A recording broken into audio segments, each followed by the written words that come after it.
to hear your voice.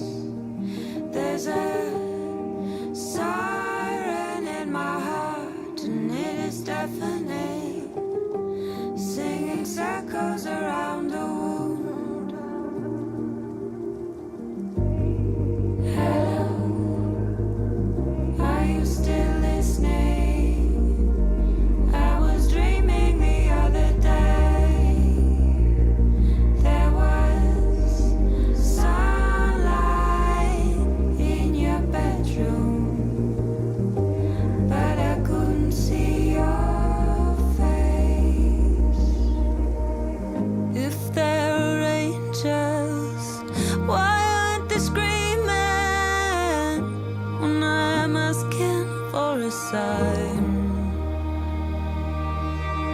If there are angels, why won't they hold me when I'm waiting on the line?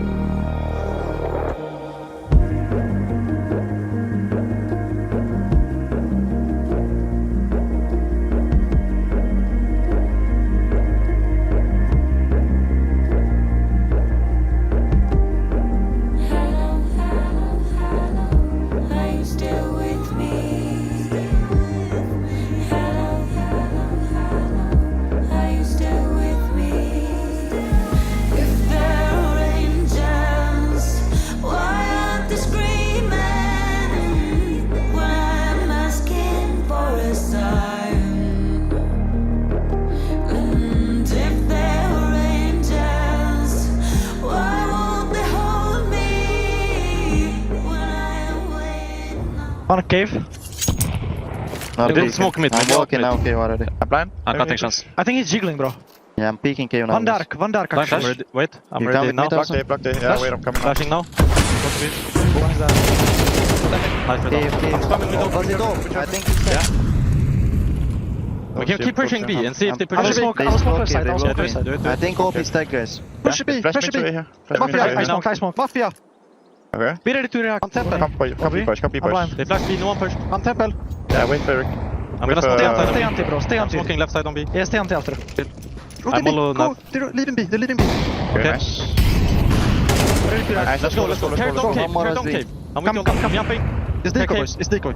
Okay, I'm carry gonna One smoke city, CT, one city I'm gonna now, smoke one city CT. I don't see cave. I need cave. I need cave. You can just take it. I'm fine. Flash I is can city. smoke something Cave. later, tell me when. Landing. I have 1 HP in cave. playing guys. bomb, I'm playing I might die Go cave fast. with him, Sepp. I'm coming. Yeah, play left side. I'm Staying jail, tumbling. staying jail. Yeah, just drop it upstairs. Yeah, I'll drop it down. I'm doing anti-spray on main. I will flash it. Yeah, you flash it, you flash it. Don't see doors. Can you give me your smoke insta? I peek mid. Oh shit. Mid clear. They flashed A. Carry they peeked. Running out one close. Yeah. I'm coming. I'm peeking you. Wait, I don't have. Give me I flash. drop you Henry. flash. Let's peek here with me. I'll call, Peeking here. Flash I'm me, saving boys, you flash me, to boys. I'm ready. Flash. Flashing now. Okay. Okay. All the way. Run away. I'm gonna hold it 1000 bit. Holding now. I think, yeah, you can do mole or something in aiming if you want. Wait, We he can blocked try it, it. blocked it. Okay, nice. I have Henry, Legion come give instead. me your smoke and then go back to B already. Yeah. For then I can double mole mid with you if you want. No. Okay. Nothing. Can you do flash? Okay. No, I don't have. Yeah, Rick, you have one more smoke. Yeah. Just go towards A now, guys. B that guy. Second smoke in I'm gonna cave. come How's it cave as go, well though. Yeah. Okay. You're only gonna be two Holding B window a mid. bit Guys, first. before you go, I'm gonna walk mid alone. Yeah. Yeah, do it. Tell me when to do util for them. I'm ready. Yes. Okay, fine, I'll Let go. everyone be ready. Ah, fuck it, I'll go cave. Yeah. I lock doors only Can I now. come cave with I you? blocked A Go again. B, go B. Yeah. B play 2. I help you. 12 B, 12 I'm B. smoking now. Left side stuck. I smoked again. 2B guys. Yeah. Go. All for 3B, Yeah, 3B, Max 3B 3B. middle is Yeah. alone. Or something is alone. Yep, he's above. He close. I'm running out. Nice, Left, heavy. left. Yeah, bomb banner. Yep, bomb. I will move it, I Nice. follow it, I One follow more. it. I take aiming. Get close water. I'm city. I lock camera after, okay? Yeah, One nice, water. nice. I think I heard one water. I have camera now. Hey main, half HP. I have him. He's camera. playing super fast. Nice, Nice. Henry. Peek One on bullet, one Fredan. bullet. Fredan has I have camera. I peek camera, bro. Bell has camera. Nice work again, Fredan. Let's Nice go. work again. Take for it. Didn't hear anyone go rat or something.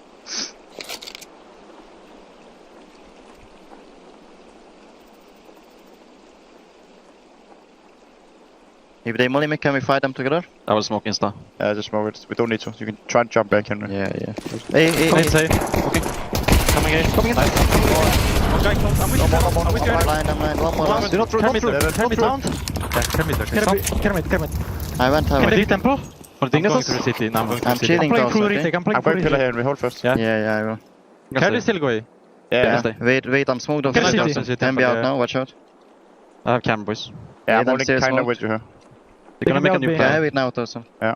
They will never know you're there. I have kit laser, guys, if they go B. I have city spawn If they right now. camera for them, keep fighting. I'm pillar They with can you, be okay? temple from B as well. Yeah, I have behind you, Alda. Nice. I let them plan fully. Yeah, do it.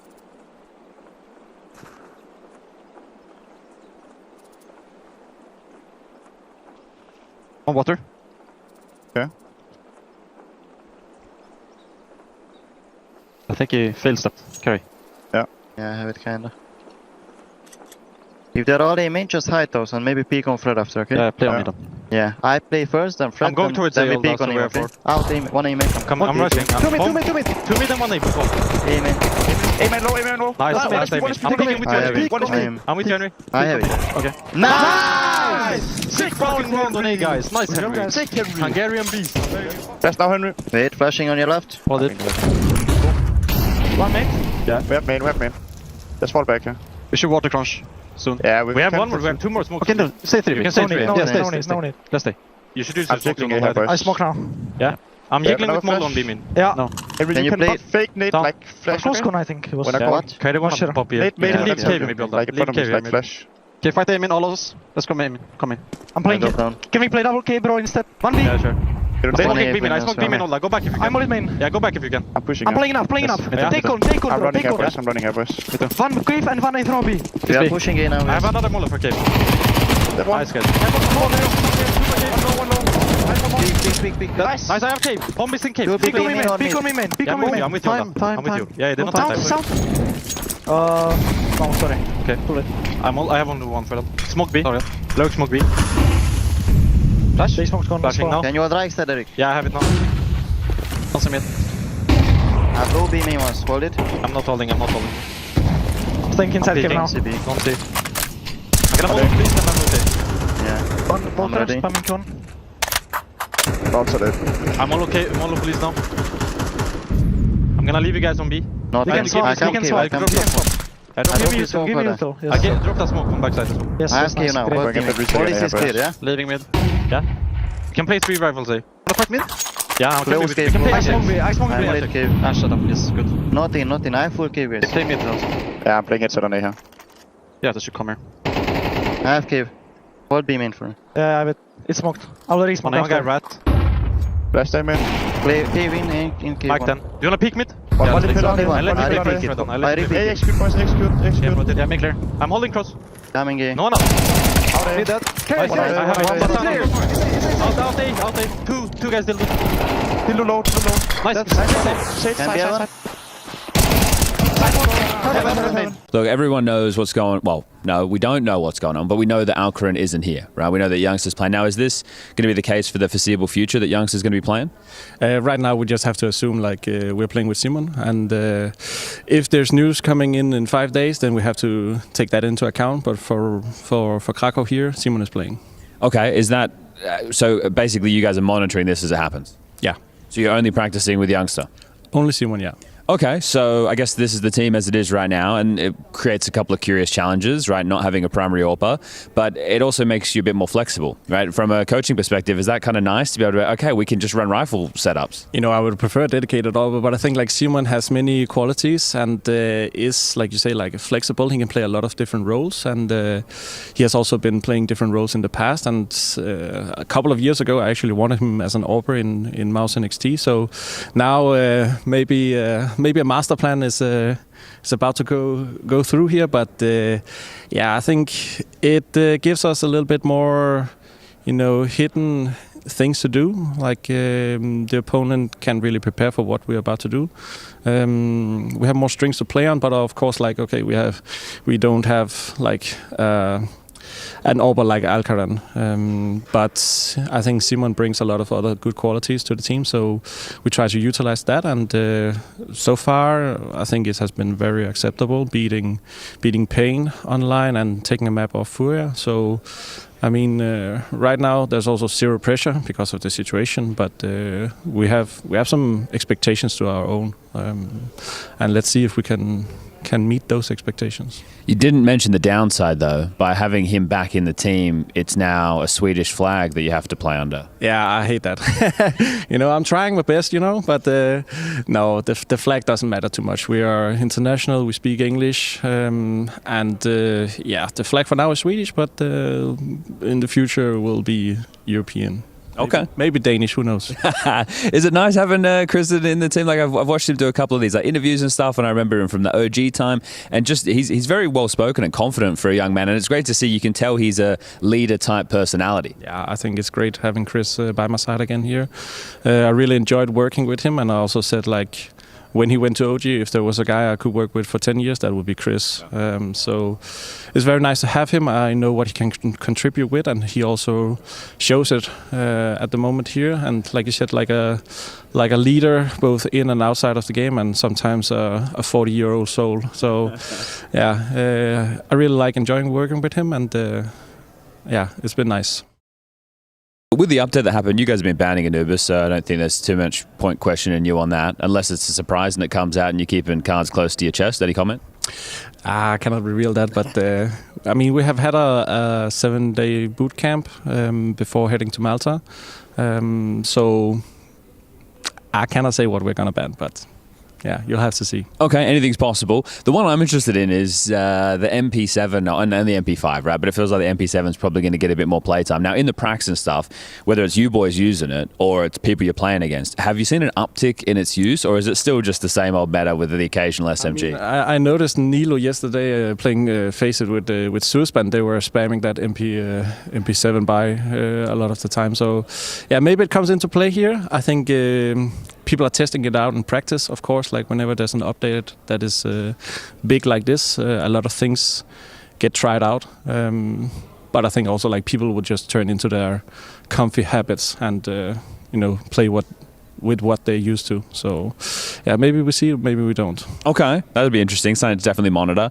And finally, you guys are playing Paravision, right, as your opening game. They just won in Bounty. They took down some big opponents to get there. Falcons in the final with the stand-in. But I look at the cluster of teams. It's like Aurora, GamerLegion, you guys into Paravision, and then winner of that place for a spot in Stage 2.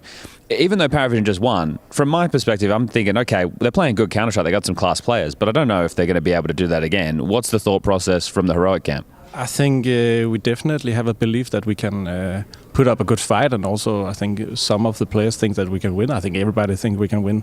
They had a really good run tournament-wise. And yeah, looking at all the other teams, of course there could be harder opponents, but also like it could be worse, it could be better, But the good thing about it all is that they jumped to rank 4 in the Valve ranking, and that makes it more juicy for us to beat them in terms of VRS points, and also in case we lose, then we lose I think 3 or 4 points. So again, our situation, coming in with a standing, playing against an experienced team with Jame and their obnoxious slow style, I think we are prepared for it. We already prepped it, so I think we can hopefully do some damage. Okay, sounds good. Thank you very much for your time. I appreciate it. Thank you very much. Cheers. Snacks here. He's walking fast. I'm going to have to catch up to him. It's the walk and talk. He's going quicker. He's running away from me, but we'll get him eventually. He's going to photos. I know exactly where he's headed. Snacks, we're going to walk and talk. 8 years, 6 months ago, you were in the playoffs here at the PGL Krakow Major 2017. 8.5 years have passed since then, man. That's wild, huh? True, actually. I didn't count it like this way, but yeah, 8 years. It's wild, no? Yeah, and then I was just looking at it. So Hypex, he was 13.5 years old back then when you were playing in those playoffs. Yeah, I mean, he's still just a kid, yeah? I think so, yeah. You got good memory? Well, I don't know, maybe not good memories, but you've got some memories in this arena, right? Does it feel like you were here just yesterday? No, I've been here, I think, like 3 or 4 years ago when Pasha was fighting here, you know. Oh, this is where he did the MMA fight. Okay. Yeah, one of the 2, I think. I mean, you know, I remember it was very good tournament and the crowd was insane here. I mean, actually, we had the booth that time, but this time it's not gonna be the case. Yeah, I don't think so. Obviously, if we qualify to playoffs, yeah, but it's gonna be easy task, no? Well, yeah, I think so, right? You got the Polish representation. You got you and HypeX in the server right now. You get there, get in front of the crowd. Why not? Anything's possible. It's Counter-Strike. You guys can come in. It's all right. We'll get out of the way. Yeah, it's all. I'm taking up space here. You're back in GamerLegion jersey, mate. How's it been so far? You just over there in Malta? I mean, you know, if we start about the Miami we play with Eric, I would say we did our job. We qualified to Krakow, and we are here now in Malta. I mean, obviously the online stage when I would say pretty smooth for us, even with the days we put into the CS as a team. For now, I'm happy with the results. We'll see here. You know, obviously we didn't have much time after Malta to play, but I would say with the lineup we have right now, I think we can surprise. Yeah, you got some sharp youngsters in the team. Now, you guys are playing Aurora in your opening game, right? Yeah. How do you feel about that matchup? They obviously changed Joda. They got Soulfly in there now. I mean, it's very hard to say because like we played against them online, and on like those tournaments it's a little bit different, obviously, than online. I mean, I rather play offline than online, so I'm looking forward. Sir, I'm hearing a little bit of sass given over to your in-game leader. What's going on, mate? The tension's at an all-time high? Of course. Bro, he started to flame me with the... I logged into Faceit, right? He started to flame me Insta. I had to put him in his place, you know? So are you going to show him the ropes, or are you going to give him a hard time? What's going on? I'm giving him a hard time, preparing him for the future, you know? Always. You getting this every time now? You hope Alcaran comes back sometime soon, or what's going on? I mean, hopefully, yeah, because I can tell you, even only being here with him for like 3 weeks, probably the hardest 3 weeks I've ever had to play, you know? Okay, so he's really making you work for your money. Exactly, like that we even got to play in Blast, playoffs is crazy, you know? I kinda. Respectable work, mate. You're really calling the team into a good spot. Now, I see you have a tape measure here. What are we measuring? Depends on the day, but okay. Well, right now. Right now, I mean, I was gonna mention us just make sure you know my setup is all good and all, and then yeah. So you're particular with your setup. Very particular, yeah. I like everything to be in the exact same place. Okay, so what are the measurements we need to be looking out for? Because I did watch you do this. I was watching Blast Bounty and I saw you setting up with a tape measure, and I was like, I could give him some tips for the tape measure. I saw you using it a couple ways. I was like, you might need... I used to be a tradesman back in the day, man. I was watching you do it. I was like, I don't know. So show me your tape measures, techers. No, but like, I mean, usually I start off actually with the table height, which is, I'll just make sure, even though it says it over there, you know, just that it's right. And then when I'm confident in that, then I can go through everything else. And like, I'll do my screen to the back of the table, and then I'll do like keyboard, mousepad, and also the chair height. Just making sure that everything is good. Okay, so you don't trust the technology? I don't trust anything. I like it though. Retro's good, you know, someone's got to be doing it. I used to have a spirit level that I'd put on top of my monitor to make sure it was level. Okay, that's actually crazy. I did lose it. It was just a little bubble level and I lost it, so it was a bit sad. I thought it was like the big one, you know? Like. No, I wasn't traveling with that. It could have cost me a bit more. Yeah, but I was just talking to Tobiz as well, and you're going to having to play under a Swedish flag at the moment, mate. How do you like that? I mean, I was gonna say it could be worse, but I don't know if it could. But I mean, no, like it's okay, you know. Like they're nice guys, apart from the fact they're Swedish, of course. But like, nah, I mean, it is what it is. I've tried it once before, but it's okay. I want to investigate something here. Youngster, obviously you're doing the open now, but if you could do me a favor, could you go show me your loadout at the moment? I want to have a look. Ross, we need you to come around here. We got to see if anyone's looking to abuse the MP7. Do you have it attached? Do you have the MP7 in your loadout? Who knows? Like, we arrived yesterday.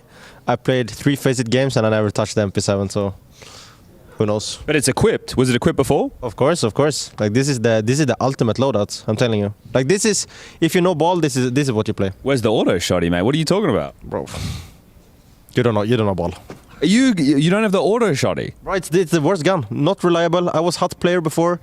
Tried the auto shotgun for like 4 packs in a row. Unreliable. Actually, you should be loving life. You get rotator rolls now. Yeah, I need to play this gun though. It's crazy. We don't have to. You could leave it. Okay, so basically we play Furia, right? We know I don't op, and we're playing Nuke, and we're playing Dust, the most opping maps. crazy idea. Look at him. Look at him smiling. He's rooting for my downfall. So you want a better veto for you next time? Yeah, exactly. Like I was like, guys, we need to do this. We need to do this. Like Mirage, I was fine. You know, I was feeling the game. Then all of a sudden, I need to play up. Crazy. Okay, all right. Well, let's investigate Susp here. Wait, he's not in game yet. You got Counter-Strike loaded up yet, mate? Yeah, I'm doing it right now. I want to see. Are you on the MP7 hype train? I tried it. I think it shoots pretty straight. I like it. You're gonna like so because when Valve make updates like this, as an old school guy myself, I see it and I go, can we just keep it with the rifles? You know, I hate this SMG nonsense. But are you gonna be exploiting this? Do you think it'll become meta? You think we're gonna see lots of people using it? Yeah, I mean, some people will use it, like nerds use it even though it sucked. We have some players that use it. I mean, like SMGs are already like really good. So for sure, I think we will see it this tournament. Okay, all right. Without doubt. All right. Sounds good. Any thoughts on the new Anubis changes? I know that you guys were banning it, but Tobis was saying he wasn't shooting straight with me. So, like, just generally from a Counter-Strike perspective, whether or not Heroic are going to play it, do you like the changes on Anubis? I like Anubis. Yeah. Okay. All right. Thank you, boys. Appreciate your time. Have a good day. Hello, sir. I was just discussing with Snacks when he was in the playoffs in Krakow for the PGL event back in 2017. You were 13 and a half years old, or something along those lines. Were you watching back then? Yeah, I was watching every game back then. I remember it like it was yesterday, to be honest. Really? Yeah. So it must be pretty cool to be in here now, like, you know, that where a major final was once played. Yeah, I mean, it's crazy. I can't really say more. It's just like a dream being true. Yeah, because just as we were driving up, like the Spodek, it's very iconic, but this is huge. Like this is like twice the size of the Spodek. Yeah, I mean, yeah, not much to say, to be honest. I live here, so I've seen it before. Yeah. Okay, well that makes it less impressive, I suppose. But you get to play. Adela's looking at me like, can they? Am I getting in trouble? Am I slowing things down, guys? I always get in the way, you know. Okay, I haven't caused any problems right now. Now, look, you got Snacks calling the shots now. How's he been as a leader? Yeah, he's been good. Yeah, but I think he's just going to get better and better. He's coming back into the game after half a year of break. But yeah, he's very good. Wow, high praise, mate. I mean, like, I paid them to say like that. Yeah, nice. Okay, well, is it good having someone you can speak Polish with? Yeah, I feel like my home now also, IMD and the coach. So yeah, we speak a bit Polish, but we try and keep it English for most of it. Oh, that's nice, yeah. All right. You can keep the London accent as well if you want. He's really got these. When I spoke to him first, I was like, "Where's this guy from?" Yeah. Try. Ask him to do it. He's very good. It's already thick. Can you put it on thicker? I mean, when I play CS and when I speak to the guys, I don't have an accent. So when I do the interviews, the accent comes out. Okay. Well, is it natural or is it intentional? It's natural. But when I play CS, for some reason, it's not natural. So. Okay. All right.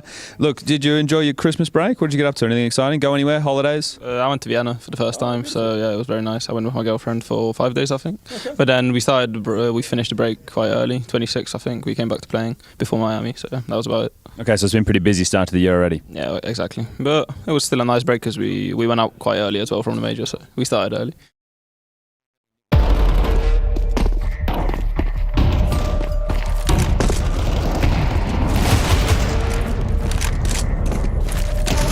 On the back of that mid-hold.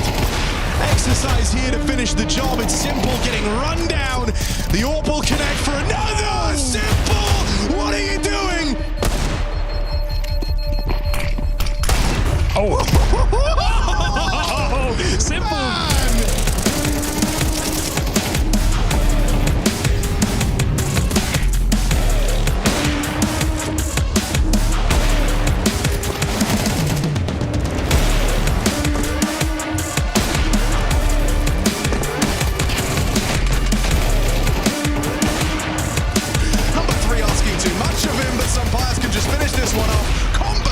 From the Spanish sniper, triple out of Sunpire's G2C, another round to play. All on the line, missed shot for Woxic. Oh no! They've given Sway exactly what he wants. 1v3.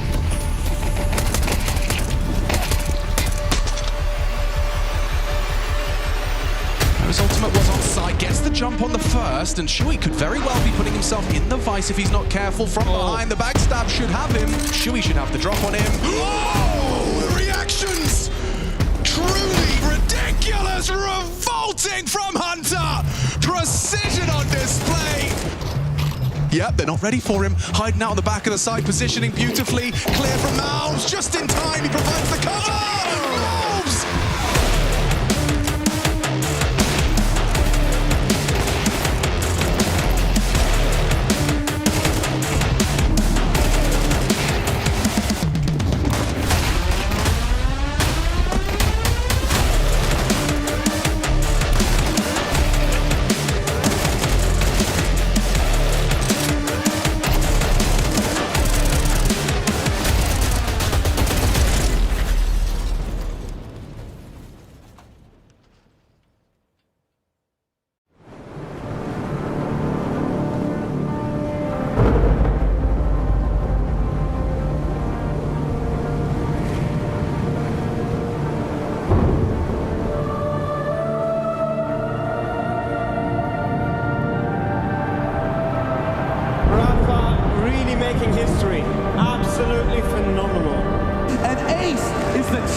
of the Intel Extreme Masters World Finals.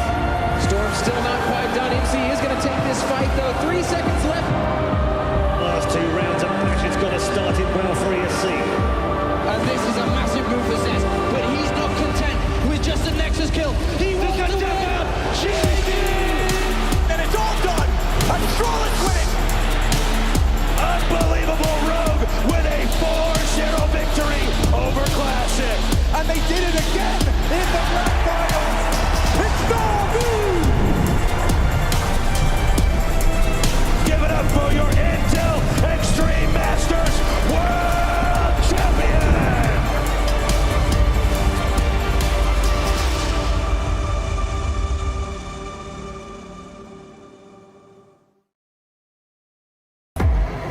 The Intel Extreme Masters Krakow 2026, brought to you by ESL in partnership with Intel,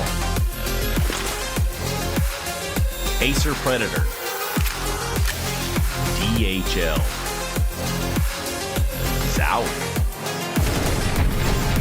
Checks, and the City of Krakow.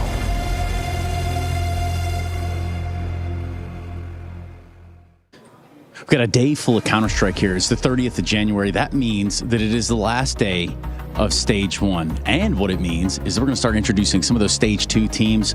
One of them right here behind me. Now, back in 2008, this team, Mouse, they did put this trophy on the banister itself. It's way down there on the end. But, hey. Oh, it's you guys. Hey, what's up, man? How's it going? Good, good. How are you? Oh, you know, just getting ready to do a little show today. Stage 1's coming to an end. What do you think? I have no idea. Exactly. Well, what have you guys been up to? What have you been doing? I know it's media day. Yeah, we started our media day. First one for the year. We had some pictures, some interview. Now we do SSD, and from here we go to the hotel and another content stuff. Okay. So how are you finding Poland though? We're in Krakow now. It's not Katowice, but how are you finding it? It's fucking cold. It's really cold. It's really cold, bro. It's freezing.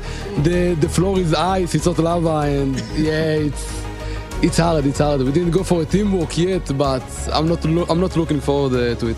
A team walk here. I mean, you're supposed to heat up. You guys have cooled down way too much. Thank you very much, Mr. Speaks. Thank you. Well, with that, oh my goodness. Oh my God. Why are you just standing in the way? Oh, I guess. Yo, boys, this is IEM Chengdu 2024. We are here, time travel.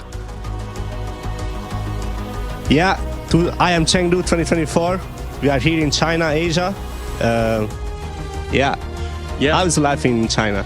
It's pretty cold outside, as Spinks was saying, but we're back in Krakow now, so I think it's also cold here. Yeah, it's Krakow, unfortunately. How are you guys gonna do here? You wanna hold it? Yeah. How are you guys gonna do here? I think we're gonna do good. Yeah. Yeah, I think we are prepared pretty well.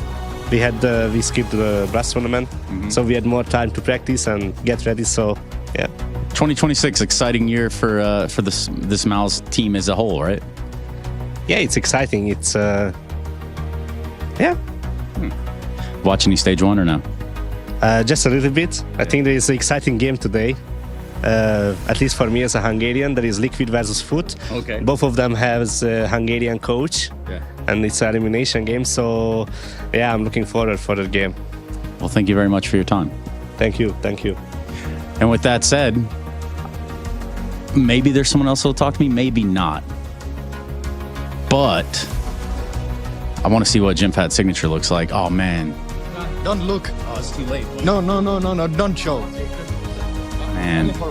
Maybe next year. How you doing, Jimmy? How you doing? I'm doing really good. I'm pretty good. A little bit waking up still. Yeah. Yeah, it's a long evening. What travel was you jet lagged? Not jet lag, but just long evening. Okay. Yeah.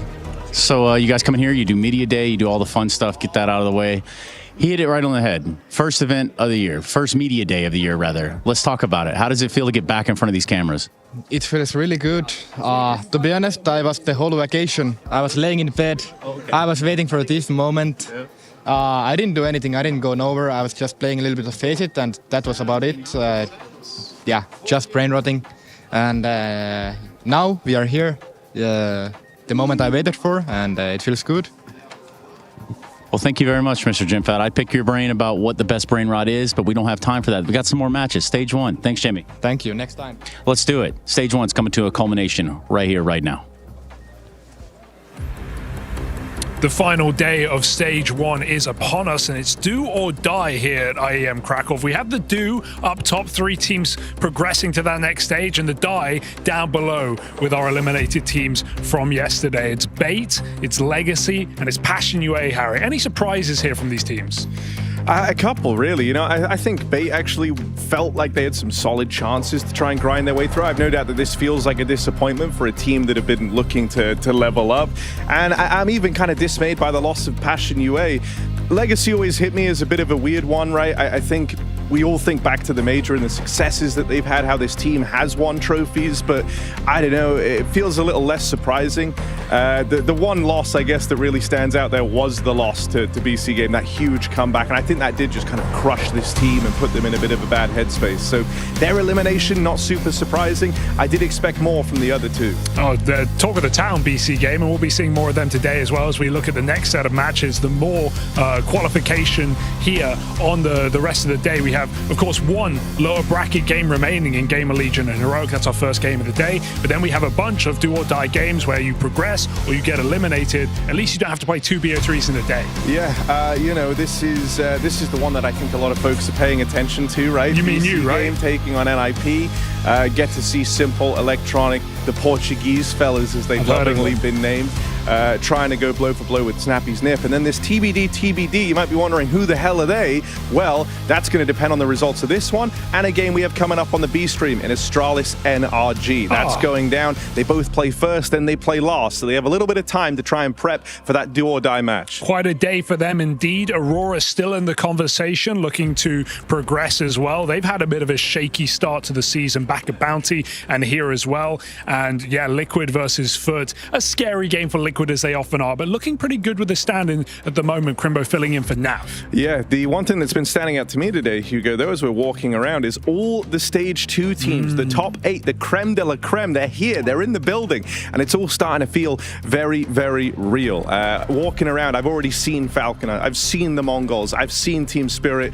They're starting to rock up. Hugo, who are you excited to see? Oh, a bit of everyone here, Harry, but especially this new Spirit roster, right? Getting another chance, maybe falling a bit earlier than they would have liked to Paravision back at Bounty, but they're back with a bit more time prepped. No more Nucleons. The 4 Falcons roster, that's exactly where I was going. Kiyosuke is in the building, and of course now we have even some of the squads from the previous stage. Paravision get to maybe play these rosters again, maybe take on a Team Vitality. It's all going down in Stage 2. This is the final chance to progress to that top 16. So let's see who's going to get there at the end of the day.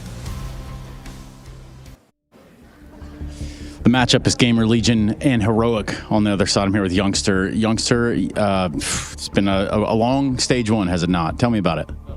I mean, long and long. Like, we had first game, lost it versus Pyjamas, who is very good form. Could have gone both ways, in my opinion. Yesterday we had some practice, and today we're on again.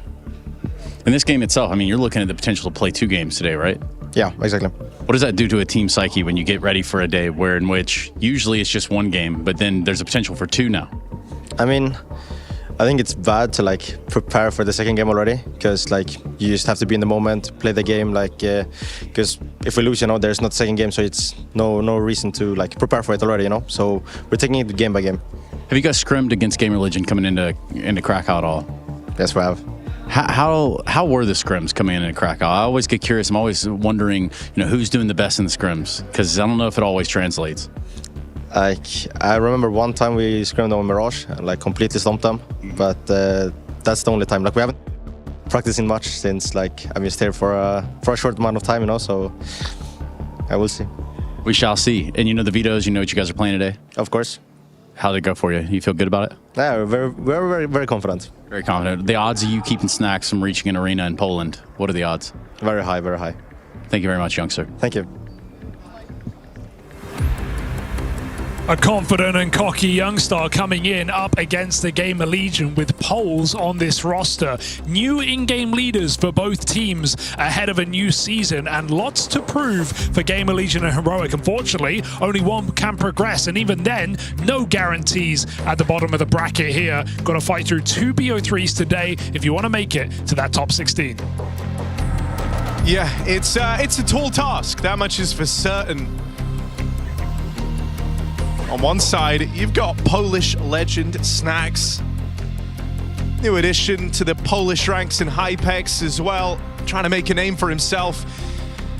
And the IGL changes, it's an interesting talking point, right? Snacks obviously linking back up with GamerLegion. He felt like he was the answer.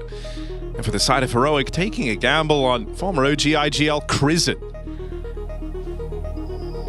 Got the Veto coming in. Going to be starting things off on a bit of Overpass. Feel like we've been seeing this map a hell of a lot here in Krakow, Hugo. Yeah, it definitely has been the case. And this is also a classic map for Snacks when he was initially in the GamerLegion roster some time ago, right? Really got some good T-sides on this map, especially Heroic classic pick a Mirage, Nuke to decide. And yes, Overpass is our third most played map, stage 1 so far. I'm glad the numbers back me up because I was just saying it on a feeling. Your feeling was right. Dude, yeah. A lot of Overpass in these series. How's Anubis faring? Right there, joint third.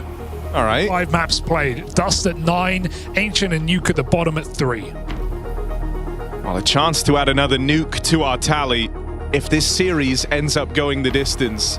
It's not been a great map in this new edition of GamerLegion, safe to say. They've had some trouble on it in the recent games. Both these teams getting a day off as well, coming off the back of losses. Heroic fell to Paravision, GamerLegion felled by Aurora. Now we decide who's going home with empty hands here in stage 1 of IEM Krakow. Heroic, GamerLegion, and GL's map pick to kick us off.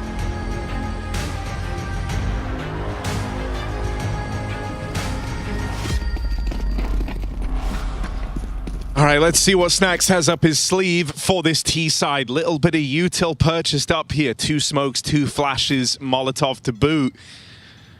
All the makings of a little set piece, but are they ready for the heavy con fight? It's USPs. They can be deceptively difficult in these kind of fights. Jiggling and wiggling, Glocks fight back. USPs come crashing down until Rez gets up close with low ammo, overwhelmed. 4v2, good hold here for Heroic. Not only do you win out the connector fight, but you've lost a lot of this util that was meant to get the round going, and it might just get wiped clean down in connector. Only Hypex remains. Doesn't have armor behind this Glock either, so aim punch even playing in for him. A 1v4 looking him right back in the face. And now they're using that dropped util against him. Hey, you smoke, we smoke. You're not coming through.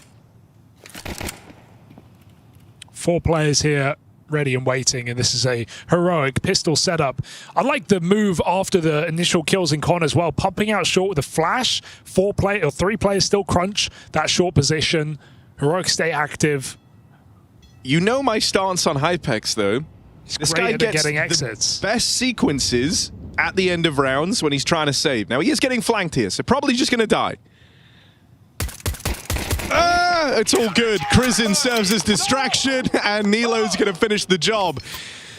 Good start to this game from Nilo. Going to need to have some big mileage out of this guy. 3 kills found in the pistol round is a nice wake-up.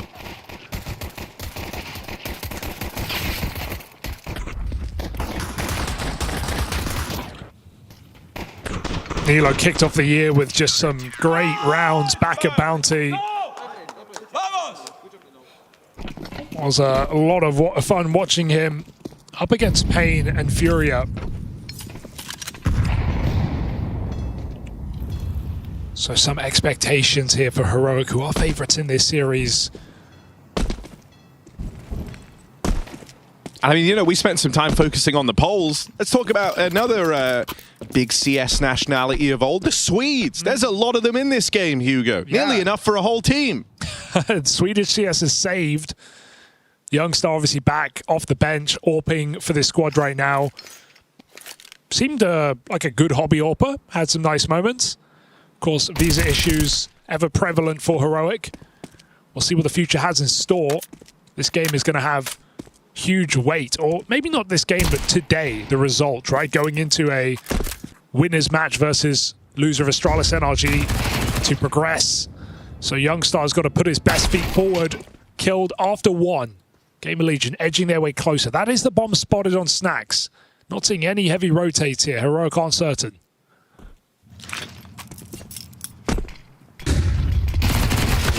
Oh, all right. Krisen gets fed to the MAC-10s up through short, and this one's actually getting a little bit hairy for Heroic. Another kill on the SMGs, and GamerLegion are in there. They're in your face. You're out of the round. This one's all over. A robbery of the second. Torsen double entry. Snacks with that key trade down in the connector. Heroic, this one is going to hurt. Yeah, it's an ugly round to lose. Feels like a difficult round to win with Tech 9s and Mac 10s, but a couple of early fights just coming up for GamerLegion. And they stay tight, they trade out. Low health on 3 players, still enough.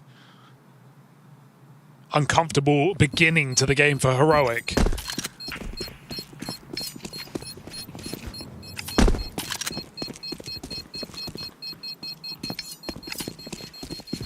In the Swede head-to-head, are you backing kind of, I guess, you know, you'd say the veteran of Rez or the next gen on the side of Heroic? Because outside of JW, Rez is the only Swede left standing. That's a tough call, man. I don't know. I think Rez has had some crazy life games. He has. We got to watch that insane half versus Vitality back at Bounty. It was just half. 20-3, I think it was. Yeah, that sounds right. The future is now, Harry. Children are the future. The young players. The young stars. Yeah, but I was thinking Nilo as well. No, I know. I just couldn't resist the play on words. I'm right back on the Nilo train. I left it. I've reboarded. They allowed me to get back on. Yeah, you know, I remember when we were covering them at Bounty, you even said, you know, for how hyped up Nilo was, you weren't really sure if he'd necessarily risen to that occasion yet, but I think this year, 2026, he's put his best foot forward. Started strong, but got a lot more to do here to Heroic. And doing it from the back foot. Just this saved M4, a FAMAS, and a B gamble that's starting to rotate. It's a great round to just stack a bomb site here if you're Heroic, especially with how quiet the map is. GamerLegion are closing the distance on long. They're moving up toilets. Good catch for Youngstar. They know it's coming. And you've got to stack in the right place. Can they hold on to this? Rez battens down the hatches with a double. Teammates moving in, right into Youngstar over on the long side. And well, it's only Snacks. 1 versus 3.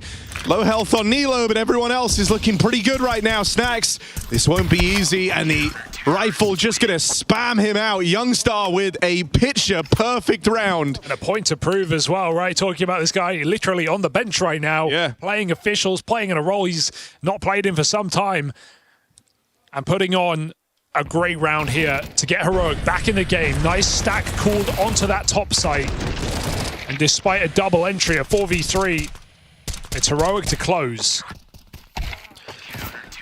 I think these are 2 IGLs with almost polar opposite problems in a sense. They might link up in a similar fashion, but I think Snacks has so much of the old Snacks DNA in him, and that translates across into the team, right? They're really not afraid to take massive game-risking plays, whether that's smoke walks. That's really the most common one. Yeah. These guys see a smoke, it's like a moth to a flame. You know, he's a guy who loves to push in an advantage, which can you know, really catch your opponents off guard, but it can also dig you deeper. Yeah, it's win harder calling. That's how I think I would try and frame it is, you know, you're 5v3, screw it. Why not get aggressive? You know, you're supposed to win the round.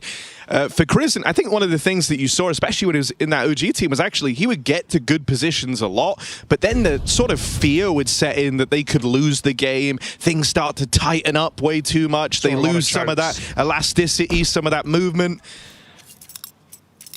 And so he's kind of trying to get away from that inside of this Heroic team. Well, he's up front right now, next to the toilets, flashed in for a fight, but PR's not blind. More rifles in the sight. GamerLegion getting closer. Those mollies are a problem. We need a line up for Youngstar. He gets his head cut clean off. Nilo the same. 4v2 and another save as these force buys just keep hitting hard for both teams. You're always going to be investing in these early couple of rounds, and so expecting Heroic to save just to keep the pressure on. I think they're probably going to have, though, is the wins for GamerLegion have just been a lot cleaner, right? And they're already on kind of the better side in these 4 spy wars. You have more ways to generate money with bomb plants. You've gotten out now with 9 players surviving in the 2 rounds that you've been able to pick up. And so you're feeling pretty flush. It's like even if the 4 spy wars continue and you were to lose this next round, the buy you get is way better than what Heroic are going to get to field. I mean, you're saving 4 rifles. Cannot complain right now for GamerLegion. You know, essentially, you've actually already won the 4 spy war without properly having to win it with the usual 2 in a row. Don't get ahead of yourself here. You need. Yeah, but the reason why I say it is, man, they just get rifles next time anyway. Even if they lose, they basically get a gun round. True, but you just want to break their money so you can redeem freebies, don't you? Put them on USPs.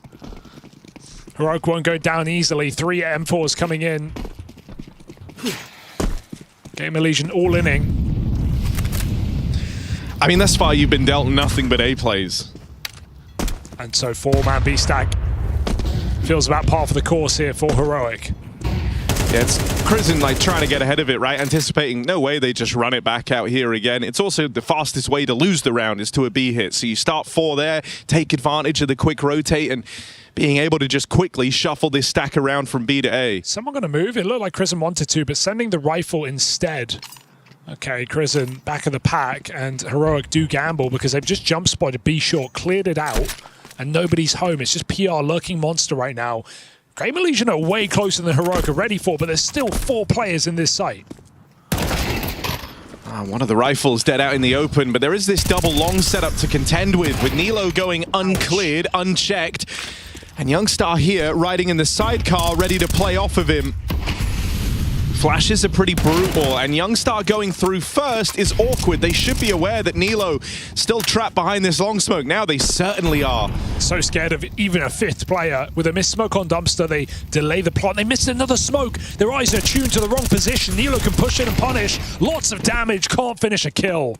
There was a huge chance there as GamerLegion missed 2 bits of utility. But Suspect still holding B the whole time, left out of the party, and you said they'd already won it, Harry. Now they actually have. Back-to-back rounds for GamerLegion. And broken are Heroic.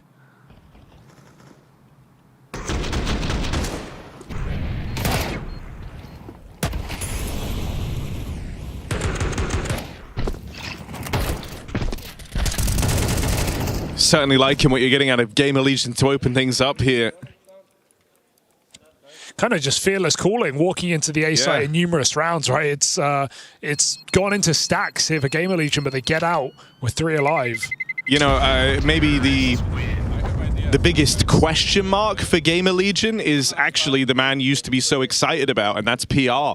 Yeah. He started this tournament with 2 of, well, one was his worst game of his career, and that's online or on LAN, and the other was his 3rd worst LAN performance ever. So 2 of his worst games of all time to start the tournament.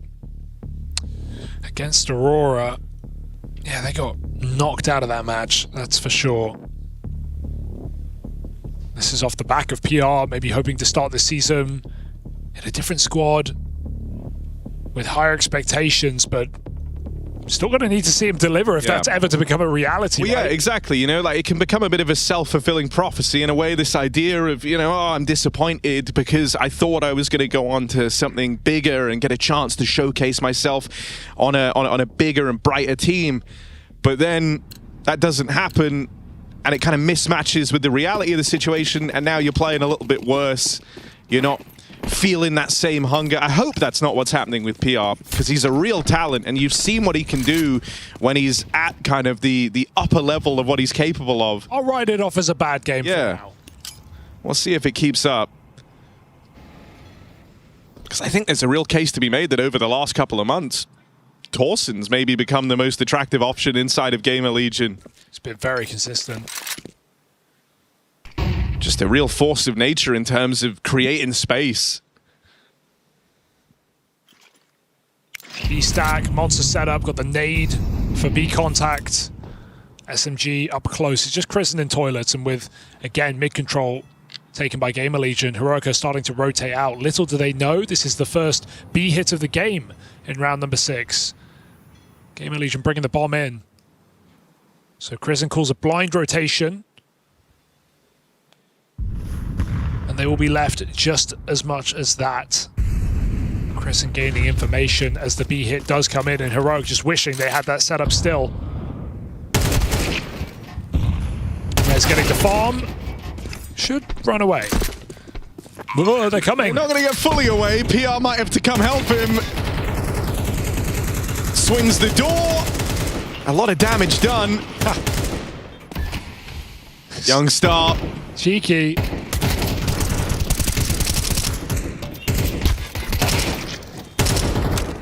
Trying to show us a little metaphor for his situation there with the door. When one door opens, the same door closes and then opens again.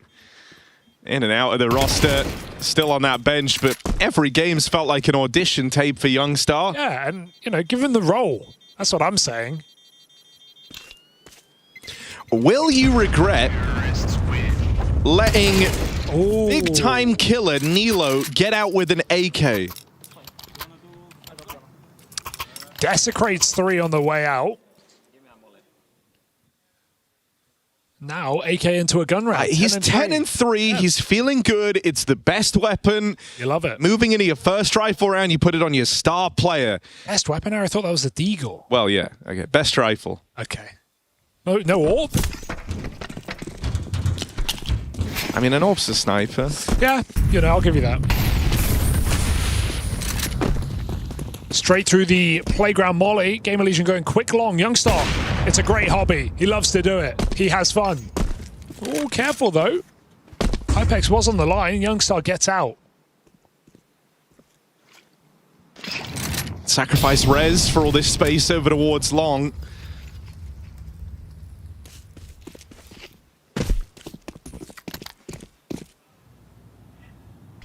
And in space they don't even look to use. B block is good timing for GamerLegion. By the time the bomb is here, that will be fading. So if they want to do a pop, they certainly can. It's a double monster setup, though. X-Floud anti. Smoke fades, re-smoke. That's annoying. PR might have to crack open this site.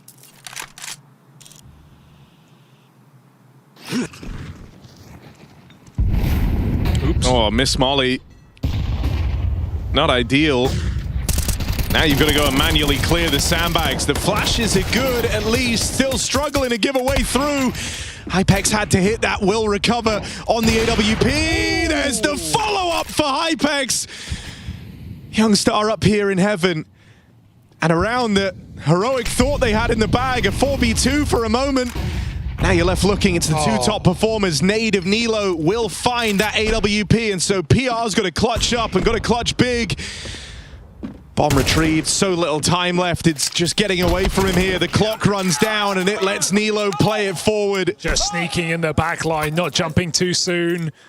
Strikes at the perfect second, forcing PR to stick. It's 2 kills with a saved AK from Nilo. And Youngstar with enough distraction from up above. GamerLegion leave it too little, too late on this B hit. Nice setup here for Heroic. The double monster pays off. A couple of catches for Hypex, but not meant to be. Naded off of the bomb. High impact round for Heroic. This could have been GamerLegion streaking away at the start of the series. Don't want that to happen when you're on CT side overpass. Oh, ow. That nade is crazy. It lands on res. And he saw him now. Are they ready for this? Boost up, player in at the barrel. Susp is dead.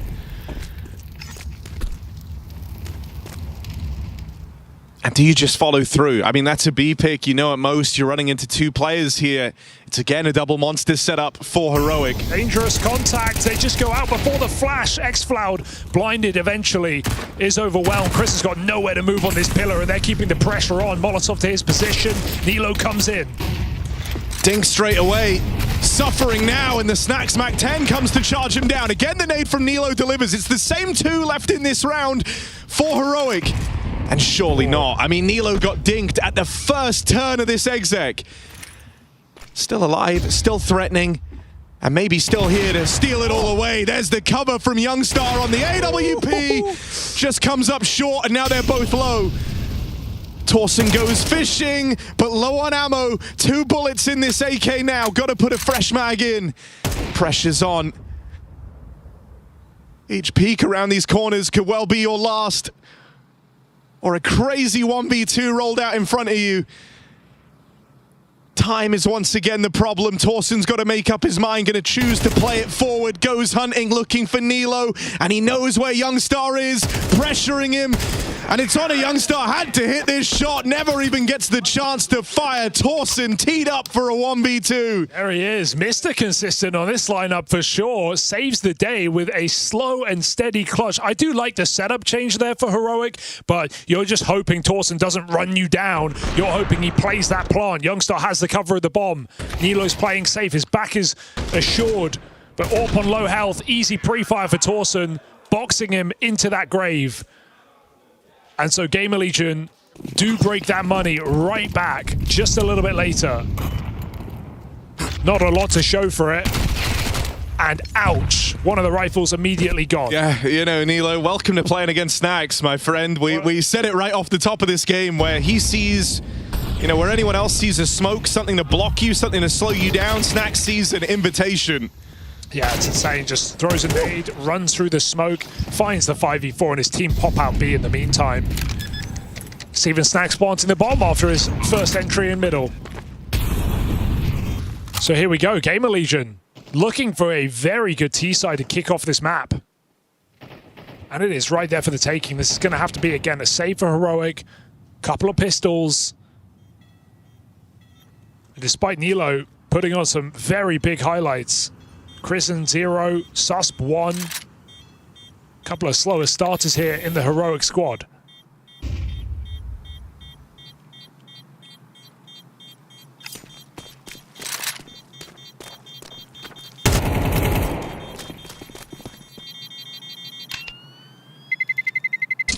Terrorists win.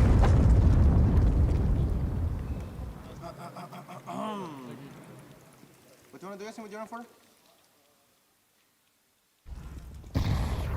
T-side overpass and a winning half staring you dead in the face. Okay.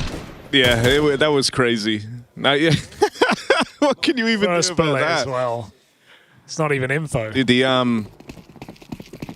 know, one of the old sayings when it comes to team sports is the idea you're only as strong as your weakest link, and I think this game is showing that off well right now because 2 top performers to Heroic outclass any individual right now on the side of GamerLegion, but the floor is just that much higher for the GL side.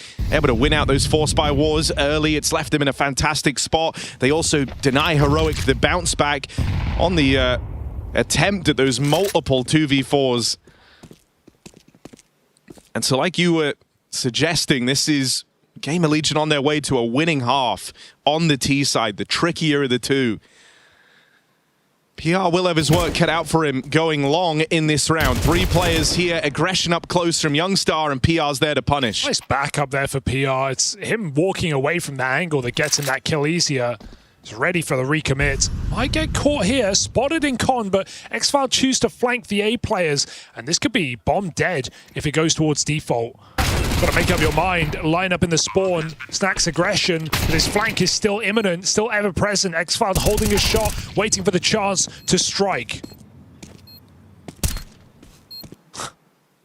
I know about the con player. Nilo was there waiting patiently for it, surely not. Xfloud had to hit it. Snacks just charges at him, fearless on the Mac-10. It's Nilo in the hot seat, but at 15 and 5, he's the guy you think you want in this situation. Nades pulled, and he prioritizes saving that AK. Rez will not let him escape. Oh my god, Snacks is just saving some of these rounds, dude. Some of the craziest moves. Just running at Xfloud on the AWP. We got to damn near play out of the situation we described earlier on when talking about Snacks' leadership. We said in a 5v3, he's the guy who's going to push. He's the guy who's going to keep trying to really just drive home the win. And that's exactly what he does in this round. They're 5-on-3. They've got the site, pushing a bank to take all the space away. That's a 2v5 that Heroic make a very good attempt of. But we're still talking about a 7-round T-side for GamerLegion. Oh, X-Filed careful on these jumps. Hypex is holding. Luckily moves away after one. Oh, Prison, yoink. Welcome to the server. On the board. I mean, heading into this round, Nilo had more kills than his whole team combined. Now they're tied. Well, he looks to take it right back. Rez dead along. Double Monster could get punished here. Snack's patience. Will it pay off? Oh, just looks away. That's CS timing if ever you've seen it. And Susp has been itching all game long to get involved. It was him getting picked off by the boost earlier, been getting abused down here at B. Finally decides he wants to be the one kind of setting the tone, deciding when and where these fights come through. Bit of aggression works wonders.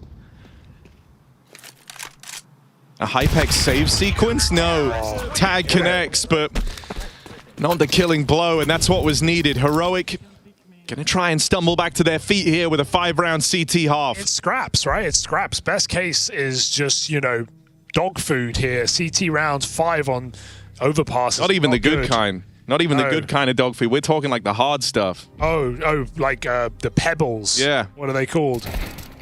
Piddle. I don't know. They're called something. They begin with P. Kibble. Thank you. Yeah, that's like the American terminology, I think. Kibble. I don't. Kibble. I don't have a dog. Well, GamerLegion got that dog in them right now, Hugo. Timeout called in ahead of this round. Because why settle for just a winning half when you can put up a great half? That's the thought. I'm inspired. Snacks has been chewing pebbles all night.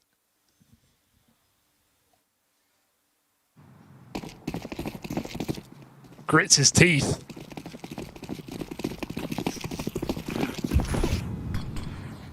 Is this a B rush to finish off? Oh, that's not ideal. I mean, I guess Susp liked the aggressive move last round, but doing it here, final round of the half, he should swing out towards Monster, and there's a lot of guys looking back at him. It's Snacks with another key entry. Yeah, I mean, I think Susp kind of botched that. He had the kill. He had a 1v1. Just whiffed the shot. Took him 3 bursts. Couldn't kill him. So, failure to launch here in this round. Oh, they're spotted leaving. And X-File does punish Torson. Keeping things even. Some damage done to GamerLegion. No longer a walk in the park.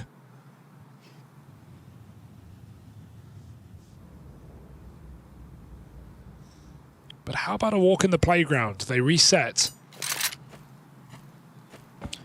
I mean, the decision to reset here, it's not a bad move. It's just, it's going to be very, very time consuming, right? You haven't had a player in middle. You've got to clear everything. And in all this downtime, Nilo's even gotten aggressive. I think GamerLegion have that same realization too. It's just too much ground to cover with this much time left. And so going to be the decision to recommit into B. This is where the push from Nilo is big. He's got all the info. He knows it's not the A play. And so GamerLegion, they stick to their guns with a 2-man B lean, and Krisen even floating around in the connector, going to try and punish on short. Nilo might even get here before the party gets started. He's arrived very, very early on this backstab, and there to clean up house. Heroic will get through. They grab those scraps of a 5-round CT half.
okay? We're winning all the buy rounds, which is a key to turn this game around here, okay? We just need to be See, who knows here as Heroic go into a second half. The buy rounds are theirs, but the scoreline is GamerLegion, 7 rounds on the T side. Not a bad run at things. Snax leading the charge literally and metaphorically. Yeah. You know, it's been a signature game from Snax, and dude, you kind of want nothing else. It's a bit of a dream scenario. You know, this is a chance to play in Krakow, to continue to stick around, to meet some top-tier opposition. Oops. So this one means a lot to Snax. PR! All right, lad, that's 3, 4. Why stop there? Nilo's only a hop, skip, and a jump away. Been wanting to see far better games from PR, and he's giving us one now, suddenly surging up towards top of the board for GamerLegion on the back of this pistol. Come on. Clash of the Titans here. 2 very hyped up players, and PR takes the cake. That's an ace. And what a way to start your second half. PR stands for pistol round, all 5. Perfect record here for GamerLegion.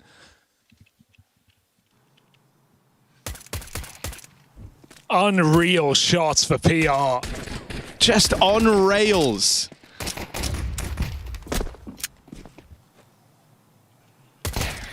Oh, man, feel like Sus had to trade that. He was in the tunnel. He's had some awkward timings this game. PR, we were waiting for him. We know what he's capable of. He shows it. Wins a high impact round to keep up the good times for GamerLegion.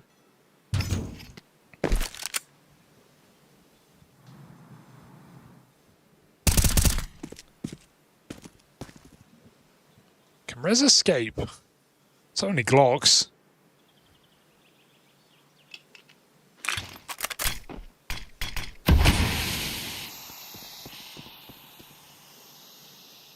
What is bro smoking?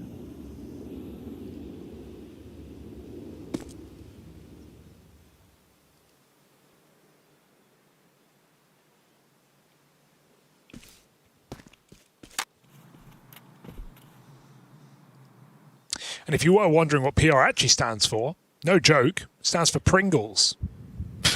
It's true. It's true. It is true. We found that out from him.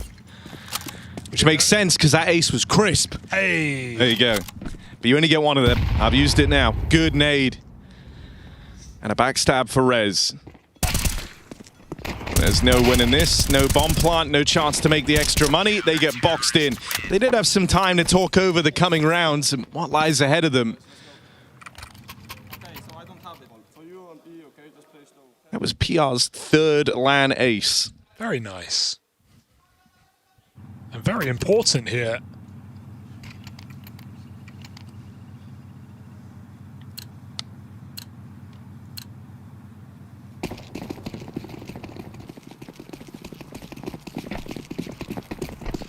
All right, gun round now for Heroic.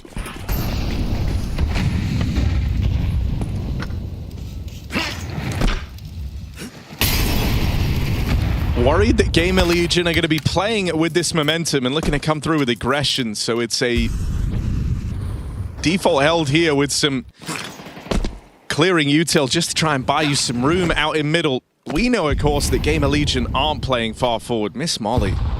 Ugh. Been a couple of snagged bits of util for Heroic.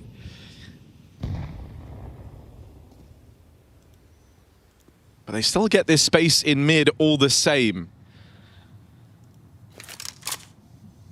Question now becomes, where do you want to end up? I think a part of you almost wanted to have some form of contact here. They are going to get it as they head in towards the bathrooms. Snax has the shadow to work with. Doesn't seem to make that any easier. It's a fleet of opening kills for xFloud to find this 5v3. That's what he's good for. Even gets the long spot as well. They don't need to commit.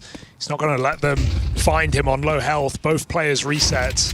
Heroic going to go together. Try trade out this kill. Long taken back, 30 seconds, options available. If they go B, they're going into the unknown though, so dropping back down as he executes, thrown into this top site, keeps GamerLegion in the wrong position. It's a great kill for PR, but it's an empty B bomb site, one that Heroic will run into. Worth poking your head in, surely. Yeah, see if you get given a reason to go for this. One kill from Torsen would be enough to interest you. But when that doesn't happen, the rest of GamerLegion have already made up their minds. They are out of there. So a good reposition here for Heroic. I think in this game thus far, Chris might have felt a little bit out-cooled by Snacks, been getting outmaneuvered on the back of that first half, so nice to do it back the other way.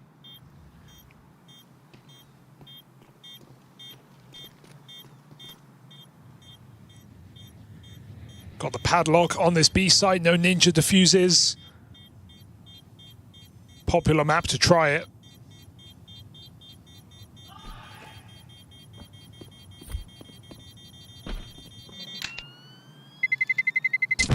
Heroic once again looking solid in the gun rounds. That's what Tobis said coming into halftime. That's the important part, but it also means you've lost to Eco. Can't be having any of that here in the second half. GamerLegion a couple of rounds away from taking their map. Beautiful entries from xFloud.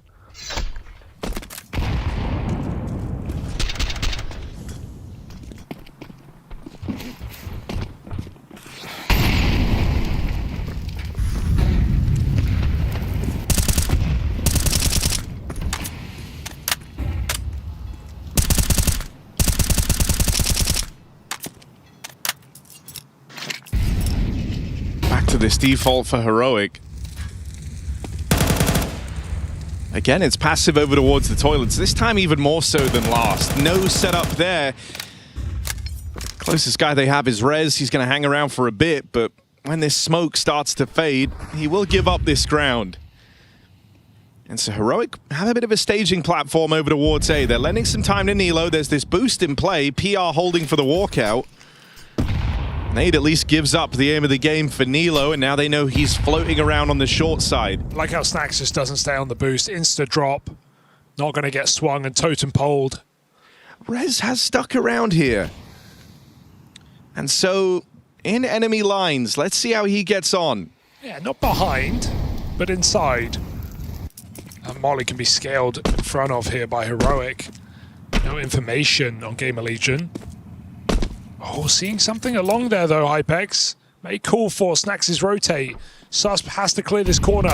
Rez could do big damage. There's the swing. Good dig, but Nilo survives, and with Chars as Hypex thrives inside of short, holding on to a powerful position. Heroic have to cross pass a crossfire. They may have smokes down, but they don't have the time to dally.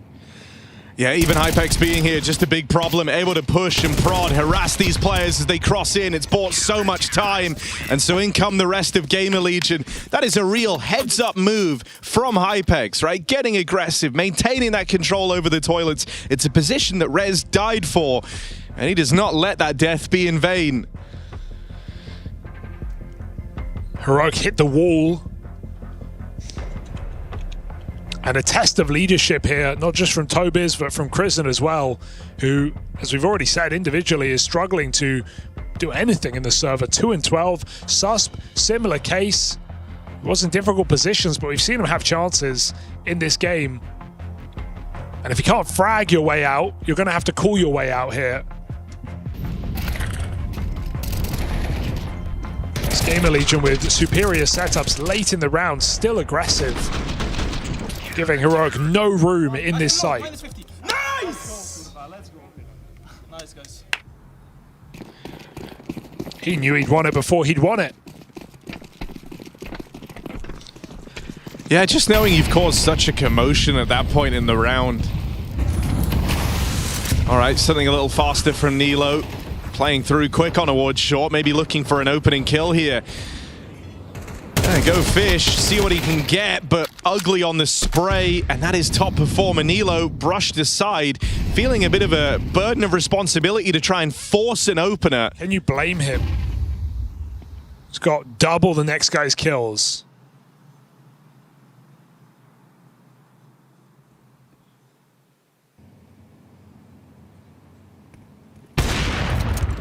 Nice shot from Hypex. 5v3.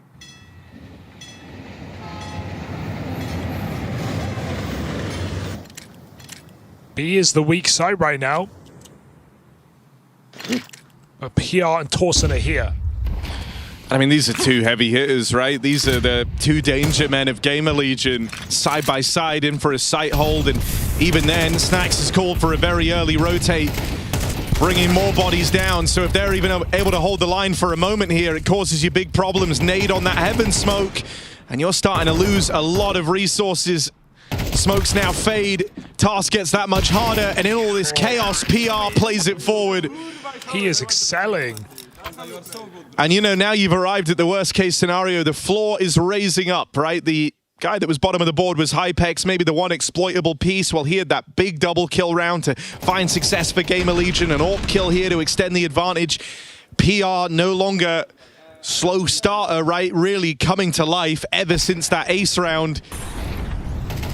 The ceiling is rising, and so is the floor, and you're getting crushed in that gap in the middle. Painful imagery.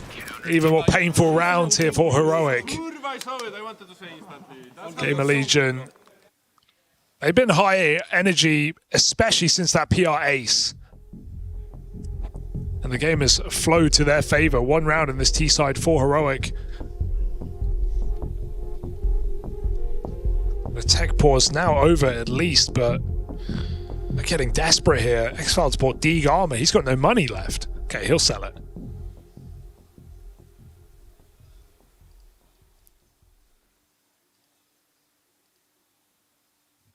It's an unenviable spot to be in here for Heroic, having to remind themselves of their map pick up next. GamerLegion home ground here on Overpass.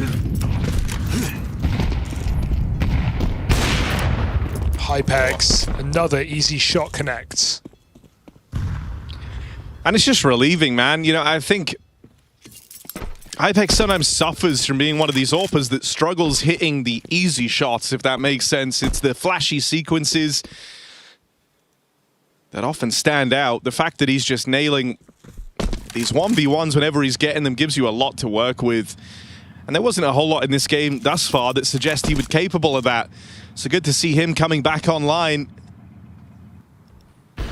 Another pole with a point to prove here in Krakow. Yeah, 6 Polish players in this tournament. None of them yet eliminated, worth noting. Jacob, of course, in the next stage.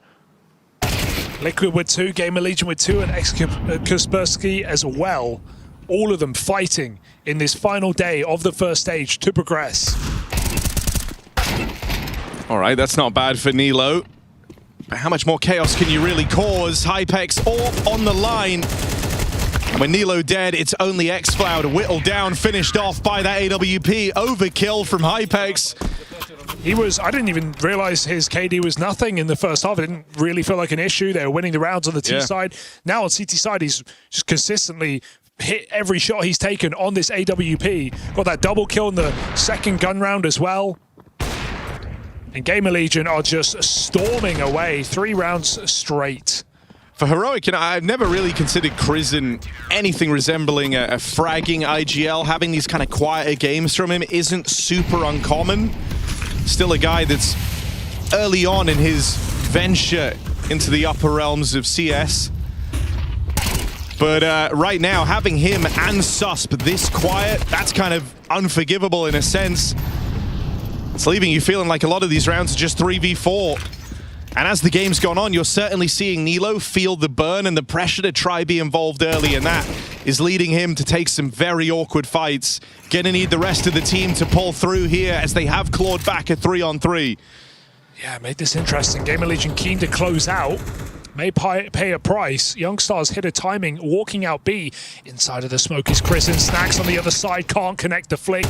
Kristen with a 3rd kill, and Youngstar already in. So Heroic do battle back from a disadvantage and pull this round into their hands. Hypex, he can hang around, but more than anything, might just not want to give this AWP away. Will Heroic give the round away? Doesn't look like it. Hypex walks back, and Heroic converts from a 3v5.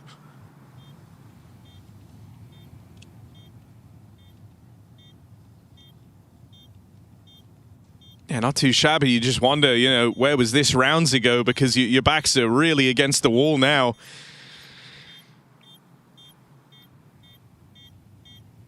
Ooh, missed that.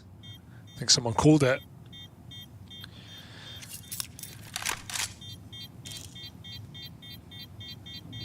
Some nice setups here for GamerLegion. The Hypex started Heaven, broke the door, flash res to swing con. Little moves like this for GamerLegion, showing their familiarity with the map, their depth potentially. This has been a map that they, of course, have been playing since bringing Snacks back into the roster. He always liked Overpass. And one that Heroic, although have had great results on last year, it was mostly with different rosters, obviously, and haven't really been playing it too much.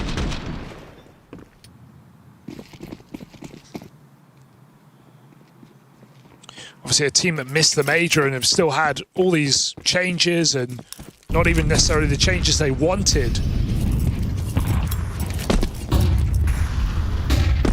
Oops. Up on the boost, watch out. PR's here.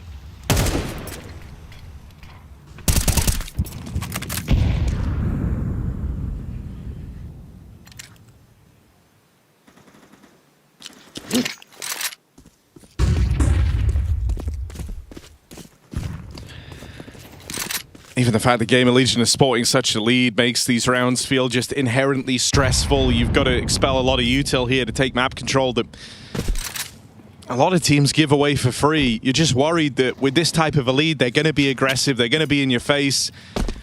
And with that util, you're also telegraphing the play. It's actually more for GamerLegion to work with in the round. They know that you've got long, they know they don't have eyes on this position, and so a flash play to tee up res. He will open things up. It's a quick trade back for xFlow, but he's got to follow through here. Smoked off and blocked at the long side.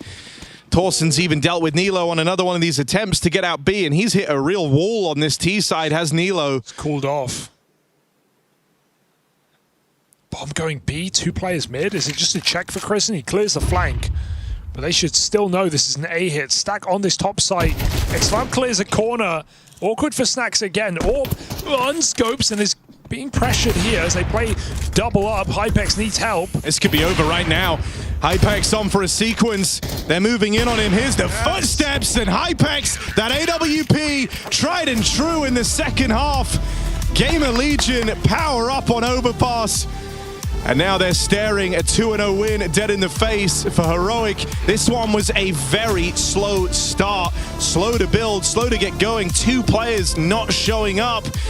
It's an awkward way to start the series. You've got to hope you can course correct on your map up next.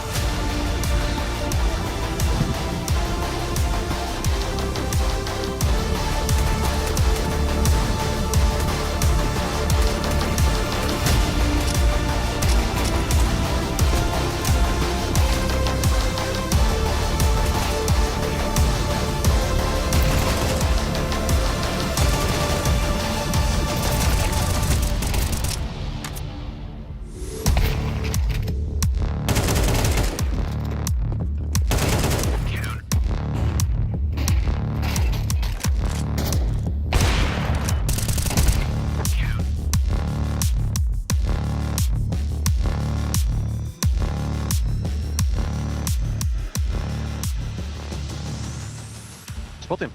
No, we don't see him. I think I heard him, but I'm not sure. We have behind you? Yeah, I have mine. If he sneak, I knife. Oh my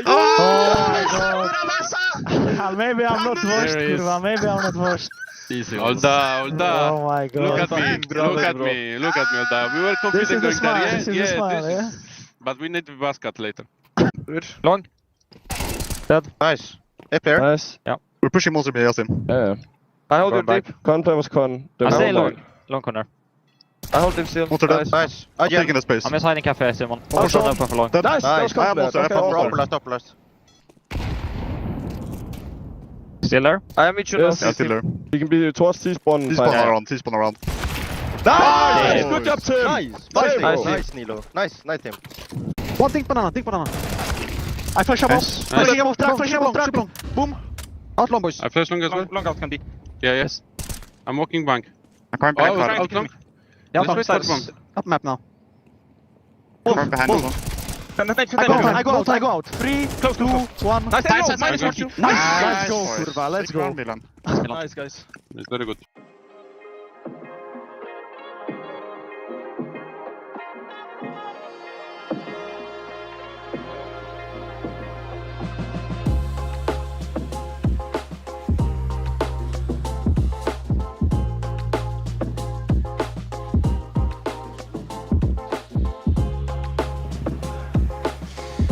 Of course, Snacks here on what is day 3 of stage 1. Snacks, it's an interesting timeline for you, isn't it, buddy?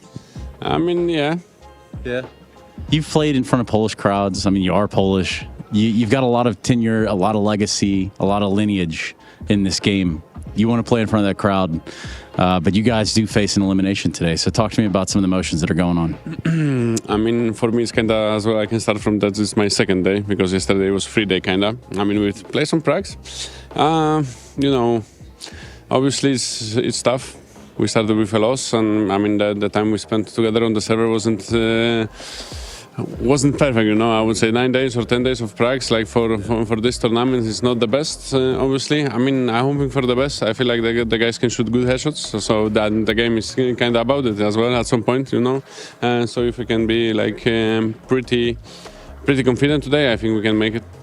You guys play a ton of Counter-Strike. You are, you know, a veteran over there. You're a veteran here in terms of playing on Polish ground. There would be disappointment to not make it into the big arena, to say the least. I mean, obviously, it would be disappointed. I would be disappointed. I mean, I would love to play again in front of the Krakow crowd. It was insane in 2017 back in the days. It's my home city as well. People know how to cheer here, you know. So I would be disappointed. I mean, they're already waiting outside the hotel. They love you. Yeah, I have some talks with some people in front of the hotel. I think they're waiting. I think like Poland loves CS, and this is again like we love that we have every time like one tournament be like huge one in this country. So it would be nice to have some Polish guys as well. Maybe not me, maybe Siuchy, you know, maybe Kaspersky, you know. There's a whole roster of youngins over there that are looking to take down the throne. Well, there's also a venue full of people that speak Polish. And I know since you also speak Polish, with the venue, with the Polish fans outside of the hotel, tell them something. Trzymajcie kciuki, mam nadzieję, że damy radę dojść do playoffów. To by było marzenie oczywiście, bo dawno nie grałem, trochę przerwy było. Są szanse, ale zobaczymy, jest jak jest. And on that, dziękuję. Dziękuję. Fugitive.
I think the oldest one should be this guy. Oldest one? Remember this? Yeah, I remember. Should be this because the train was totally different that time. Liquid Major, when was it? Against Luminosity? I don't know. 2015. This is Stockholm? Yeah, this is Stockholm. Should be this? Yeah. Rocha. The comic moment of Counter-Strike. If you have never seen this, I never you don't know about Counter-Strike. This is the second one, huh? I think so, yeah. Because Cologne next year will be the major. And it's been 10 years that Cologne doesn't have a major. I don't remember. Yeah, you played Counter-Strike for 10 years, but you're still young in this game. Okay. I think this. Yeah, I would say the same. And then the other one. But this one was the Astralis I don't era. know, I don't remember. But I think it was 18, or? Yeah. Okay, I think this one is the recent one. Iceland. I think this is bro, the 7 for sure. The recent fumble of this year. And then it's this, no? Mm-hmm. Okay, the grandfather of Counter-Strike. He makes Liquid Choke, the final 2016. Cold Zero jumping. Cold Zero jump, Fenix clutch to Everything happened. and the overtime or the overpass. This match was crazy. This? Luminosity, then it comes Summit, and then it comes Shara. Shara is the oldest? Yeah, flip side. I know by a day. Last. No, second. Oh, yeah. We had these two. I don't remember all this. This was Boston 2018. Phase unit 6, and it put 6. 6? You're crazy? Yeah, it was 18. 2018, bro. Yeah. This 2021 is the. No, that was 4. Sorry. That's on you, bro. This correct? Yes, that's correct. 6, maybe. 6? No way, bro. Look what's next. What's the next one? Nuke. When was it? 2021, bro. Yeah, so it's this one. This 6 one, for sure. Oh, it should be fine. That is exactly what it is. What's left for D2 forgot to defuse moment against Astralis? Is this. Yeah, makes sense. Oh, this is. Bro. Oh my god. I got it. And then maybe makes which one sense. came first, Summit 1G or Liquid Luminosity? It was happening at the same tournament, huh? Literally a month in between. Yeah. I remember it was so close. But this one should be the first one, just for the memory. What was the biggest? Phase losing to Cloud9. How can you give up major to an A?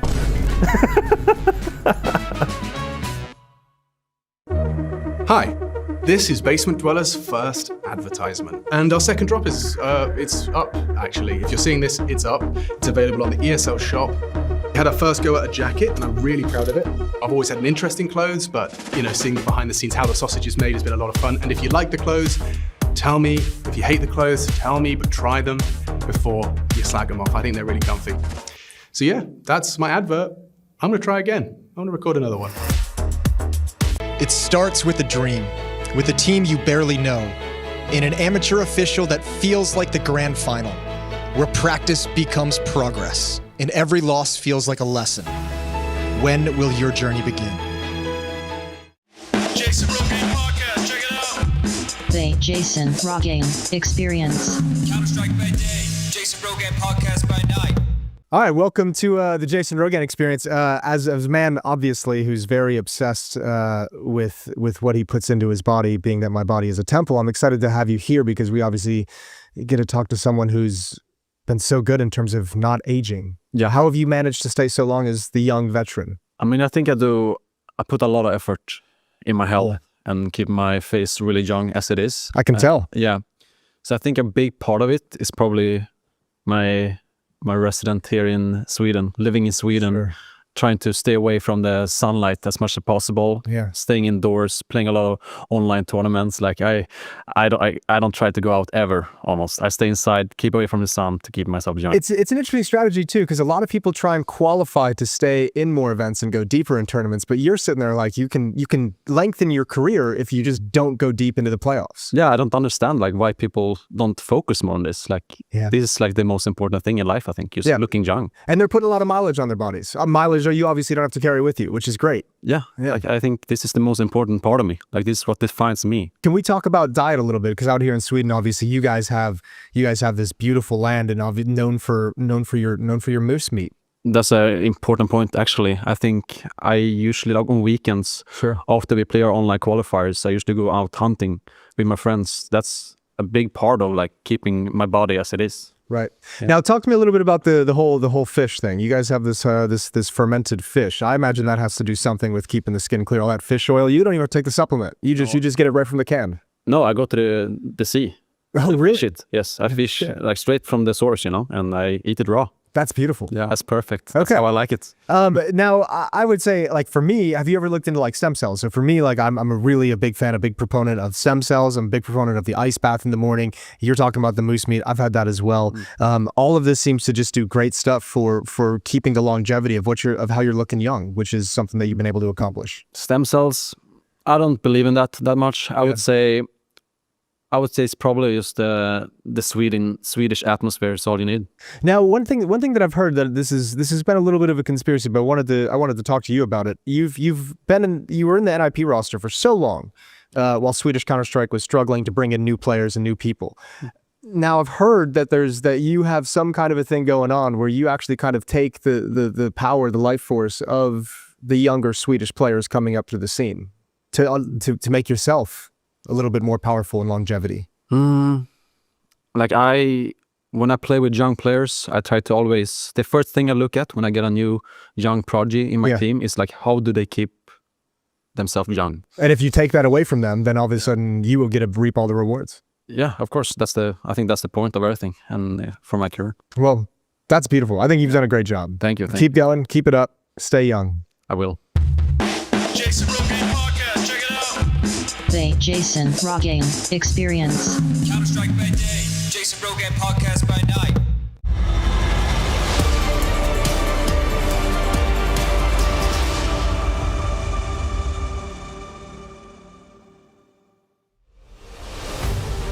Well, Rez has been draining power from the Swedes. On the other side, GamerLegion sitting a map up in this series for Heroic now. Pressure is on. It is their map. Mirage up next. And if they do want to survive the night, you've got to start here and now picking up this series. These squads playing 2 games today. This one isn't do or die. The next one will be. This one is all about survival. Yeah, down in that lower bracket.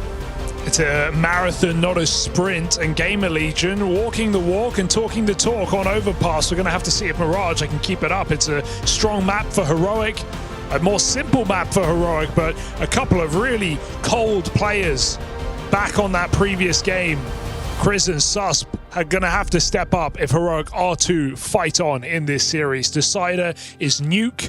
That's a long way away. GamerLegion trying to eliminate Heroic in this second map. Mentioned earlier here at Krakow that we have 6 polls in the server, 2 of them on GamerLegion looking to long it out, and in fact an Intel Extreme Masters Winter champion in Snacks as well.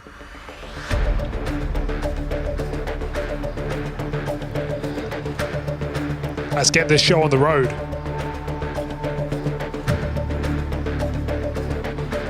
That's some pretty galvanizing wins here for Heroic on this map. Saw him rather shockingly besting Furia back at Bounty on Mirage, which is no small feat. It's not like this is a map well and truly out of GamerLegion's wheelhouse, right? This is one, unlike Overpass, where I think you came into it painting GamerLegion as pretty heavy favorites, a map that they've liked to play, a map that they've looked to bring in, one that Heroic have largely strayed away from. This is a map played by both squads. There's very few teams out there that can afford to sacrifice a Mirage in the current map pool we have today. Yeah, if you play Counter-Strike, you play Mirage. There is no question about that. How well do you play it? That's still up for debate here. Looks like we're going live. Psych. I mean, look, a couple of things I liked from that opening map. Snacks calling up a storm and playing good too, right? He got some instrumental openers. Talk about him as a former champ here. Well, he's looking to continue etching out a name for himself since joining this GamerLegion project. Well, rejoining. Yeah. Old habits die hard. And a couple more bright sparks of a GamerLegion. PR, it was a slow beginning. PR so back, potentially. Yeah, came back with that pistol, got an ace, carried his team over the finish line. Hypex as well, once he got that CT AWP, was very consequential. Don't think he missed a shot in that second half either.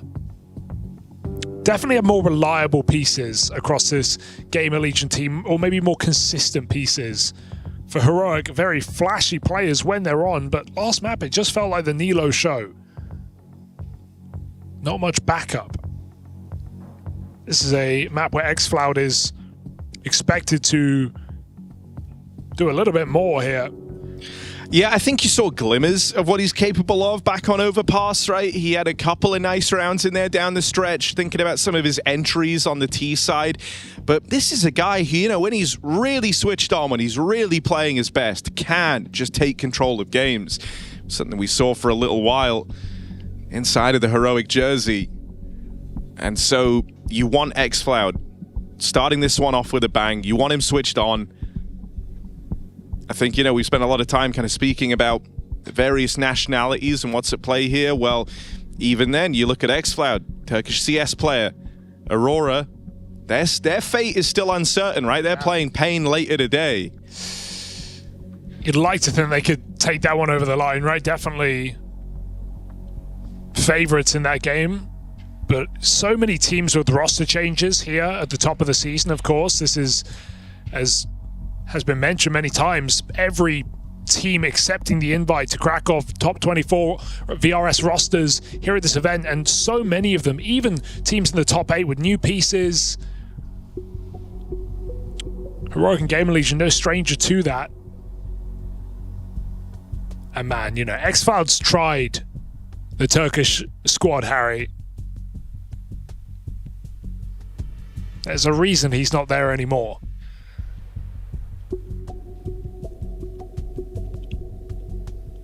I always felt like he's enjoyed the way that the international teams operate, and that's where he's looked to make a name for himself.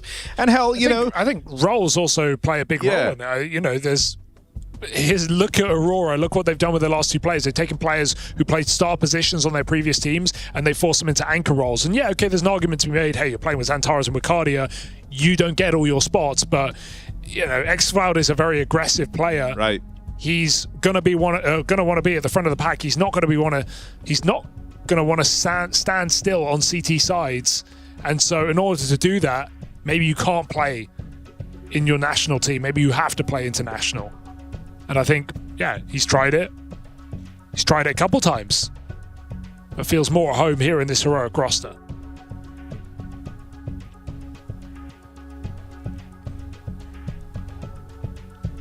Talking of the man, it's a PC restart for xFloud. Some tech issues on his side.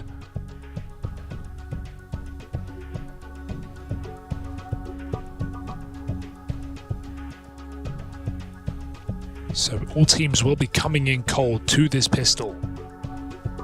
No talking during the tech. Does that make you nervous, seeing a little res smile? Little res smile. Nervous for Heroic, maybe. It's a man who knows something. It feels like the win is right here and ripe for the taking. Snacks is like, can I go play some darts, or is that cool? I'll be back. 5 minutes. There he is.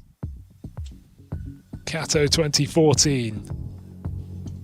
12 years ago.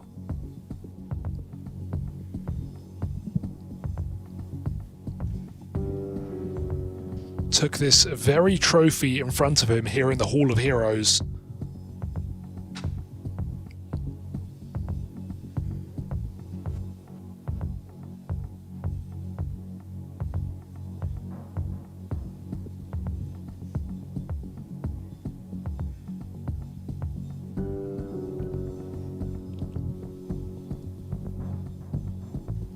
I mean, Snacks has been playing like he plans on sticking around.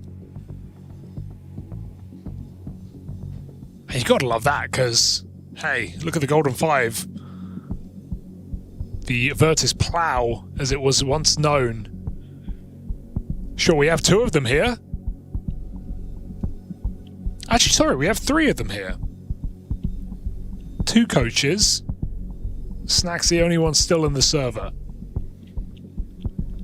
Pasha influencing and Bialy fishing.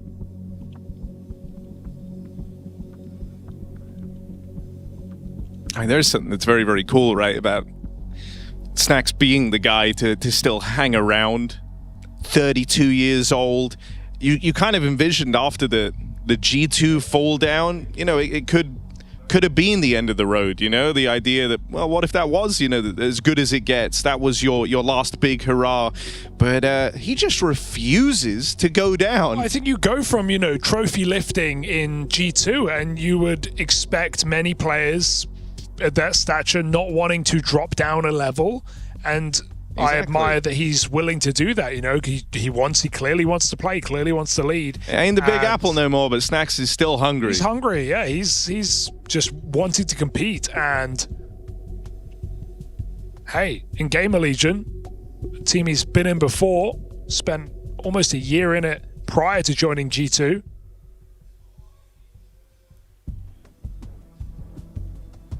And remember, even prior to that GamerLegion, he was grinding a bunch of smaller teams. But hey, forget the back and forth. It seems like we're going live. GamerLegion Heroic, map 2, setting the stakes once again.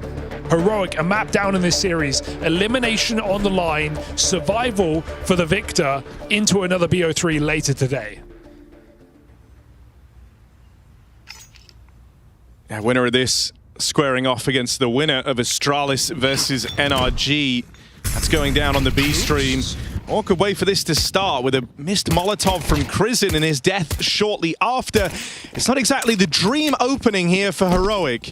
Still, they're trying to make the best of a bad situation, taking control away over at jungle. That's a stance the GamerLegion are ready for. Torsen nails them as they round the corner, and xFloud boxed in. All angles, bullets rain on through. And he can't find anything in that 1v3. It's a pistol round to open things up here for GamerLegion. Not going to do anything for Krizen's confidence, right, when you just miss your utility in the pistol round like that. But regardless of it, GamerLegion clearing mid together at the perfect time in the round. Huge double from Torsen in window. GamerLegion get going here on this second map.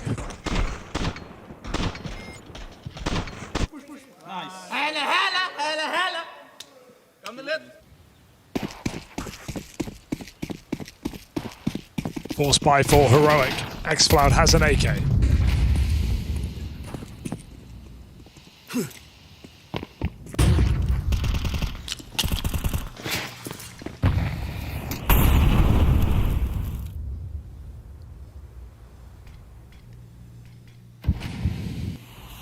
And it's clear they know who they need to have switched online. xFloud and Nilo, both with rifles. It's Krizin dead early, but it will tee up Nilo for that trade. And the fight for mid control, ultimately won out by Heroic, right? GamerLegion go ahead and depart, but so do the Heroic squad. They leave middle altogether, and this push from Torsen could feel lucrative. Nilo's going to miss this timing if Torsen just sticks to his guns and follows through on the play. Oh, will he catch it? No, he was back down under, so he's not even going to hear if Torsen begins to run. And now they know fully this is an A hit. Sure, they can be mid-controlled, they could walk up cap, but let's put our eggs in this basket. Heroic. All of them, in fact. What could go wrong? Might be a scrambling. Torsen right behind, such impeccable timing. Yeah, he's just here on such a forward timing. It's almost unthinkable. You hear PR burn in that molly, you're going to try and capitalize. Find him out towards the jungle, but it is just this flank that was supposed to take it all away. Nilo left up in the clutch. The bomb is planted for him. Heroic planned for this contingency, that if it all goes wrong, they had faith that Nilo could see them through. Arrives here off the back of a great opening map. Nilo, a very talked about player, nade for this bomb. Spam connects, defuse held, and he just gets it away from them. That's why they've got faith in Nilo. Oh my God. I can't believe he got that with just so close. Felt like the defuse was destiny for GamerLegion.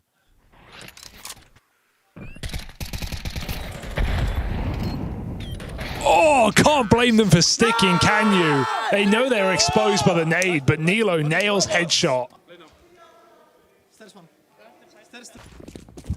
Whew.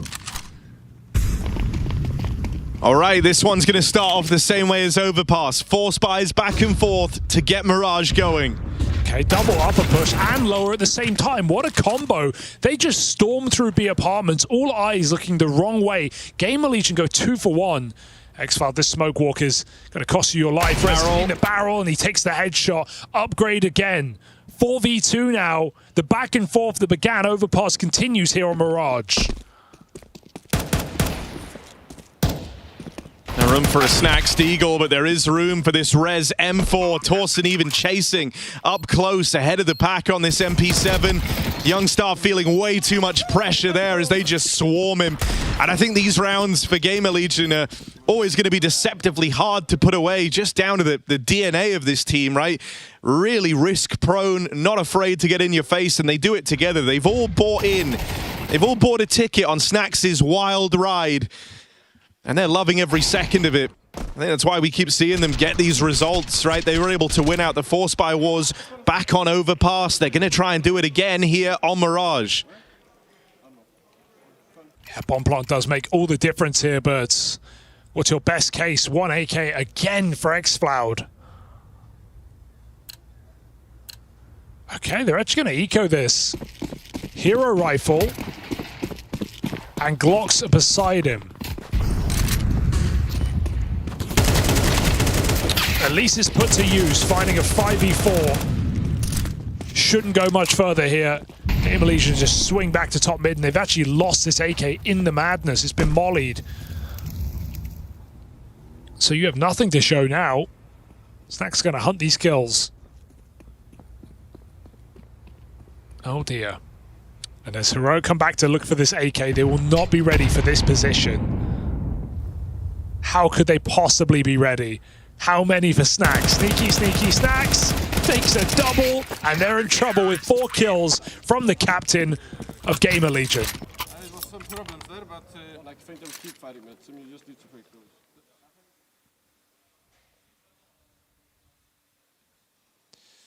Heroic already being shaken around in this series. Kristen takes the hit, allows X-File to play a rifle.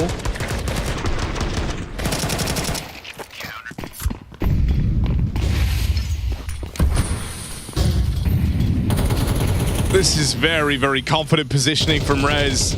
Here to lend a bit of a helping hand, open up this lower pick for Hypex. Kristen again first to fall.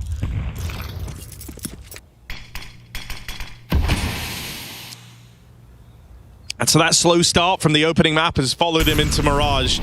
Not what you want. You wanted this to feel decisively different. You wanted to come through playing a strong game from the get-go.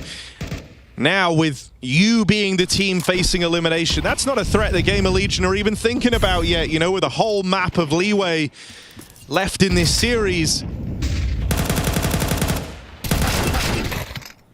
And it is just failure across the board in this first rifle round. Everyone dead with nothing done. Leaves the only 2 players with kills for Heroic in this 2v5. I love a window cross as well. X-File is going into clear though. Perfect pre-fire before he even saw Snax.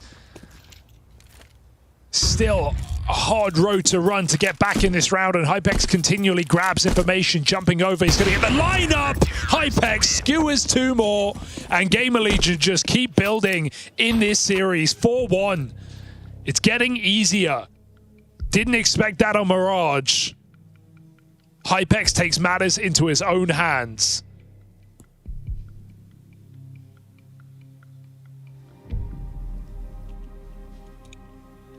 Dude, you know, that got IMD excited. The coach of GamerLegion rushing in. Hypex nearly left hanging for his high five after the collateral, and the coach weren't having it. He is very happy with how the early game is going. Tob is not so much so on the side of Heroic, calling in his first timeout.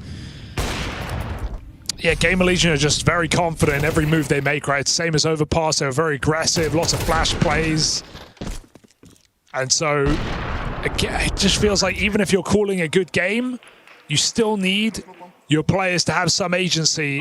Dude, 3 guys with no kills after map 1, where you had 2 players under 5 kills for Heroic, is just rough stuff. You know, it doesn't take a genius to work out why on this one. Failure to launch so far. Took a team game. It's a 5v5 game, and if you have 2 players, in this case now 3 players, not performing off the rip, you are going to feel that. Nilo and X-Filed in the 2v8. Oh, that nade. Boom. Ouch. That hits Youngstar dead on. And so he never gets a chance to play.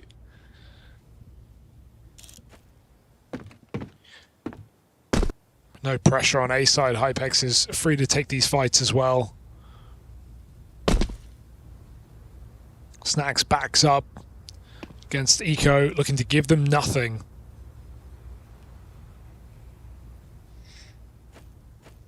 Sure, have window. Where are you going to go with it? This is not a nice fight for a pistol. They jump over. Snacks is ready. It's messy.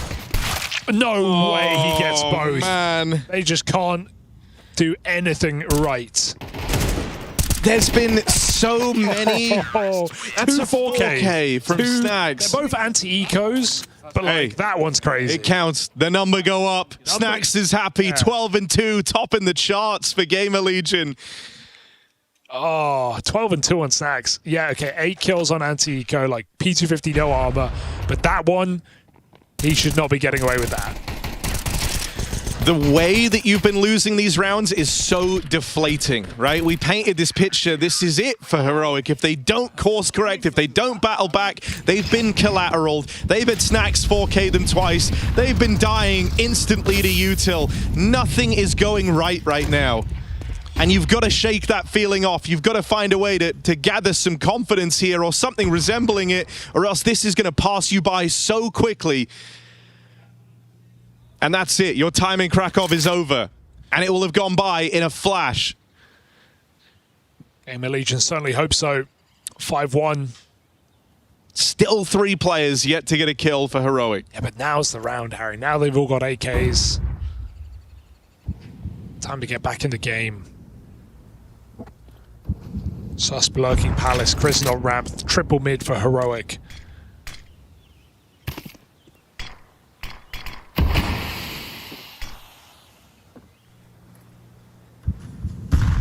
Sus v Rez. And it's Rez on top. X-Filed even spammed through this smoke. One of the few fraggers that Heroic have, and he gets blown to bits again. This util has been crazy.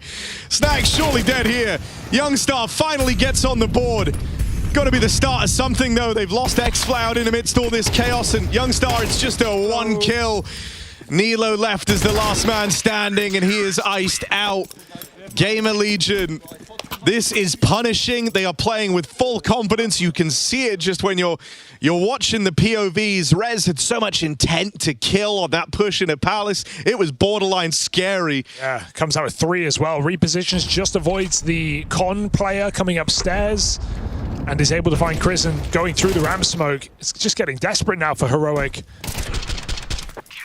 Fully stacked side, GamerLegion, deal death. This is first-degree murder. That's the worst type of murder, right? That's what they're doing to them right now. Fully intentional. This was planned. This was calculated. Not hearing any man's laughter after this one.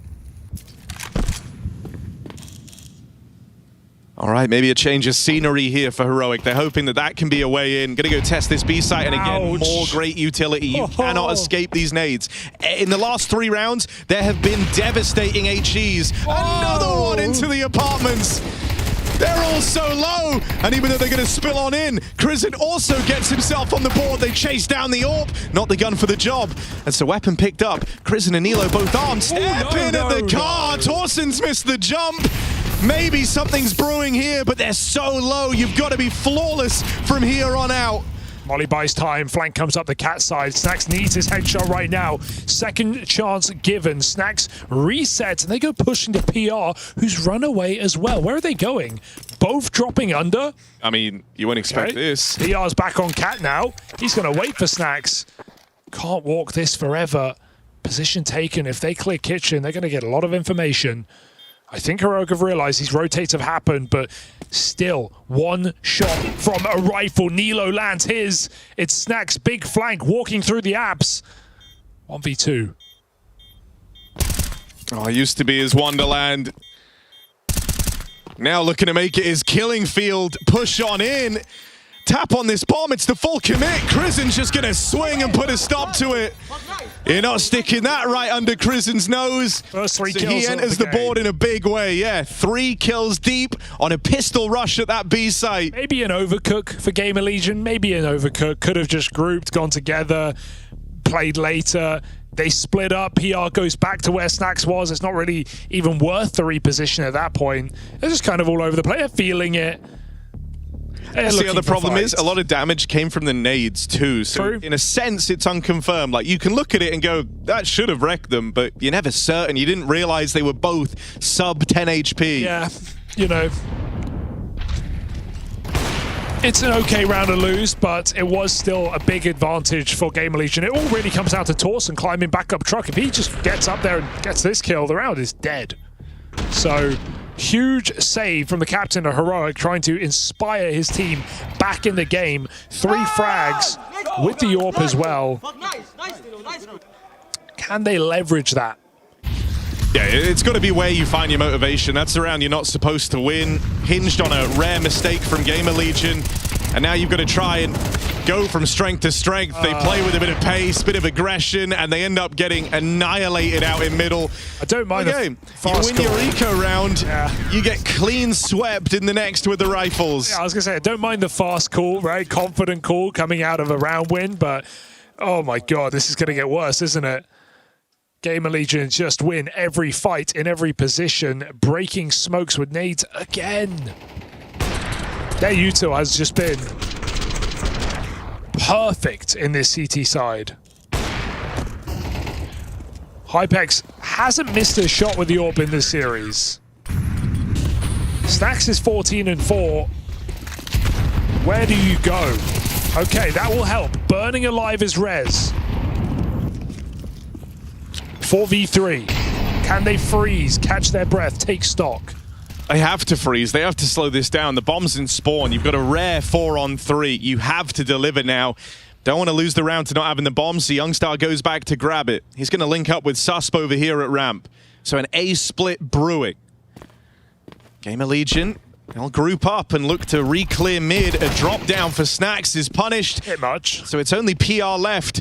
This comes with the territory of this type of game. You're feeling very confident, like you can win any fight in the book. Doesn't mean you should take any fight. PR's gonna get... Oh no! All right, Youngstar, much needed stopgap. Susp just can't seem to get his bearings in this game. It's not his day. He had a rough last map, but he is 0-10 right now, Harry. That is unacceptable for Heroic if they want to win.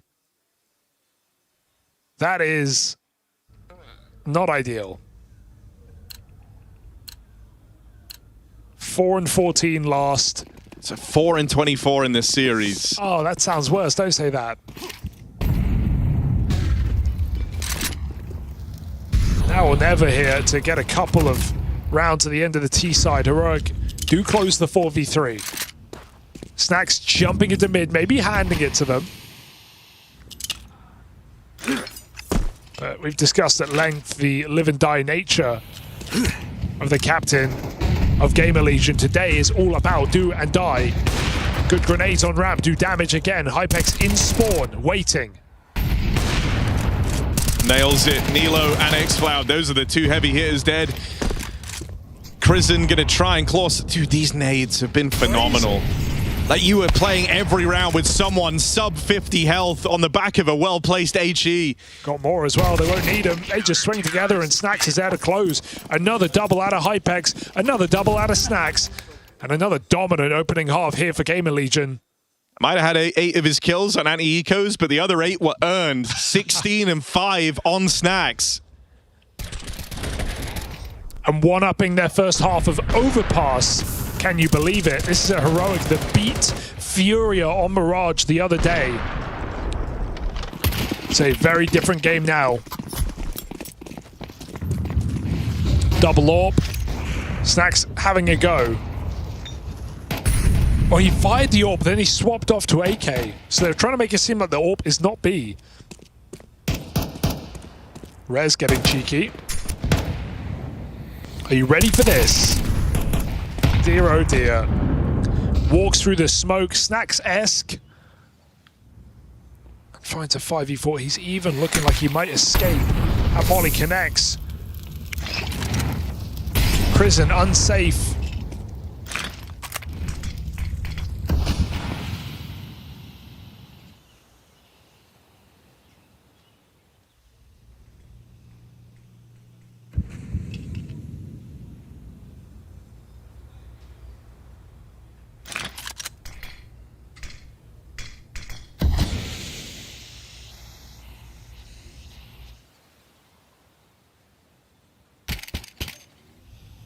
Just left the window to trade out. Snax. Oh, dude. It's every time. Whenever there is a smoke, Snax just can't help himself. Oh, Nilo's and he's traded places with Nilo.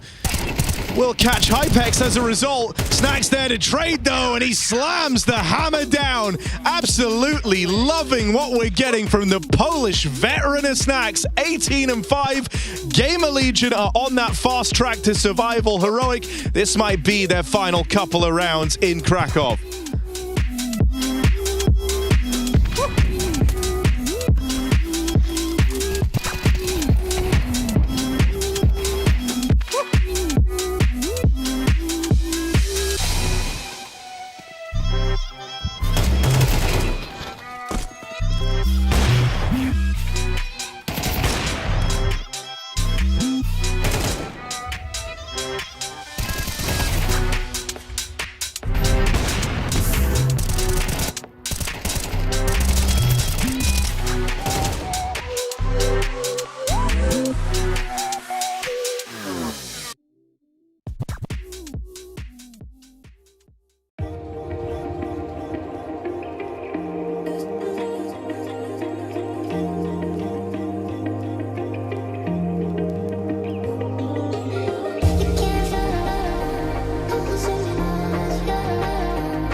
I have jungle and stairs. Can be ramp. One window, one more. I'm holding jungle. I have jungle. I have it. Nice. Window. In the... Nice. Janos! You're owning these noobs, huh? I mean, such a nice eco frags, guys. I love it. Nice. Kurva, don't be scared, okay, to do something here. We have nothing to lose. I legit mean it. Literally I'll just be annoyed if I am sitting with a feeling like we're playing not to lose, you know? Okay? Yeah, let's play. Snacks loving the eco kills. Heroic sounding desperate. Their elimination is on the line. 4 rounds away from it. If GamerLegion can complete this map of Mirage, Heroic, it's just been a cold day. Susp still yet to frag, and barely anyone saving them here on Mirage. Yeah, 4-26 in the series for Susp. A real low point, and I would love to say it could all start with a pistol round, but honestly, it's the second round 4 spies that have been very tricky to deal with from GamerLegion, so I don't even think their success is necessarily underpinned by this pistol. Already they're in a good spot. They get themselves a bomb plant set up in CT. This is tricky for Heroic. Flash could be good, but we've got plenty of players here, and it's actually GamerLegion who bring the fight to Heroic. They play ahead of the grenades. Still Youngstar responds with a double. It's Snacks hiding out at the back of the site, leaving it to a Hypex clutch. The 2 poles left up in this one. Snacks continues his great game with the first. Youngstar jump shot goes a long way. How's Hypex is clutching 12-5, can't get past Youngstar, the standing tall at the end of the pistol. 4 kills from him, turning that push out in a CT. A move that looked like it was going to serve GamerLegion really well against them. Yeah, I like that they go out on their own terms. If they sit still there, they will just get flash peeked and probably it will go worse. So they did have an advantage. Aggressive in the spawn in a 5v3, but Youngstar, 4 massive kills. Nothing to lose for Heroic, we hear. So can they play like it? Gonna need to hit hard as this 4 spy comes in. You mentioned the success of these second rounds in the series. Yeah, the tournament so far, 3rd highest rated round 2 break team is GamerLegion, right? They've had a lot of success at finding these 4 spy round wins, and that's a number that's only ticking up. It doesn't take into account what we've seen in this series thus far.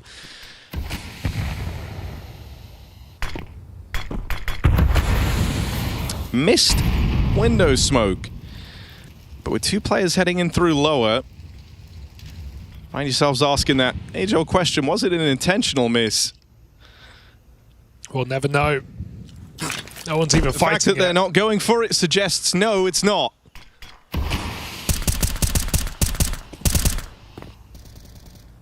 Heroic get blocked anyway.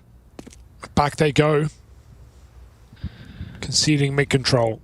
Look, the fact that you undoubtedly will be nervous in this round if you're Heroic speaks volumes as to how the series has gone thus far. Torsen's ready to pounce at B, and there's no one in the bomb site. It's double short right now for Heroic, so GamerLegion are going to get these fights with the AK. Oh, well, if that counts. Shot in the back. And 1 by 1. Seems like Heroic might have held enough here. There's nobody home for Torsen. Double short spotted. Torsen can go. Yeah. Sees that second player. They're closing in on Crizzen, and he's going to get nothing done. Now, they do lose res in the downtime, but don't get too comfortable, Heroic. You've still got to dig deep and retake in this now 3v1. Good pickup for xFloud. Left looking at Torsen. What's he going to do? Missed that timing on Youngstar back in the market. Steadies himself over at bench. Lineup was there. Susp dead at the back. It took xFloud with a 4K to maintain control of this one for Heroic. Just moments of individual brilliance. 4 kills for Youngstar, 4 kills for xFloud, and a 5th round for Heroic as they hang on here on this CT side. This has been a strong map for Heroic, like we've been saying. They've already got a legit win over a Tier 1 team this year on it. Definitely something worth believing in on this CT side with GamerLegion's money broken now. Just this hero AK.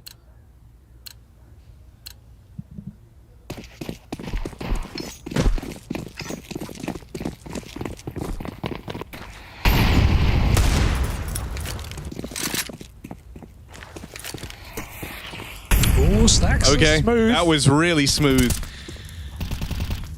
Here's them spamming on short. He's ahead of that smoke. And to be honest, even if he wasn't, knowing the player he is, he's coming through. Yeah, he's just walked back through the smoke. He saw a smoke. He's like a magnet, has to go in. Torsen entry. Shouldn't go far. It's a bunch of pistols. Molly, nade. Problematic. Torsen's still here. Youngstar, not much health. Escaping, no guarantee as Torsen jumps up. Could they boost for that gun? Red's going to give it a go. But they like the advantage and they want to use it. Walking back to B to regroup with Snacks. Just have so many players feeling good right now. You know, you don't really mind who gets to don the hero gun. Torsen has very much done his job with that double kill. And okay, Krisen, he's bottom of the board alongside Sus. Sus with no kills in this game so far. Krisen with 4. Now is the time to step up. Captain required to get some kills. Got a bunch of pistols coming his way. Deals with the first man in. Follow up for Krisen, and he puts that MP9 to work. Doesn't crumble. Doesn't give them a way in. An important 3K from Krisen. Yeah. But those were meant to be your easy rounds. You know, now the going gets tough. Now the guns come out for GamerLegion. Self-assuring round, at least for Heroic, right? Winning some scary moments from some scary positions. Even that pistol. And even this one, Krisen needs to get multiple kills. He delivers. Susp 0 and 14. Surely he's going to get in the game here and now. I think, you know, it's one of these things sometimes where someone like Susp, sure, he's had a playing career of, I think, over 5 years now, but very little among that has been spent at these top-tier events.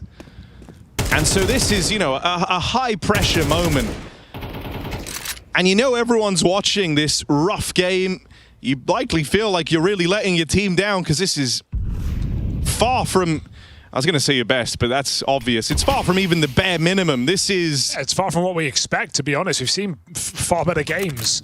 But unfortunately, Harry... Well, yeah, I mean, that's not hard. Yeah, obviously. He's left on the wrong side of the map. We have a B-pop coming in, and Sus will have to retake. So again, Krisen, he did it once. How about the rifle round? A lot harder here, and he's all alone. Last time he had rotates available on short very quickly. This time, everyone is far away. PR follows up, and this one's over before it even begins. Just unlucky. A stack on the wrong end of the map, and that decides your fate. It's relentless B hits in these last couple of rounds from GamerLegion. Just simple calling, keeping it basic in their gun round, and pouncing on a weakened bomb site. I think that's why that like flubbed 2v2 retake up against the Eco kind of stood out in the first half, even though it only ended up being 1 of 3 rounds that GamerLegion gave away. Snack's not really the guy to overcook. At least not since he's moved into this GamerLegion squad. He's kept it pretty simple, pretty stripped back. Largely about when and where you take risks. That's what a lot of this boils down to for GamerLegion. He knows he's in full control of this game. It's not demanding any more than just these B hits. And so, why bother overcomplicating it? You know, you've got multiple individuals that aren't really a threat to you on the side of GamerLegion. And so, why fan out? Why let, you know, Nilo, xFloud have chances to strike 1 or 2 players from the round? Just play grouped. Pound for pound, you're hitting way harder. Probably why you jump on B as well, right? Right off that Eco round. Now they know there's still guns in play. Plenty of saves here for Heroic. Orb still a factor. Another missed window smoke. No longer looking purposeful as they replenish. We can see a boost here in the window. Snacks. Careful. Head off as he jumps up. Sus, they get through the smoke as it blooms, and he loses the AWP behind him. Has to put up a defense here. xFloud providing cover. Sus with the swing, he's in the game. First frag of the map. Nilo follows up, and GamerLegion hit the wall. That's a good nade. Find him. He won't last long, but Torsen's got nearly no ammo in this gun. 3 players swinging his way. Heroic still here in Krakow.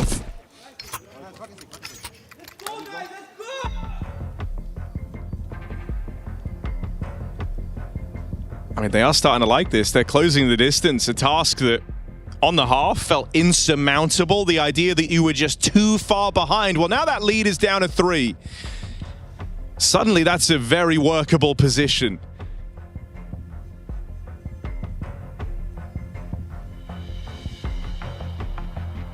Credit's got to go the way of Nilo and xFloud. If they weren't playing well, this game would not be close.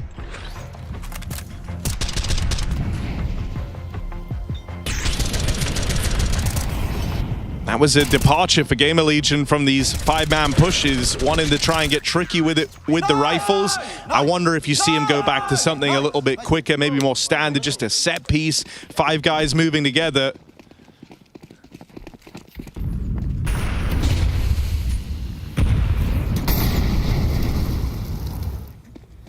Ramp take here, Heroic remaining active. Push on the A side. Get some early information. PR is back in Palace. GamerLegion going for the mid control. Coming out from under. They're going to have the room. They're going to have the space. That's because Heroic are giving it to them. Bit afforded mid whenever they want it here. Do they really want to try a window boost again, though? Looking to take this fight on short first. Snax.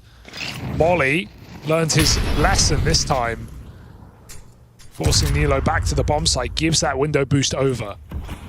Is he going to take the CT wrap? Oh. Yes, he is. And now Snax gets behind enemy lines. They have no idea. xFloud just went and checked the window. And so someone is going to die for free, and it just might be Youngstar out here in the open. Sus will be the surprise. Oh, wait, Nilo arriving on the rotate from B. Snax turns and finds him. Now, they know about Snax at least. Still, he's a thorn in their side coming in on this backstab. That's just a crazy maneuver from Snax. I thought he was a dead man. He's put pressure on ramp. PR just got to kill him midair all the way to jungle. What is going on? What is going on? Kills for Youngstar as he tries to hold on in this round, but it's not meant to be. They've lost too much ground. And show us that PR kill again. Was he falling out of Palace? Palace to jungle. Yeah, like 2 bullets. Unreal.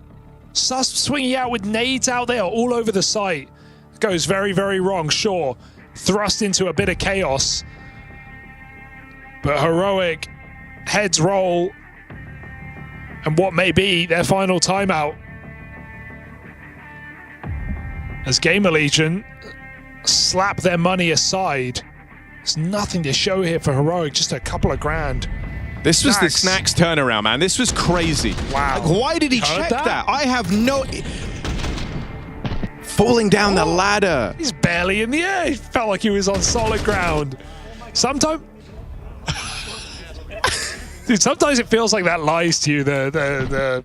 Oh, he was certainly falling. Yeah, he was. It's just so close. Insane. Okay, the eco. I actually respect this eco for Heroic. Tough call to make. Dude, Snax is dialed in. Yeah, 21-9. That was a crazy shot. Just the foresight to go and look for it. I don't know what twigged in his... Surely he's too far to hear Nilo there. Maybe there was a jungle player who heard him. I can't tell you. Checked over his shoulder at the right time. And what a passive start for GamerLegion. Waiting to see if Heroic make a play, and they do. They do at the perfect time. GamerLegion just left the top of middle. So as this flank from Crizzen comes in, he can call his pieces to the right place. How long does Hypex hold the flank? It could be a devastating opening death. And it is. Why is he holding me? Execute into the stack. You know you're going into a stack. You know there's going to be everyone here for Heroic. And that doesn't scare them. They are so unbothered. Fearless. Waiting that stair smoke out. Ready to deliver the final blow. Torsen jumps at the chance. Run and gun. Send them home. GamerLegion, 1 gun round decides this. Heroic's fate hanging in the balance. And what a fantastic series from GamerLegion this has been. And a fantastic second map from Snax. Yeah, I mean, this one has been a bit of a showcase of what you know, having that veteran tag can do to you. You know how to capitalize on these hot starts. You know that you're not going to crumble. Right now, it is those two veteran players, Snax, Rez, side by side, topping the charts. You know, we kind of pitched this as a bit of a generational clash when you look at the Swedish talent. Nilo, one of the really hyped up guys, playing against Rez. Someone who's been around for a long, long time now. And Rez has outclassed him, especially here on map 2. Snax just putting in a super solid shift. Does not want to depart from his home tournament this early. Wants to have that shot at stage 2, wants to have that chance to progress, to keep on going. With one more game still to play, if he can carry this momentum forward, it's a very exciting prospect. Yeah, doesn't want to be the first Polish player to be eliminated here in Krakow. None yet have been. GamerLegion with a final push. 5 rounds to find one. Coming out of ramp, Youngstar caught throwing nades. It's Susp on top balcony. Snax with another entry, 22-9 on the Youngstar. Oh, good catch. Youngstar appears now with 2 of his own. And Susp. Okay. That one is nice and easy. Hypex dealt with, brushed aside. Surely we don't get a Snax 1v4, but you know he's down to try. Says, guys, do I have to do it all? Is Youngstar going to walk into Snax? They don't expect him here. Of course. No. Of course. Okay. Only Snax. I just heard a scream. Nade's big. Does huge damage, but a swing over the stairs. They do well to stop him. Someone just screamed like a comedic high-pitched scream.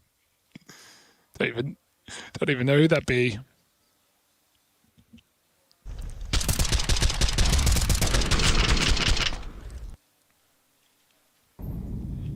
Unless it was Youngstar, of course.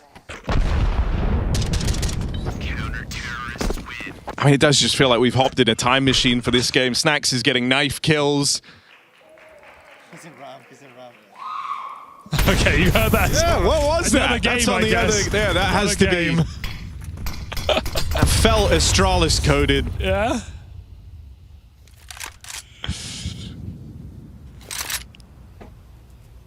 Okay.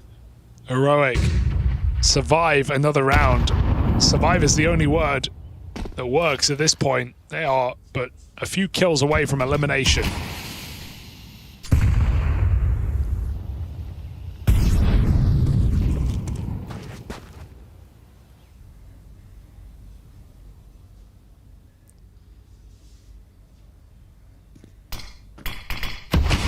Really nice time for Snax to completely change the pace of this game, right? You've been used to some pretty aggressive rounds, some very risky moves. Risk is a word that we talk about a lot when we're chatting around GamerLegion. But here, it's way slower, and so it burns through all that util. You're worried about a pacey round. You're worried about something coming at you quickly here, and instead it's looking for a slow burning close. Oops. Snax got behind enemy lines, but ends up giving up his position. Nilo alone at B, has XCloud actually joining him in the market. He's dead straight away. They deal with Snax on the backstab, and Nilo is cleaned up. Youngstar and Susp. It's the stand-in AWP playing it forward, can't get anything done, and Susp has struggled throughout this entire series. Just 7 kills across 2 maps of play. Surely he's not the one for the job, and so GamerLegion have done it with one hell of an effort from Snax. That's the leader, that's the captain, putting in the shift. Top of the board finish and a clean 2-0. Snax is now a game away from stage 2. That's what he wants. Yeah, EMS Katowice 2014 champion, and I will say the job has only just begun here in stage 1. They've still got to win one more BO3 later today if they want to make it to that top 16 and face some of the world's best, but it was still a great sign of things to come from GamerLegion. New changes on both these rosters, but GamerLegion walk away all the better for it. 13-8 on that second map, domination from Snax, and lots to love from these couple of Polish players. Hypex with a great shift in the office as well. Heroic get eliminated, go out with a whimper. Yeah, and it really was a whimper. You know, this team's been plagued with stand-in situations to start off. For Krizin as their new look IGL, he's had a rough start to the season, you know, having to immediately field a stand-in at your first 2 events. But I will say this, Youngstar was not the problem in this series. It was quiet maps from Krizin and Susp that kind of completely let the squad down. It's hard to play in this type of a game up against a confident, informed GamerLegion in what felt like a 3v5. And so a pretty brutal way to exit. Let's hear from Krizin now as he is eliminated from Krakow.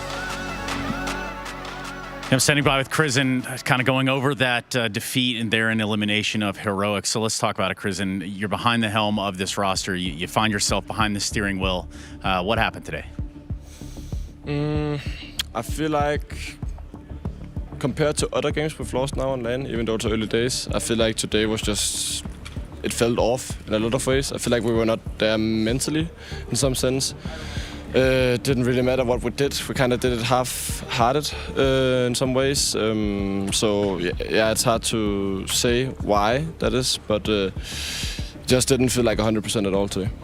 When you guys had a Furia in front of you, a Perivision in front of you, tell me a little bit about the emotions and sort of those emotions that you guys had to go through, especially now with you in the position you are within the team.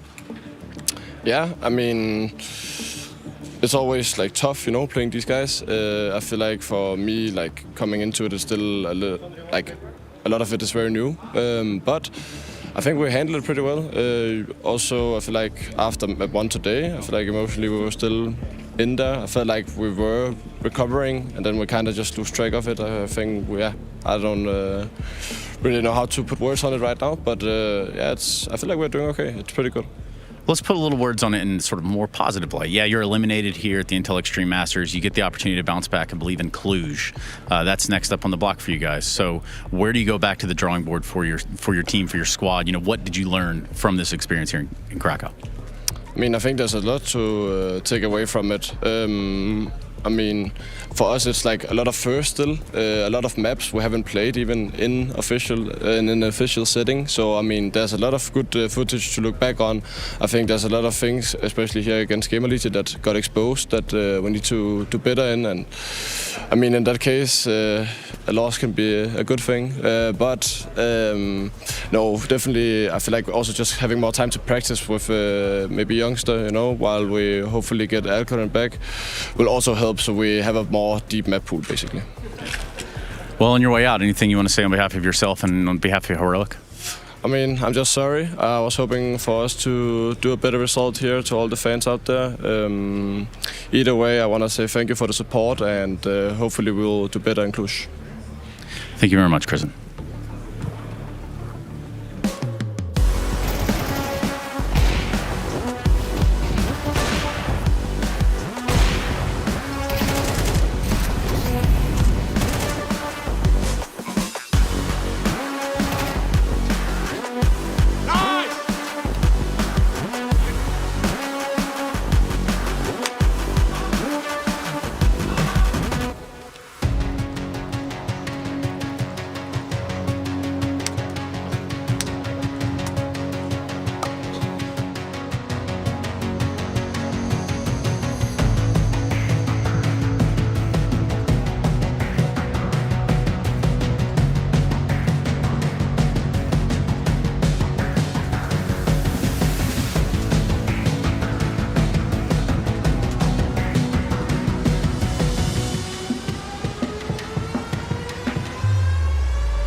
Hi, this is Basement Dwellers' first advertisement. And our second drop is, it's up, actually. If you're seeing this, it's up. It's available on the ESL shop. We had our first go at a jacket, and I'm really proud of it. I've always had an interest in clothes, but, you know, seeing the behind the scenes, how the sausage is made has been a lot of fun. And if you like the clothes, tell me. If you hate the clothes, tell me, but try them before you slag them off. I think they're really comfy. So yeah, that's my advert. I'm gonna try again. I'm gonna record another one. Extremely important match for BC Game today. So many implications for the tournament, for VRS, the whole deal. And they're up versus NIP, so Materials. What are the general feelings coming into this day? I mean, new day, new opportunity. Yesterday it was a day to forget. So yeah, I just hope that we can do something good today to at least have a chance, because I think it's going to be a hard game, but we are here to fight. It is going to be a hard game, and you said it there yourself yesterday, maybe to forget the first day to remember. So what would you say were the biggest differences in between those two games that you saw as an IGL and things that you do have to clean up? I mean, I think that right now we can be a team that we can destroy or be destroyed. So the consistency, it's something that it's a must in CS. So right now I just feel that we don't have that consistency. We are a team for 15 days with 15 days of practice. So we are still knowing each other, different ways of thinking, approaching things. So it's like sometimes everything is a mess. Sometimes we can be very good. Sometimes we can be very bad. So yeah, that's sometimes maybe good, sometimes maybe shit. Yeah, we know it. Tell me then about on the server how you think those, like some of the most experienced players of all time in Electronic and Simple, and then some of the least experienced players in this tournament on Aragorn and Crazy. How are they working together? How are you managing that all? I mean, it's always different. It's like. We want to adapt. We want everyone to be comfortable. Sometimes I think that we just gonna need to forget adapting, and we're gonna be in the same page. But like I said, it's really hard to be on the same page with 15 days, and I don't want that to sound like an excuse. But it's like there is some things that there is no shortcuts. I think so. Right now, what we can control, it's some things that we have, we should play that way, and I mean the good mood and everything needs to be there, or we don't have a chance, because sometimes we are kind of destroying ourselves. So that's the bad part, but I think that we are prepared to everything today. Okay, wonderful. Thank you very much and good luck. The Intel Extreme Masters Krakow 2026, brought to you by ESL in partnership with Intel, Acer Predator, DHL, Zowie, Checks, and the City of Krakow.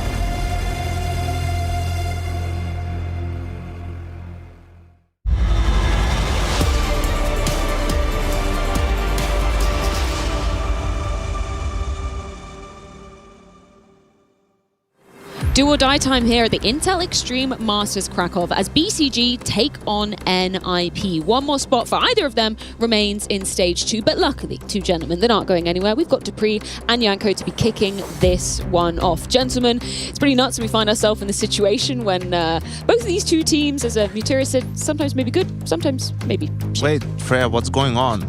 But on this day for Dupree, he didn't win like some tournament or become MVP or what? There's no milestone on January 30th. We need to praise Janko a little bit here. He's looking for it. He's looking like, oh, actually, I think maybe or on you just did it this for day, me. You felt bad for me. You lost 16-0 maybe to Astralis. I think that's the anniversary we're celebrating. Just brought up the Beijing. There was a couple. Well, not impossible. I'll get my best brains on that. There's a chance. But yeah, I mean, sometimes maybe good, sometimes maybe shit is true. And I think, but what he's saying, it's not clear like we could win or we could lose. It's like we could stomp or get stomped, Yes. right? Like, because they're a momentum-based team, and when things get rolling and perhaps like, because they only had 15 days, I mean, only 15 days of practice, I think considering the composition of the team, that's not enough. But there's not a deep playbook in there, right? Like, there's not a lot of protocols in there. There's not a lot of familiarity between the players or even the coach with the players, right? It's a sort of a new project, really, in a way, despite the SOC core being there. So when that happens, your few ideas, your main game plan sort of has to work, because any adjustments that you make are not going to be that well executed, not going to be super coordinated because of just lack of familiarity between the players. And regardless of the results and how BC Gaming is looking, the 15 days of practice just only gives you that limit of time to be ready for this type of tournament. And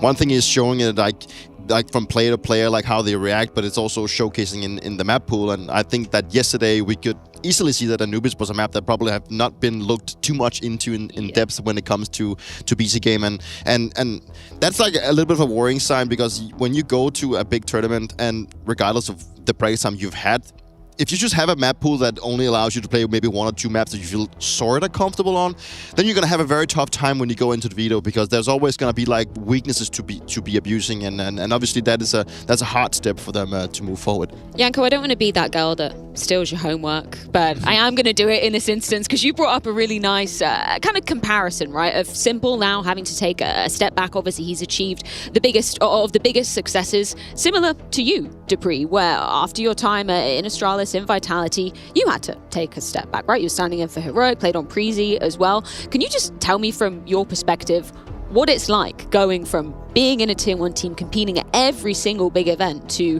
having to kind of start essentially from the ground up again? It's super difficult. Like, one thing is that you have to be looking at yourself as a sort of a new beginning, but you also need to live you need to live up to some expectations, because when you take a step back and play against low opposition teams and with players, people will have an idea that, hey, he was once a Tier 1 player, he should be, you know, racking up good stats, and he should be looking like a player that is not meant to be there, but he's working his way up. But at the same time, it's also, you need to find some comfort in the fact that you know that this is like a period where you need to be working on yourself, and you need to showcase once again to the world that you belong somewhere else. And it tanks something on your ego. It took a long time for my ego to kind of fall down. The first couple of months in Prezi, I actually had a very hard time to play with these kind of players that I felt that I was better than. And at that point, you know, I was a bad version of myself. I was actually being a really bad teammate, because I expected a lot more from my teammates, but they didn't know better. Like, they were still at a time in their career where they were still evolving and growing, and it takes a long time. And I think it's a little bit the same case when you look at Simple now, that he's also mentioned himself, he wants to be this guy that wants to learn the other guys how to be thinking. And everyone is playing with Simple, they will be thinking it's nice to learn from Simple, but it's still, my concern is that like how Simple presents that kind of thing, right? He is a guy that maybe could expect too much of his teammates that is a little bit inexperienced. I mean, I don't think I'm being out of bounds by saying Simple maybe not the best of teachers. You know, play like him didn't really work out the best, but that's how it is sometimes, you know, with great players. They just have great instinct, and they themselves know how to do things and can read the game really well, but translating that to other players may be difficult. And, you know, even in my teams, we've had a little bit of those challenges where there is a disparity between, let's say, maybe the core of a team and 1 or 2 players, or just in between players on the team, where, you know, the understanding of the game is on a much higher level for player A than it is for player B. And then it's about managing your expectations, right, as that bigger player, and sort of having the patience to understand, all right, this guy isn't making that mistake, or you know, he's not seeing it, not because he doesn't want to. Yes. He just needs more experience, or he's never played in this, he's never thought about the game in this way. I mean, I remember when I first joined MIBR and was on a team with Cold, right? And we're going through water review or some practice or some game, and we're talking about a certain post-plan situation, whatever. And, you know, he's describing what's going on, and it's saying, you know what, it's like, but maybe you could have been closer to the bomb site. And he says, yeah, but the job is to win the round. The bomb is here. If I stay here, I have a chance in the end, even this blah, blah, blah. So he was basically playing 4D chess at the time. And it's like, yeah, you're actually right. Like, he was playing the percentages before everyone else is. He and that team was more patient than anyone else is. I think Dupree can testify to that. You know, I heard it from Nico a ton of times playing against them in 2017. It's like they just wait and wait and wait, and you think, all right, like that's it, and then you do something because you feel the pressure. It's like the time is running out, and that's when they get you. I mean, it's always funny when you have an idea of how a player is functioning, and then all of a sudden you find yourself being on the same team with him. You know, I've always had this idea of how Simple would approach a round or approach this given situation. But then when you actually get to talk with him, you know, you feel like he's understanding the game in a completely different level from what you used to yourself. And I think when you have a guy like Simple that has so much experience and has this sixth sense of how to approach the game, I don't think it's necessarily for him to... I don't think he can teach other players the way he thinks, because he has something special, he has something unique that is very hard, that you kind of just need to have. It's not something you can necessarily teach other people. And I think that is also what is important, that Simple doesn't need to teach other people how to be Simple, but he needs to teach them the fundamentals of how to be a functioning team. How are we supposed to be working together? How are we supposed to be thinking? And how are we supposed to react to what we're giving each other inside the server? And that is what I think is what he can contribute with. But it's also about how he delivers that message, and that's my concern. And I think we're seeing with some players, you know, who were superstar level players, the deeper they get into their careers, you know, all of a sudden you're still a very good player, but you're not that hard carry for your team anymore, right? Like that part of your career is sort of passing, but you do have a wealth of experience instead. And that's when we start talking about some of these players, and it's like, okay, it's becoming less about what you can do as an individual. It's like, how can you elevate your teammates, right? Whether that's in game, in practice, culture building stuff, like how do you behave, how, you know, serious you are about practice, listening to your coach, listening to the staff. And that's something that we see, you know, in different players having to take that next step in their career. That's the thing where I feel like Simple is at, which maybe he doesn't feel the same way, and maybe there's a bit of disparity. But you see, like, from a guy like Nico in Falcons, right, sort of slowly kind of doing that and understanding that and maturing throughout his career in that department. But in all honesty, like, isn't that what we're also kind of expecting for Simple? Because if you would take Simple and you would remove his firepower, remove the X factor of being a star player, if you took that out of the equation with Simple, then what are you left with? Are you actually left with a teammate that you want to be playing with? Are you left with a guy that can actually cheat you out? I think there's a lot like many other players that would fit way better into that role. But the reason why, in my books, that Simple is part of this team and part of the talks of being the GOAT and everything, is because he's always been like this star player that has really just jumped off the page. But if you remove that, what are you left with? Are you satisfied with what you're left with? That's a big question. No, you're not, probably, and that's the problem. That's what I mean for him too. Yeah. Just a side note to what you were saying earlier, Dupree. Having got to know you for the past year, it very much surprises me to say you had a bit of an ego back then, right? And maybe you were expecting a bit too much from the players around you. Was there a particular turning point? Was there something you did to kind of realize, okay, this isn't what I should be doing. I need to go down a different path? Yeah, my teammates in Prezi. Like they told me that, you know, you need to stop this, because we were playing a lot of online tournaments. We played CCT and that stuff. I don't think I've ever played like an actual online tournament since like the last 8 years. So for me to find myself in that given situation was very, very hard for me. And I feel like I'm not supposed to be playing CCT. I'm supposed to be playing Cologne and majors and everything. And that took a big hit on my ego. But they told me, because I got verbally frustrated with how people were reacting or how they were dealing with things that I at a certain point, I could probably see myself being a little bit toxic. It's funny when you take when you see like the bigger picture, then you can definitely see yourself not being the normal Dupree as I refrained to. But it took for me to understand that I was being a very bad version of myself, and that was really big for them to come forward and say, you're not giving anything good to the team right now. You're actually just being a nuisance. And, you know, after that conversation, I understood it, because I also applied pressure to my teammates, and they played worse.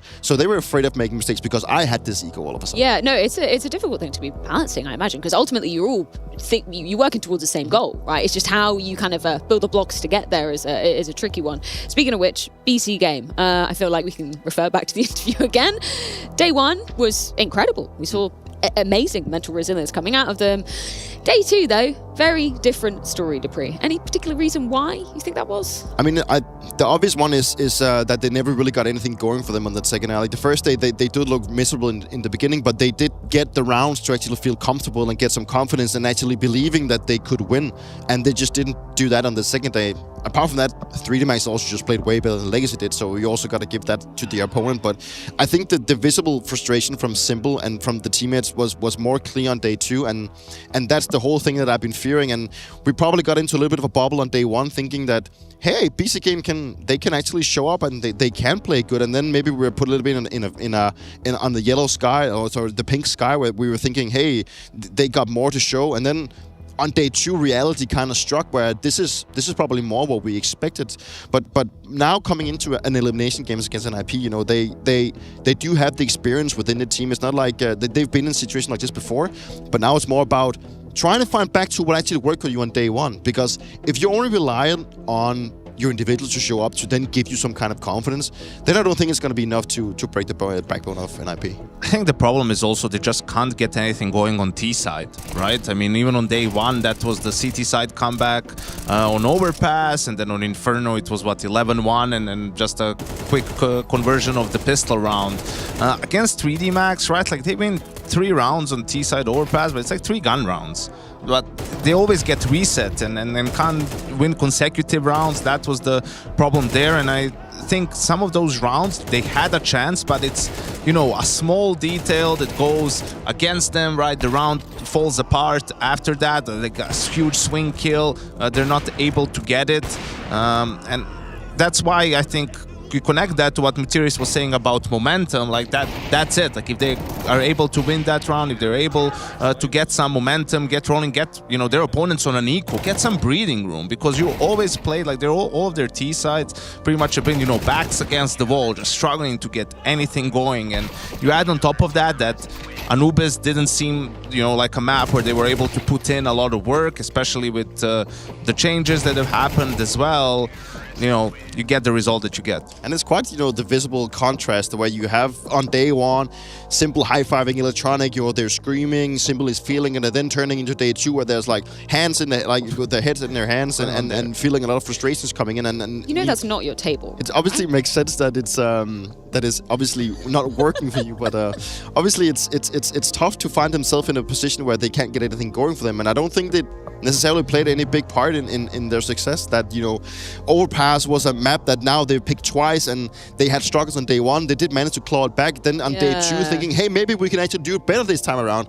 And they couldn't. To then move into Anubis, which looked completely out of control for them. I mean, like, they're just not in a very good place right now. And IP has such young players that, like, when they see each other, they're like, oh man, you've grown so much. And they are still measuring each other, right? Like, to see who's taller. That's so cute. This is, I believe this is Snappy's one. He's always bringing this one. Really? He's so superstitious about everything. Really? Yeah, it's crazy. I need to ask him. What's he gonna say to Kaspersky, man? You're too tall. You know, I can't have this. I can't have this. Like, that's why you're playing worse. But he literally measures, like, he measures his height, like the table of, like, the height of the table, but also like the distance from the monitor to where he's sitting, also from the distance from the monitor to his mousepad. He's like super, like, he's just very math. Crops. Oh yeah. Has he got like a spirit level? Make sure everything's something like that. Skew with. He's super superstitious about it. Like, he needs to make sure that everything is working. Although apart from that, he's gonna find some kind of fix. I mean, if it works, sure. Yes, sure. It works. I don't feel like maybe it does work all the time though. Anyway, Overpass. I'm glad that you brought that up, Peter. It does feel, I don't know, for my money, a little bit weird. If you're BC Game, you pick an Overpass a lot, you know you probably have to start on the T side. Your T side isn't the best. I don't know, what do you think about that, Janko? I don't know, it made the point yesterday, it being a bit strange the direction their map pool is going, right? Because you're going to have communication issues, and Overpass is a map where you have to be on point, right? Especially in taking map control, in your default, all of that stuff. You think going for maps like Dust 2, okay, I know Nuke is in their pool, and that's probably going to be NIP's pick, but, you know, Mirage is still their permaban. You know, getting some of those maps in there where everyone is more familiar with them, you know, you can have you can build rounds that are relatively simple to build. I think that could make their lives easier on those T sides. And just with 15 days of practice, you know, they probably also just have very limited data on what maps they're good on, and maybe they've had some good results on Overpass. And I think that's at least what we used to be doing back in the days. That you go into a tournament and you've had a certain amount of practice, and maybe you want to focus on a specific map, and maybe they've just felt comfortable in practice on Overpass. But it is very different from playing practice games to then officials, and that could also have a saying in why they decide to go for Overpass. So I don't know if they were put in a trap the fact that they decided to pick it again in the second match. But it's going to be interesting if it's a trend that's going to continue or if they want to take it somewhere else. Because what can you do on Ancient? You can say, all right, let's throw the mid smoke, go for fast mid control on T side, right? Have a player run up short, right? And trades will happen, something will happen, you will have a situational round already there. You could do A rush, B rush, like all these different things to simplify your life. What can you do on Overpass? Like, yeah, you can do B pop, monster rush. That's why everyone opens, 3B, sometimes 4B. But outside of that, it's take this part of the map, right? Then see if there's going to be a reaction. If there is, do that. If there's not, take more space, right? It's a lot more back and forth, a lot more pushing and pulling, really, in a way which requires a high level of teamwork, communication, coordination, right? And it's a bit unrealistic to expect BCG to have that straight off the bat. Janko, I know you were disappointed that we didn't get to, make this all about Dupree. So we are going to make it all about you, Dupree. Nice. We're going to take a trip down memory lane and kind of relive some of your head-to-heads versus Simple. Now, we went digging and found the first official head-to-head in CSGO between you and Simple. Hellraisers versus Dignitas. Let's roll the clip and see if we've got some highlights. I don't know whether they'll be your highlights. Maybe his highlights. Oh, this is me. This is obviously a long time ago. Ooh, look at this Nuke. Look at this device knows, but it's funny to look back at how Nuke looked back in the days. We even had the outside rafters. Yeah. I remember Simple play when he was in Hellraisers, when he was brought into this. The first time I think I got to see him at an event was in ESWC, and he was sitting crawled in with he had pulled a hoodie and he put on the hood and he's just sitting there I'm ready to really destroy people, and he was this new prospect coming in. You knew that he was at that point extremely toxic, right? But it's crazy to see what he has developed into, and it's funny to go back and look at these type of matches, because one thing is that it looks different, but it's also this is when my career kind of took shape, and the same for him, and he's still part of the game, and now I'm sitting here talking about it. But there you go, we got a highlight of yours coming in. Yeah, lovely positioning here. I mean, I would love to just go back and just completely remind myself of how this game specifically went, but I've played so many games that it's impossible to think I could not even remember that specific game. If there was a highlight, I would never even recognize that it was me doing it. It could be any other name, honestly. Just funny seeing that version of Nuke. Yeah. To be honest, with that toxic door on the other side. It's crazy. It's evolved so much, and also back then casters were funny. They're not anymore. Shout out Chan Alex. Jesus Christ. Basically, we've got an AWP highlight coming out from Simple. I believe this was 2015 as well. I think this maybe was on plan as well, potentially. I don't know. We can roll the clip, see if you remember it. But what was your kind of just general consensus when you first played against Simple? And he looked like he was the real deal, literally, from the word go. Yeah, I mean, I think there's never been a doubt that Simple is extremely good and has always been and still is extremely good. I think when he was first put into the light of Counter-Strike, I'd say that everyone knew how good he was, but he also just had the rumor of being extremely toxic. I mean, at that time he was also way younger than he is now, so he's also matured throughout the time. But it was very clear that from his time in Flipside, it felt like sure, he had to mature and become a better player and learn more about the game. But at that time, you knew that he was in for greatness. It was very clear that he had something extra compared to the rest of his teammates, but also a lot of the other always out there.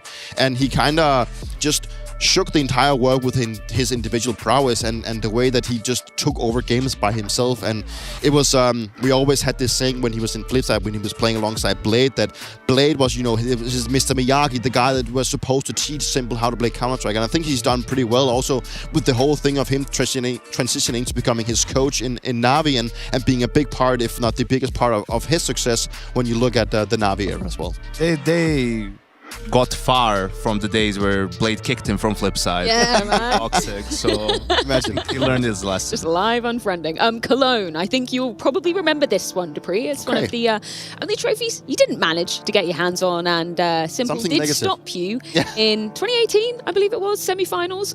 You actually get a really nice 3K, and then Simple kills you. Sorry.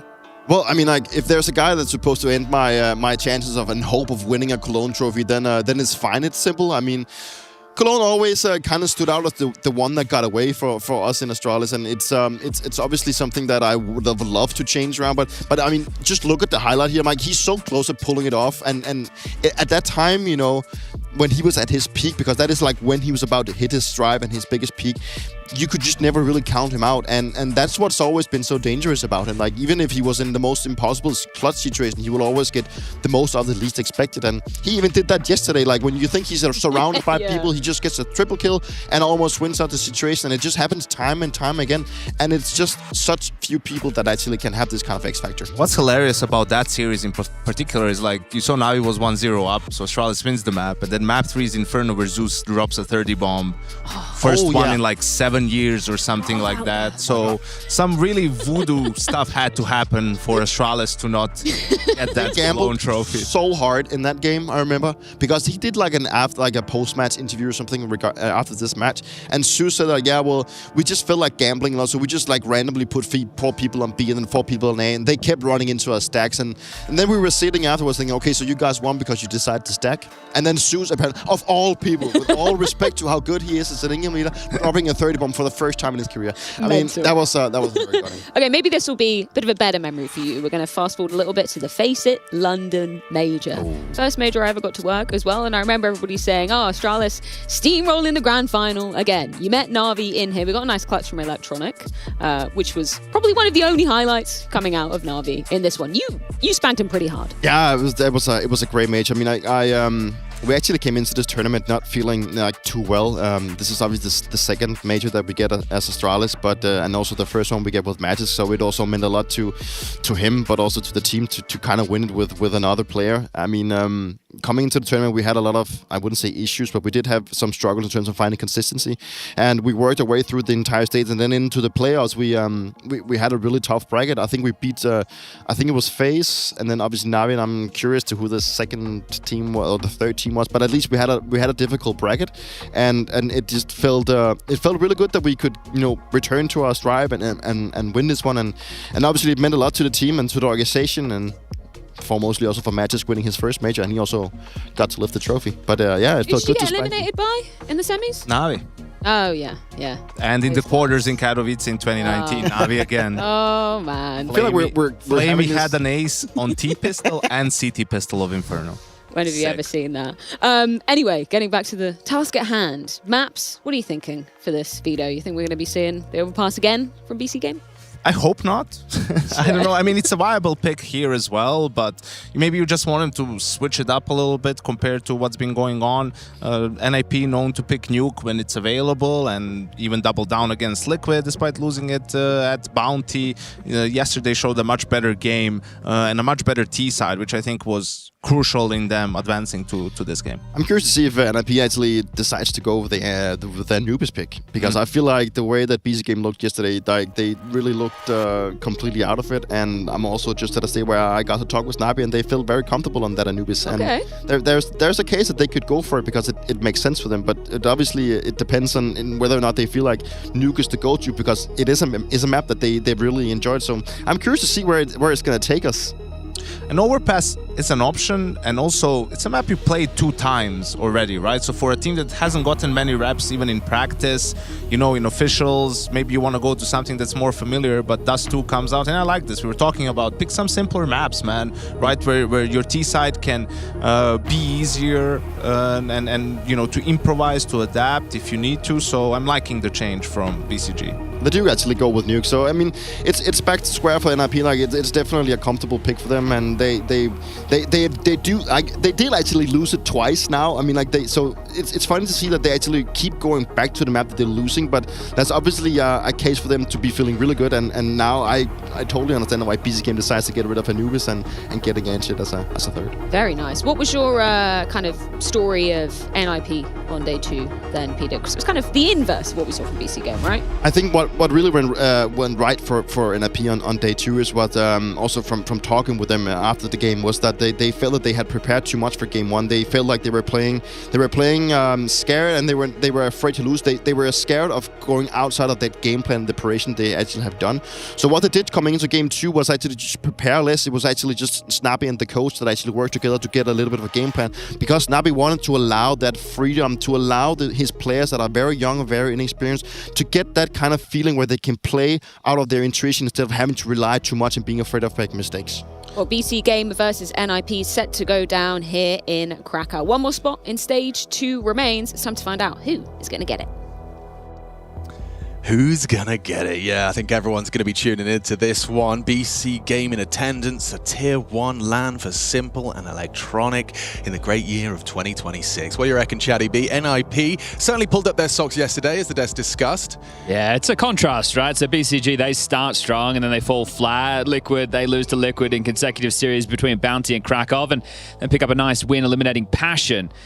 So right here, right now, you have that young core that was just being discussed of the desk with this Portuguese flavor. That core, led by Mutiris, with Simple Electronic, who have been back together for about 3 months. Hired muscle. It's an exciting jigsaw puzzle, and it's definitely one of the keys for people tuning in for Stage 1 here in Krakow. Let's see if we can get some better Counter-Strike from them today. I definitely am also echoing the sentiment of the desk. I'm happy with it's a Dust 2 as opposed to another Overpass. Makes a lot of sense logically. The T side, we'll see if it does fare better for BC Game. Yeah, they played it online and they lost it. But it's all about the LAN games for a team like this. Late long, Wrinkle's going to be peeking into this, and he's nailed the headshot. Simple. Taken down. Oh, Wrinkle. 3 quick clicks of the USP. Taking down the man that put the one in his name. He's taken down his inspiration to start us off. Big smile on his face. Quad kill in the pistol. That is how you get the juices flowing. And this voice, you can see Ken, one of the newest, in fact, the newest addition to the Ninjas in Pyjamas. I think he is going to be a real valuable asset as far as the vibes go. I think it's with what you were saying just there as well in terms of inspiration for somebody like Wrinkle. Same thing for Ken, right? These are Ukrainian players. Yeah. And you're going to savor the opportunity to talk a bit of trash to the legend. Okay. He's loving that. Well, he has a key role, right? Plugging into this thing. This is the first Dust 2 that NIP have played with him in the roster. He'll just be taking that standard. Well, I want to say standard is, in my opinion, the most important position for a CT rifler on Dust 2. Your A player who supports long, but also is rotating with CT for the mid to Bs, playing Goose, playing Ramp, playing Car. It's a key position, right? Again, as we just have this eco, it should be pretty easy to deal with. It's just the Deagle in Simple's hands. Doesn't even play first, so Crazy takes the space, and they're going to get mopped up now as Electronic will get a single kill. Can goes down as well, so a little bit costly. Let's go, Aragorn. See how much more damage you can do. This is the same as Mirage for NIP, where it's the young core playing the key positions. Kaspersky as your mid to B player, Wrinkle obviously as the AWPer to be here, there, and everywhere, and then Ken as that A rotating rifler. That means Snappy anchors long and Shush anchors B. It's the other three that have to feel the game. And this is where you hope the decision tree that you built and what Dupree was talking about on the desk in terms of they're not being scared to make the plays they normally would. That means they need to be having a good day today. Yeah, and not over-prepping as well. Yeah, making sure it is not going to kind of cloud the judgment and the feeling. You're going long. They are. Aragorn's going to be flashing himself out. Just goes straight on in and does do damage, but he's fallen. Long range from Kaspersky. A little burst for number 2. Electronic feels the wrath of that MP9. Confirmation of extra bodies brought down by Wrinkle. You keep trying long. It's going to be the same result. This time it's Kaspersky with the multi. A triple kill, AK scavenged, and Crazy's the last man to be found. Okay, Risky spamming back right now. They're going to start clamping down the space. He might just get chipped away at. Shush is cutting off at the pass all the way through T-spawn. And that right there, using the SMG long for that control. If they wanted to try and punish Snappy, they're using their spawns. I think everyone at home who plays Pugs is quite familiar with that as Dust 2, and Can will mop it up. So 3-0, pretty spotless start. We're talking a total of 3 kills in 3 rounds for BCG. Yeah, that's bleak. I mean, it feels like the eco was obviously a non-starter, but I don't know, the guns, they haven't really hit. You don't want it to get away from you too quick, right? So I would hope into the next rifle round, they take a tactical timeout just to slow the pace, have a conversation, go, okay, well, we're 4-0 down, but we've only played 1 gun round. But you just want to start making these a little bit more threatening. So if I'm Taz and I'm standing behind this team, I want to hope that the comms are flowing in around like this and they're able to get 1 or 2 kills and that there's ideas. Wrinkle post up with the AWP. Simple's going to peek into him, and his scout tag onto the AWP, nearly hits the follow-up through the doors. Wrinkle will turn tail and tuck back towards the A site. I also think it's important that Wrinkle doesn't go down there with all the nades, right? He can give that over to Cam for rotation, and now he can play a much safer position on A. So risky early to try and pick them so they can't do a light by execute, but now they're set up for crisscross. Ooh, missed. Okay, that was meant to go top door. They still have 2 smokes to be able to execute outshot, and maybe the fact that Simple knows he's tagged Wrinkle, they want to try and scale this, because Wrinkle won't be able to take as many re-peaks. I know, I thought Snappy was pushing. He is very deep, pushed up long side. Could be very disconnected if the A players do feel any pressure, if Simple was to hit another scout shot. onto that Wrinkle sniper rifle. He'll be peeking first. Oh, he has! Gets the follow-up. Wrinkle doesn't even get to pull the trigger on the sniper. Simple sits him down. Okay, how's the protocols with the retakes, NIP? He got info. He spotted out Snappy towards that pit side and hasn't been able to connect the first bullet. Kaspersky coming in from the short side. Looks like Ken's going to be coming long to join Snappy. That smoke. Long will have to play first because of the short block. Yeah, they're going to have to respect it. Simple brought down to half health, trying to throw out bullets down range, still nothing connecting. Finally brings Snappy down to 13 HP. That's round. It should very well be over. Little bit of a chip in, but Simple will finish off the meal. And BCG, you don't even need guns. They'll do it with what was a simple scout and a couple of pistols. Okay, well, forget it. Going to lose everything there. Utira's going to let out a roar. Ooh, okay. I like that from Taz. Throughout the lobby with Shocks, he said, oh, no, there's no yelling. Taz back in his day, people might not remember him from 1.6, but they should within his CSGO days. He definitely got loud, so letting Ken know. Stomaching that one, that partial bite. Oh, the swarm there. Great camera. That's an example of letting your players play. Right? Simple being able to take peeks without the smokes coming in first as they do go into this long control. What I love is that Electronics managed to get that pretty much on his own. Well, do they want to go with the classic Na'Vi, right? They can just filter out long right now. Crazy has the extremity of B covered for now, and then they can just siphon through their utility. You would be expecting some type of CT response. So they push up a tunnels, they try and go aggressive short and fight over towards middle. Well, right now, just held at bay. You can see on the radar the block smoke just in front of Electronics' line of sight. Here it is. So they got a couple more of those to get through. Shush has one. And he's got that over towards B for the block. So silence falls over Dust too, and it does look like they are just going to wait this out and then try and execute through long. Utiris is dealing with the top mid push. Crazy, as you just saw, was dealing with the B push. A little bit of a short flash swing. Nothing to report for Ken. Now, you have to keep in mind what util they have as the long cross comes in. There's nobody playing car, which means they can't be as jarring to this as they would hope. There's the first long cross smoke. Is this just a bait out residual utility? Time will become the problem. Sub 40 seconds now. Yeah, and Wrinkle's just constantly been intermittently uncrouching on this box. Simple might catch him! Brutal! Back to back, sat down by Simple. There's the second smoke. Vaulting across, Aragorn's the first man on the scene. Ken tucked towards Gandalf. Molly forces the fight and a quick adjustment from Aragorn. That feels like that could very well be the round. Look where Crazy is. He's already in lower tunnels, so he can try and deal with the save. He'll be hearing Snappy running B hill now. Shush has gotten past upper tunnels towards T-spawn, but they want to take these guns away. Mudras has let the boys off the leash to hunt. I'm curious as to whether Crazy goes any further. He's hearing Snappy. He has managed to remove at least one of the weapons. The rifles, however, are the prized possession and should be traded. Kaspersky loses his too. Well, they know Shush has to be around here somewhere, right? This is the B anchor, so he's been able to slip, and there's also this smoke in the upper tunnels, so I don't know if they're going to want to throw themselves to the wolves through this. It'll just be Shush being able to retain the M4, but that's back-to-back rounds where Simple's found the opening kill onto Wrinkle.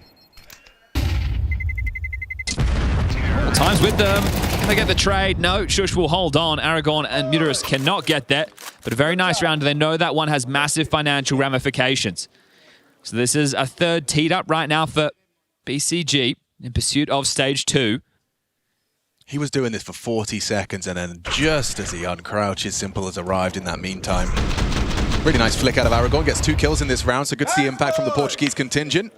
Good job. G'ing him up. Good shit. Good job. Hey, there it is again. Yeah, you get a Simple good job.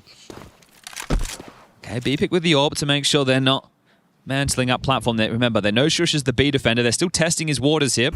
Yeah, Electronic, you're going to be ready for this kind of elevation, especially with the scout baiting you in. Simple tagged. Simple down to 29, and Snappy actually finishes the job that Shush started. Backing away from the nade, he lives on. Opening kills theirs, but it still should favor BCG. You were hoping for another. A 3v5 feels a whole lot more favorable, considering the weaponry. Quick rotation from NIP. Getting in position on A now. Yeah, is that really going to be a Zeus? Oh, a jumping Zeus attempt. That's going to still 2v3 on my face. Very losable for BCG. Could get weird. Nice flick. Removes Kaspersky, forced out by the Molotov, and that molly out the flank from Wrinkle. This could be game-ending, nobody's looking. He's got two on his screen. Oh, and Denial, the death's disgust, winning a gun round, losing to an eco. It's ugly. Sure, there was a save rifle on Shush, but he wasn't doing much. Yeah, look, I think right there, I like the reaction from BCG once they get blocked on B. They're quite quick to take some space, but they are very rushed. They don't have any of the extremities contained in all of this. They're trying to outmaneuver the M4 before it can get in position. And they're losing fights on the way. Wrinkle catches this perfect timing and just mows them down. Beautiful, beautiful.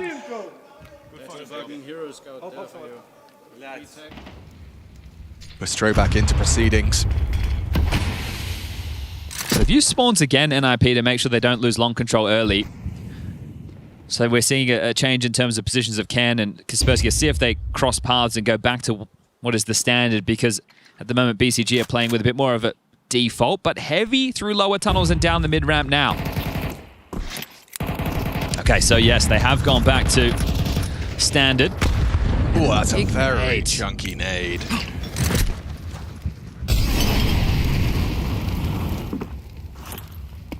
Okay, a bit of pressure applied towards the short side. Looks like we're going to see CT smoke landing, and Ken is not going to be in a position to kind of do anything more than he can break it. He has a HE, so if he feels that they're actually committing, he can break this, but the restraint in that CT rotating rifler position with your nades is key. You also would love it if they came out short, so he has held on to this. That could be very instrumental into his contributions. They are B-splitting. That one hasn't landed perfectly. There'll be a line over the top for Wrinkle to take. Yeah, it's also the fact that Shush is going to be baited in so nicely here. Kaspersky's going to be tucked, jiggle out, gets the info, throws the nade, and then Shush readies his aim. This looks great. The NIP ready, backs are turned, and the multi-kill sprayed out of two. Still Kaspersky needs one. Electronic up close and personal, and he's managed to find it with the help of Mutiris. Weird with the lurk on mid. He's alone. They can just walk through that smoke. Ken's not going to take the risk, and Snappy removing Simple should lighten the load. Going to run at him. Deny the plant, perhaps. No, just punching in the code. Denied. No extra cash for BC Game, and a 5th round on the board for NIP. Simple. They didn't believe the mid to be at all, right? So they could keep that setup where they were laser focused on upper tunnels. Incendiary makes things difficult. You touched upon the setup there, bit of a blender. It's so, I mean, the lovely setup. You have to run through it because of the clock, right? You don't really have the time to call things off. You know the rotation will come through. Simple also, and that's a great shot, right? Wow. If they get two across side and Simple still mid-doors, it's a bit of a problem. So 3-round gap now for NIP. And they know that the money is a bit all over the place as a tactical timeout call from Taz. I think it should be just a partial in this situation with 2,900 coming into the next. Make sure you're getting Simple the AWP. He's found the opener on the Scout and the AWP. And maybe they might have to rely on getting some good long spawns to contest that space early. Something you can't count on, unfortunately. And if you're not so well rehearsed within the defaults, you're going to need your players to make some plays. They've been somewhat grouped up for these finishes. But I mean, as far as the expectations go about depth of map pool, when you have had less than a month together, I mean, it's fair to say that the default's going to be quite default. Yeah, I think when you're also speaking in English for the Portuguese guys, right? It's not that they can't speak English, it's just that it's a little bit more unusual for them. Simple as well as Electronic have been doing it for a bit longer in Team Counter-Strike. And there's just two puzzle pieces that have never fit together before being forced together, whereas NIP bring in Ken to replace, right? So, you know, he's getting to play a lot of his positions. Nice shot from Aragorn. Catches Kaspersky, removes that short player, and they want to try and bring Snappy down. He's done well. Not only finding that opening kill onto Crazy, but also anticipating the hunt from Mutiris. Another one from Aragorn's Deagle. This is interesting now. Interesting indeed, Mr. Birchall. This is where players get to play, right? You get to see the moves. So what have they scavenged so far? An M4 and an MP9, but there's usually, if they jump into Simple, he could take one. And he's holding for it, but Ken will best him. Got a bit janky with that one. Nice spray. Shush, stable as always. A very safe pair of hands. It's 6-2. Guns will be coming out, feeling like a must-win to keep this game competitive. Okay, so I was talking about spawns, and you have to take a look at what's available at the moment. Simple has the worst spawn for a long or even mid pick, so he might be B-centric as we take a look at the highlights. A couple of nice shots short. It does keep finances somewhat limited for NIP, but they have a residual buy. Simple picking mid, goes down to Wrinkle. Went for the boost. Wrinkle was ready for that. Is he playing through? Aragorn! Oh, that's naughty! Walking on out of the smoke, a disrespect from Aragorn, put Snappy on his ass. I like that. He knew he had to make a play because they're in a number disadvantage and took that window of opportunity, understood the type of setup they were going for with the late smoke and the molly, but now Wrinkle's going to start peering into this. They've got elevation. That's what I'm loving about this. The fact that you've managed to sneak out and then boost. If Wrinkle was to try and hard clear, it's questionable whether he will on his own, but there's backup coming. So with Cairn arriving, will they sweep through this? And if so, how can you handle this electronic? The boost works out lovely. Just the tip of his head visible. Finding that little pixel to roost upon. Kaspersky spotted on the edge of the smoke. Crazy's patience is rewarded. It's a 2-on-4. BC Game, a must-win round. Aragorn pulling them back into the lead and building upon it. Did Electronic? They do line up, but Electronic not scared from the shoulder shot. Guess that trade necessary. Shush, what have you got? A HE picked up from Spawn. Could very well be good. Electronic's not going to get caught by the flak. Still, regardless, it is going to lead to a plant and a third. Yeah, I said they had cash for another buy. It's 1,400 loss going into the next. Wrinkle will be fine. Gets a little bit dicier for the likes of Kaspersky, but it should be bang on the money. So Shush is going to hold on to this for the rainy day. They've already got 6 on the CT side. So give yourself more opportunities down the stretch. When the round is lost, it's okay to give it over in this scenario. So Aragorn, big tip of the hat to him in that situation. If he doesn't make the play out long, that round is essentially stunted. He gave Mutiris something to call. Okay, from Ken, we have a little transcript here. No respect for these guys. And when you're this young core, we've seen what Kaspersky can do. Right, we've seen Ken have moments within Inner Circle. Obviously, Wrinkle, we've been having a conversation about him for a while. If they can realize that potential and bring it together at the same time, it is exciting. It just hasn't had enough time, I guess, since the introduction of Ken. I also did 96. I can take longer. All right, just addressing how close they were in some of those fights with the damage done. Here's the opener. Textbook. And we're getting some head-to-heads of the AWPers, right? You don't always get that, so it's nice to see. I thought that angle was really naughty. Simple gets a chance for a mid-pick again. Do they want to boost him up? Could be Mutiris going for that, or does he just take the fight and boy, for about a door bang? Oh, wow. He's tagged up Shush there. You're just flying through the door.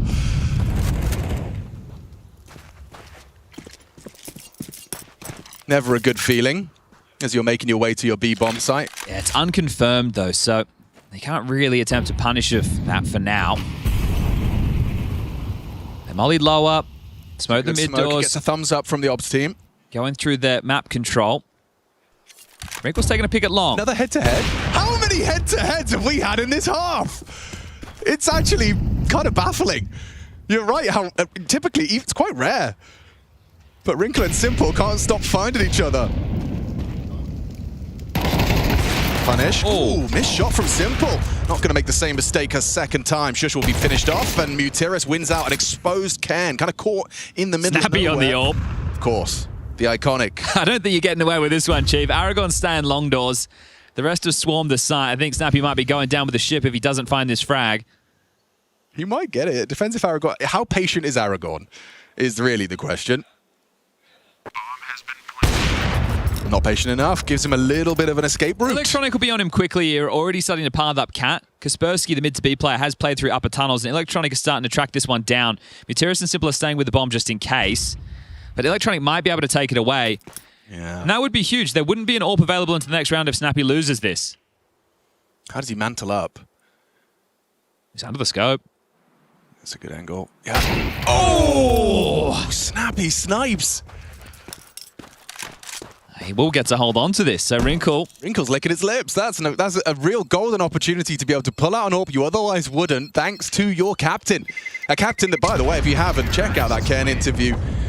He talks very highly of Snappy. I'm sure it must be such a, incredibly new experience when you've got a veteran IGL. You get to see how that works and just how rapidly a call can be assembled. He was saying, like, last 2 seconds of freeze time, he calls a whole round.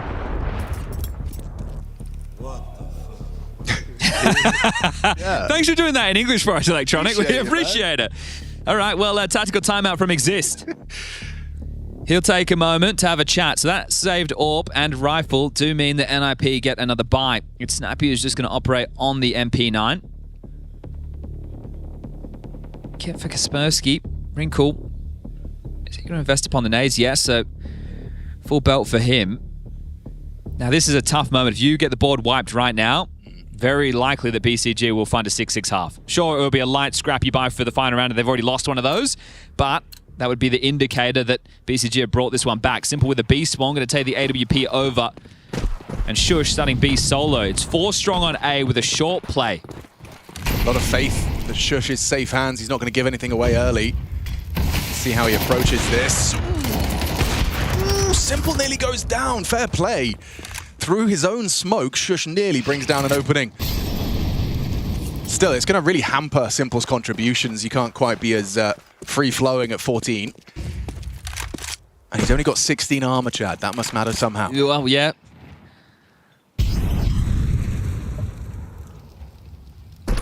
So they've completely rerouted, and they want to get another player back over towards B, right? You don't want Shush to stay on his own the entire round. You play 4 strong A for a move in case it's a long pop or you're trying to find that short pick, but you need to go back to the standard 2-3.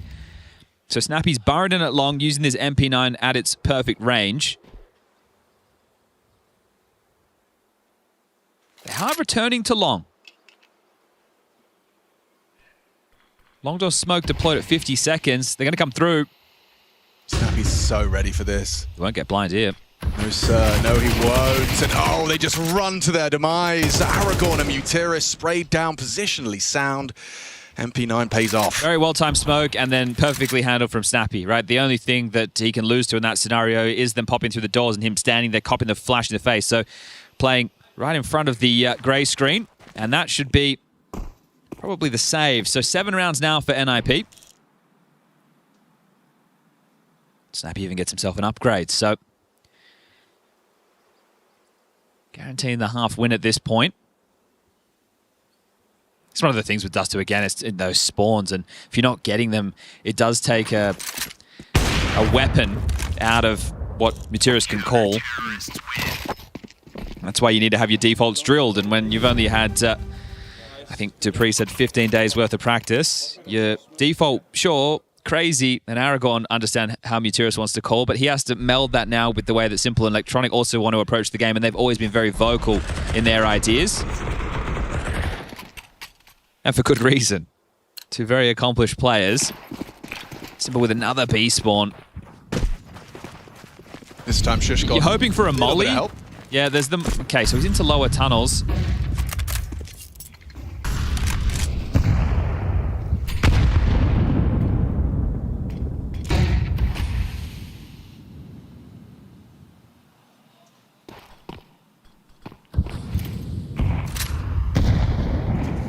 Doesn't feel like a lot in this game. They've had the staging area of short to do your standard, all right, avant-garde smokes, right, we'll play that, we'll also seesaw, we'll throw them into B, we'll keep Ken moving. It doesn't feel like that's really been a problem for Ken. He hasn't been pulled between the decision too often. So they're returning to this late. Wrinkle, this is a forward position. Nice sweep. Good timing on it as well. Removes Aragorn. The swing comes through. Nice trade from Mutiris, an important one. Ahead of the incendiary. And they know where that trajectory came from, so they know they've got one locked CT. Now it's about how do they set up the post plant, because they will be able to get this down for free. So there's 2 conversations. What is the approach of NIP on the retake? And where do BCG place themselves? Snappy reveals long occupied. Have no territory. Look, they're all just on the side. This is very awkward. They need to take something. Is it short? What is it? They're all coming from CT, though. That does favor them in these early fights. Just winning them out. Crazy's not playing scared. Not at all. Double peak. Jump up. 5-7. Dust 2. It's the territory of BC game. And 5 workable as we swap sides.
have to understand how things are up here.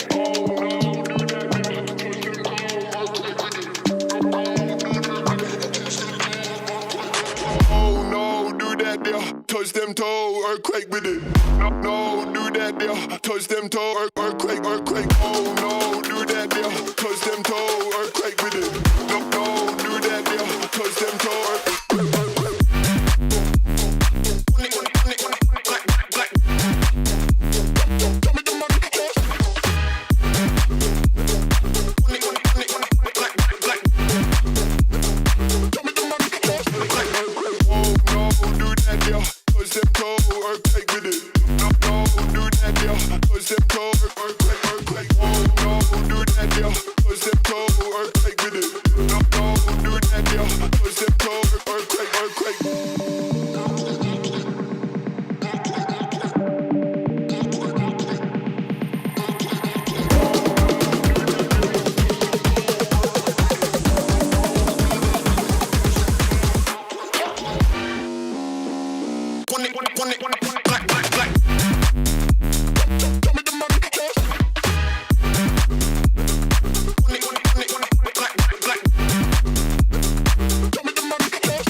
Wrinkle versus Simple. BC Game versus NIP. First map in the first half with an NIP lead.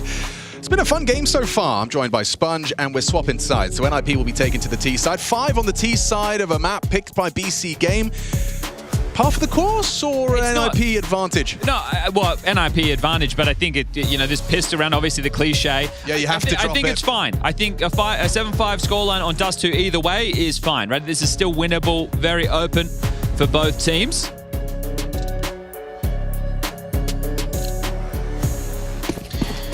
During halftime, we spoke about this before, guys. You need to stop breathing. You need to stop breathing. Hold your breath, guys. He's trolling. Okay. Well, that's always the advice I give when people are stressed out. Hold your breath. Opposite advice that Chatty B gave me. Yeah. Don't forget to breathe. Open your eyes really wide. Think about all the terrible things that can happen. Yeah, great.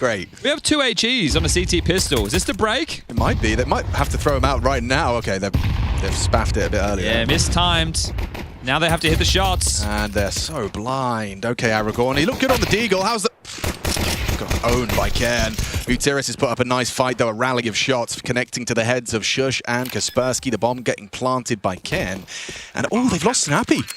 Crazy manages to remove him on the start of the retake, so now they have the numbers.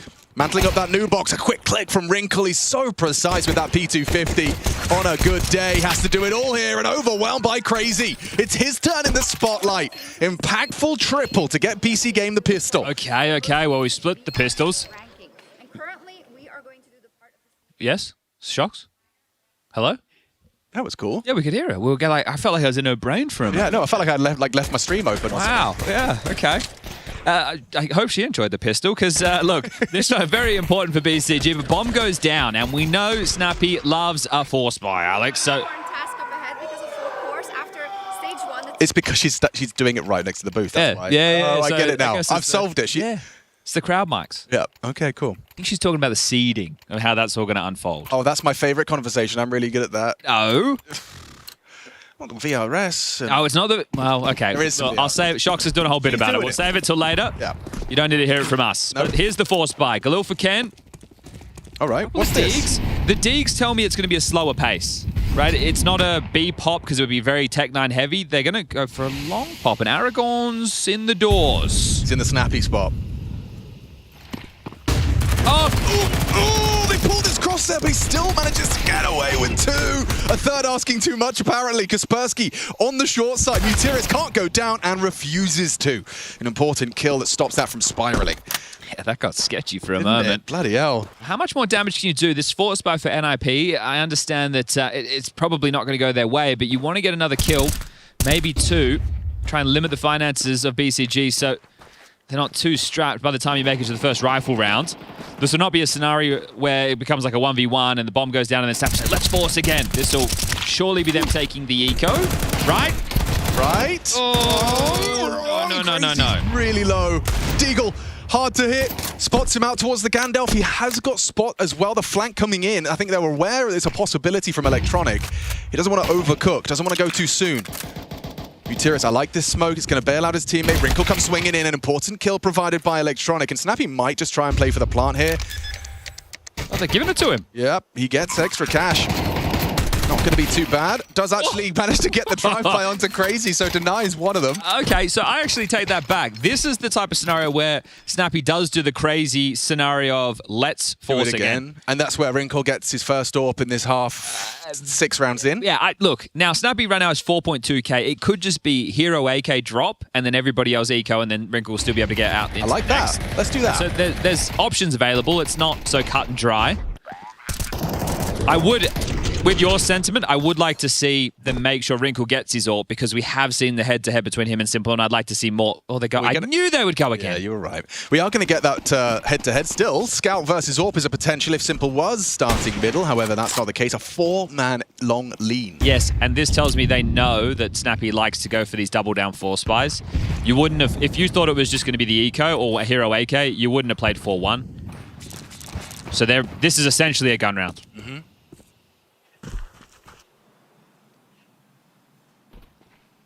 This little partnership, Electronic and Mutiris working, sweeping back through mid to make sure nothing slipped the net early.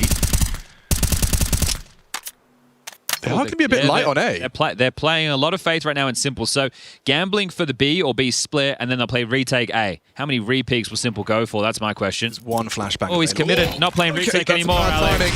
Still manages to nail one on the cross. Shush confirmed. Doesn't hit the flick. They're closing the gap. That elevated angle. Kaspersky brought down by Aragorn and Simple combined. Shush with the necessary trade. It's Wrinkles. Scout gets nothing there. Quite aggressive from Electronic through the doors, but the bomb planted in a 2-on-4. How do you possibly manage to level the odds in this one? You'd have to spray them both down. Shush with just a one and done. Caught mantling is Snappy. BCG take it. Weathering the storm of the back-to-back force buys. All right, well, they've grabbed Simple's AWP, and this is tough because those issues you were talking about of it being late to the party by the time Wrinkle gets his AWP, if Simple continues to find multiple kills like this, he's going to feel like he's literally outgunned. So they will take another partial now. But this can snowball quickly. They're in the lead. BCG, 8-7, their map choice. Nuke up next. And that's one where I really feel they're going to be tested and put through their paces. But Ancient to close if we need to get there. Snappy with the Hero Scout. Had one in the first half. Worked out quite nicely. Both teams winning lighter buys within the first half of play. And we've split the pistols. So, pretty damn even affair so far. As they played 4-1 again, BCG, to guarantee this long control. Aragorn chipped away, Wrinkle on top of the car, so he gets a bit of flak damage. Biggest issue I see right now for NIP is just not enough utility to make any magic moments. So if you can get a cheeky pick, and then you can scale on a timing while BCG try and calm and calculate how they need to rotate, that's their best way into a round like this. So you wouldn't want to be in any rush if you're NIP. Take your time, give yourself as many opportunities. One domino falls, you could snatch this round away. Yeah, you've got Shush equipped with that armored AK-47 if you do need a closer. So B split, they have the one smoke for the mid to B on Kaspersky. Hasn't been much of a test for this B duo, so intrigued to see how Crazy and Electronic handle things. Are they just going to try and B explode with Kaspersky smoking doors? If he was down for the mid to B, I might get interested in this situation. So it's been juggled across to Can. Is it Lurk smoke? No? Okay. Just lining it up for doors. So they're hoping to overrun a bit early on that. I was going to say if Electronic threw that off of the timing, but here they come. Oh, he's got a lot of work to do. Crazy's going to be smoked off. We've channeled into Crazy. Force forward, does stand his ground. Spray controlled, finds the head of Shush. That's the rifle gone. 2 on 4. It's fallen apart for NIP. Muteris arriving on the scene, confirms their position. A nice headshot. Crazy delivering buckets and spades. 4 kills in the round. Not the first time we've seen Crazy with an impactful multi. Strong start to the half. Puts him up to 9. Now we get the guns out. It's still going to be with like a little asterisk. Shush forced into the Galil, but I mean, tell you what, Electronic going down after 1, it really had to be Crazy. And that's it with the setup and the door smoke. Crazy has to push through, otherwise they give up the site and then they get an extra gun. And that retake becomes extremely difficult. So big play from Crazy. Second timeout from NIP. And Wrinkle will get his AWP. Not a great spawn for mid or long. But I would expect NIP to give themselves an opportunity in a default now. You're yet to win a round in this second half. 4 straight rounds, the pistol, the conversions, but none of them have been relatively easy for BCG, right? There's always been some type of a buy they've been up against, which is keeping the stress.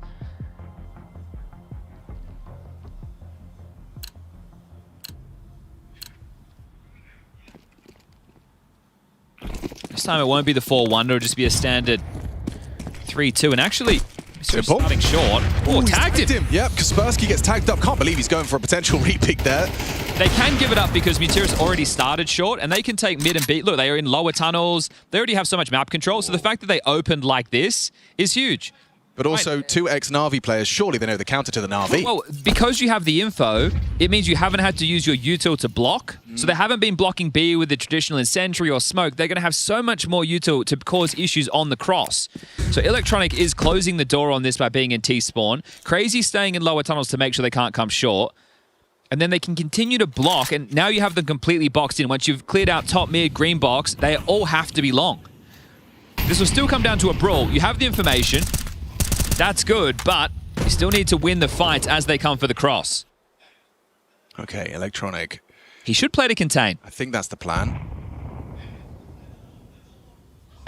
They're blocked again.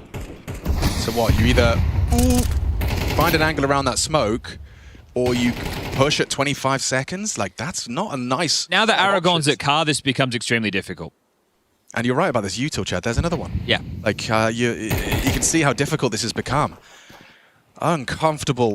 Doesn't quite really explain. Double molly. Aragon force forward. Just going to have to unload his mag. He does some significant damage. Activate. Doesn't spray down too simple, though. Finds Snappy towards the car cross. Ken trying to make a cross for it, but Crazy manages to catch him with a break of the smoke.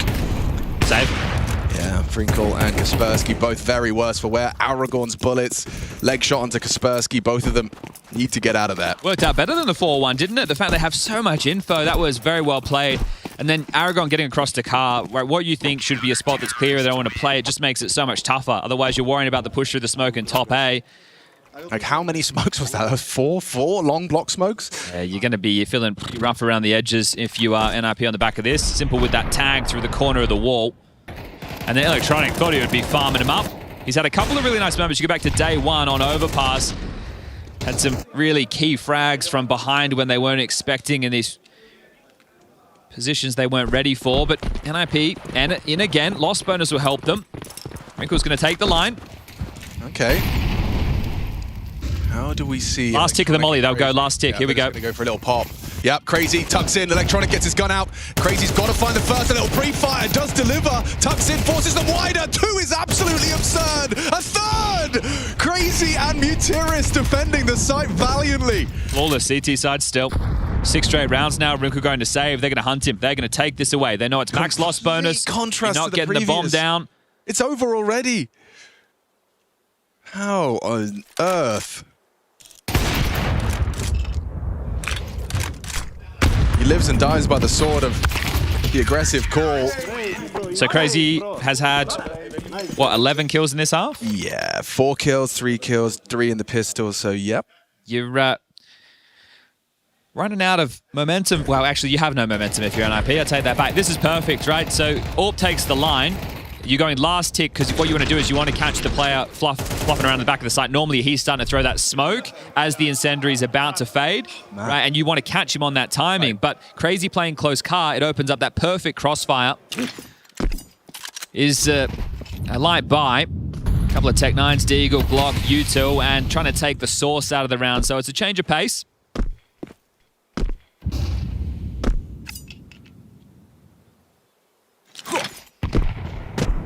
Second top door smoke.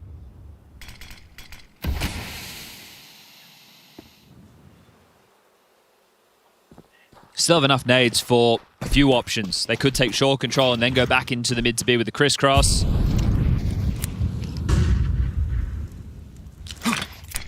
He's missed throwing that, hasn't he? Yeah, he's completely fluffed that. Much further to the right with that one. He's picked the wrong piece of wood, unless he was planning on smoking the doors, but it looked like to me it was meant to be the mid to B. Now they're lining up this classic B pop, but they don't have a molly for back plat or sight. They're coming through the flames. Crazy eats the flash. He's completely blind. How is he still alive? Messy from Snappy's Tech 9, but the site is theirs. Electronic is outside of the bomb site, conceding the space, conceding the plant. This one's got legs for NIP. Now they have to wait for Aragon. Are they going to let him come through tunnels? They're also worried a bit of a lurk. So Aragon's starting to clear through, make sure nobody's close doors. He might just join them and they all go through window and doors. Speaking of window... Oh, what? Referee? Like it was on his head. They can smoke up a tunnels. Oh! What's going on? They might lose it all here. This is not a gap. retake. Especially now the clock's gone this fine. You got to go now. Channeling through the window. Good flash. Great flash. Electronic finds the first. A second required. Running him down. Time-sensitive mission, but they've got just enough for the 5-second defuse. Oh, this is close. Just enough. Didn't even blink. Oh, that's 12. I mean, if you're Electronic in that situation and Crazy's been flashed and gets nothing, and you are outside of the bomb site, you better get 3 on the retake. Yeah, that is very tough. Damn. I mean, damn, fine margins. And NIP, I can't help but feel a lot of the rounds this half have been really demoralizing ones for NIP to be losing. Well, every round they have had something to fight with. Right. There's always been like a conversation. I mean, the B rush perhaps the exception. Well, this could be 8 straight rounds to close it. 0 CT rounds? T rounds. Sorry, T rounds. 100% CT rounds for BC. Is that shot in the replay? Yeah, like, he's got the angle. Where's that bullet going? Okay. The tracer looked like it went through his head. Maybe it is inaccuracy on the head. I don't know. It's cool to see them implementing that, though. Yeah, needed any trick in the book to try and get back into that one, but very well done with the flashes on the retake. Wrinkles boosted. Look hard, actually.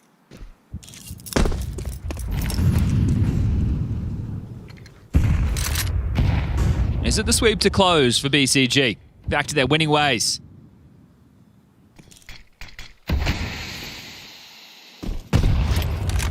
Late boost. You think it's clear. That smoke does cover the progressions. Wow. Simple, real quick to that one. Has Kaspersky dead to right, books him.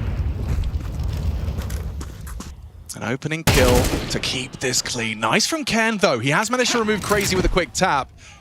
He knows there's likely a second man, and so does fall back and plays his life. What's the finish from Snappy?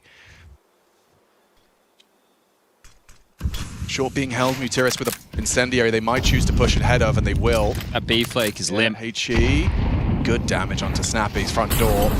Could spread that, could get really uncomfortable for Mutiris. He's going to take the fight. Hectic, he's done well. Gets the burst, finds the frag, spread, finds him as does the Wrinkle Orb. Shush should be planting. Wrinkle's going to try and lend a hand. Presence on the long side from Aragorn. Simple hoping for an aggressive peek, and he does get what he was hoping for. Wrinkle exposed on the boxes. We have game. VC game taking their map pick, Dust2 pick, and a flawless second half of play. NIP back to the drawing board. It's going to have to be a good nuke. Yeah, it's their map up next of Nuke, but we're going to throw this one down to the desk. Who are you taking, guys? You want Simple or you want Wrinkle in the open head-to-head?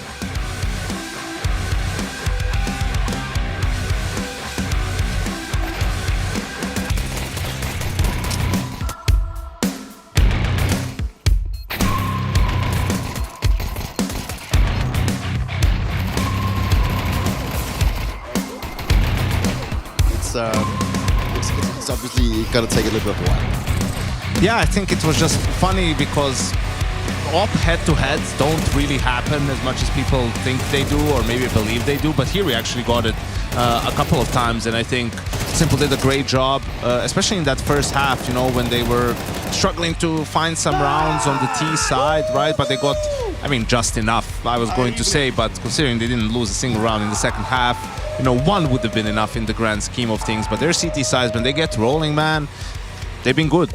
Yeah, but this is exactly what I was trying to look for before the game started. Like, I wanted to see PC Game go back to their former reigns and how they did on day one, you know, where they actually got hyped. And sure, they also had situations today to be hyped about. And you could see that it was just a different picture when you looked at the player cams and how they reacted toward each other, you know. And that confidence boost that they managed to gain just also made all the players play better. Like, the connections were better, the communication was better, and also the reactions whenever they had to make something happen. That just worked out in favor for them. Did someone troll him?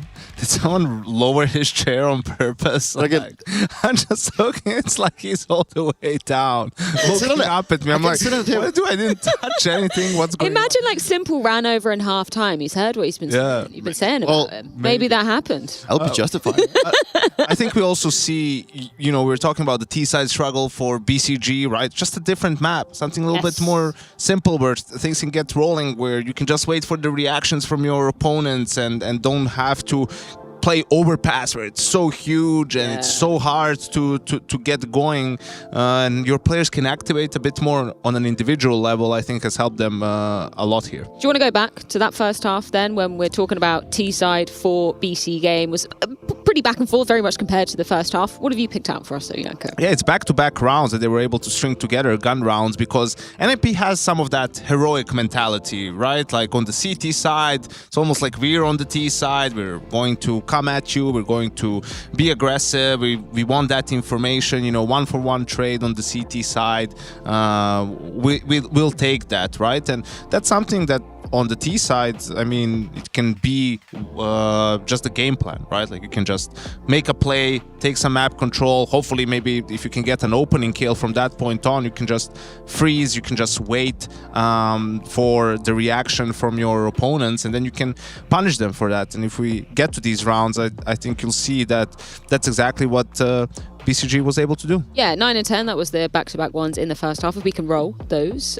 Sick round timeline works. Thank you, let's go. We can see it. I love that. And yeah, dominant on the CT side as well. But yeah, I think it totally illustrates exactly what you were saying about punishing that. And even in this one, I mean, Simple is the first death, but Aragorn, they've told us he likes to get active, he likes to go for plays, and he finds that kill. You can see now that they want to re-aggress, they want to get that info, and you know, 2 players get punished immediately, Wrinkle as well gets traded, and that's the round pretty much done and dusted, right? And this was after NAP was on a bit of a roll with some rounds, BCG managing to win one, so the reset round obviously hugely important. Simple has Wrinkle's number one more time, and you can see again, like they really want to fight on the side of NAP, 2 players on mid, one coming up Cat, but just very prepared BCG for these moves, anticipating them and just getting 2, you know, quote-unquote easy rounds, right? Because they didn't have to do all that much except for punish their opponents, and that's was what a map like Dust 2 perhaps enables you to do sometimes. Exactly like the point that I actually want to bring up now, that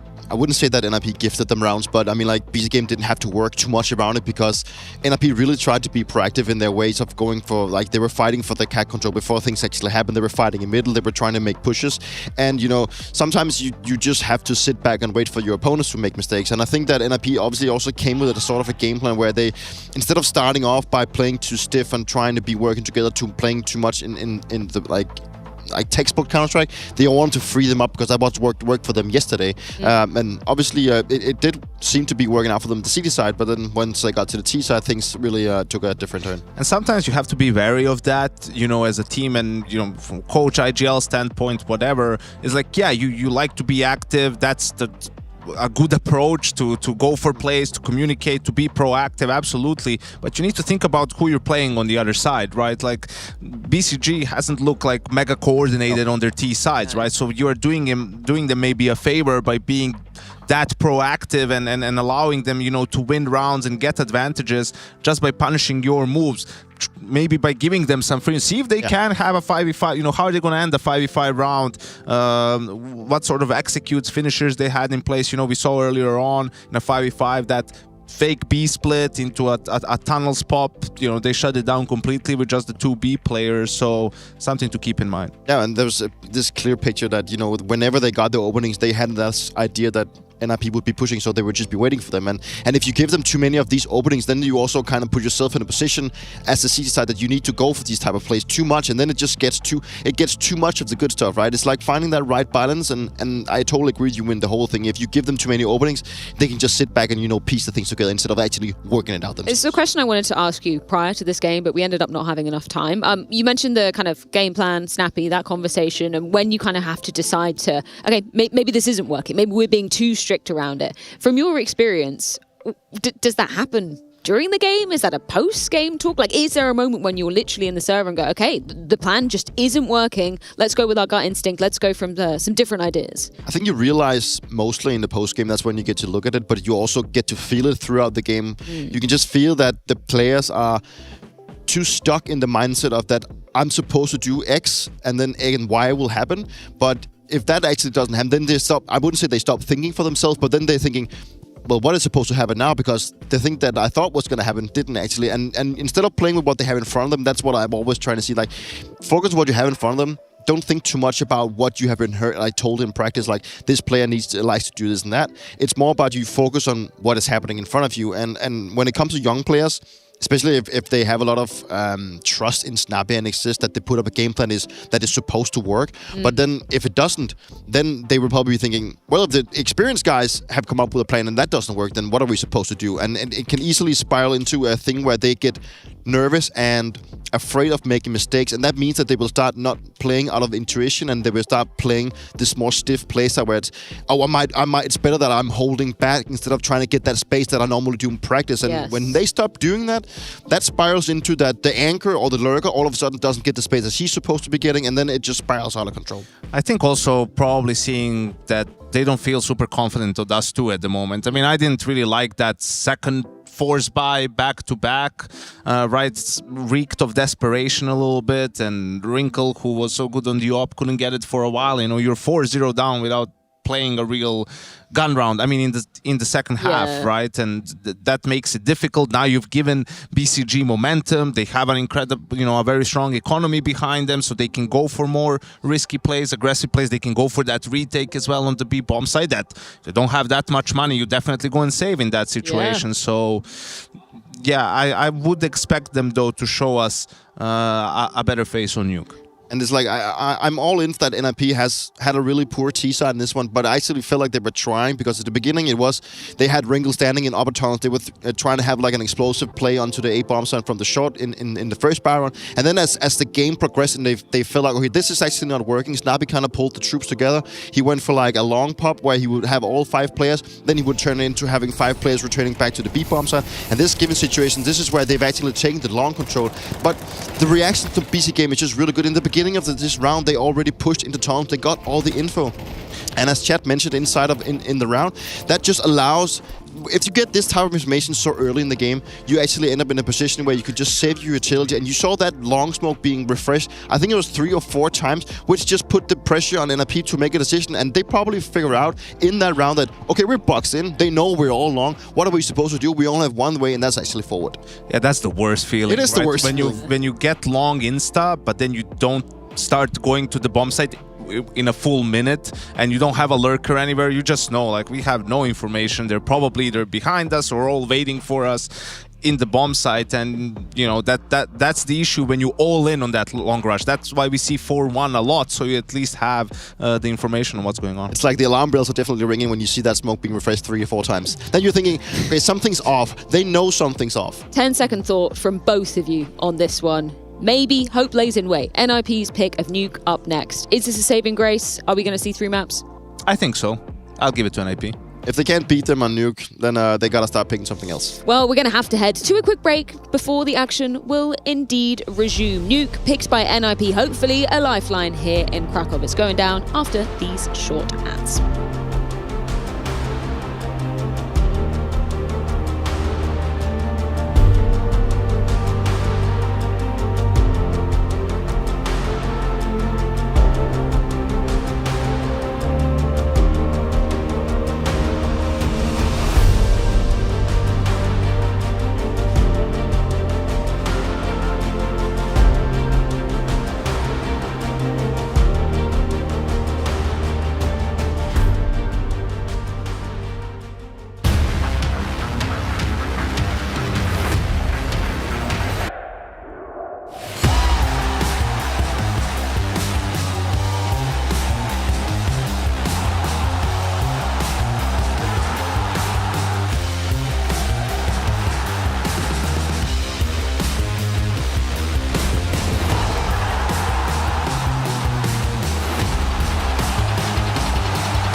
It starts with a dream, with a team you barely know, in an amateur official that feels like the grand final, where practice becomes progress, and every loss feels like a lesson.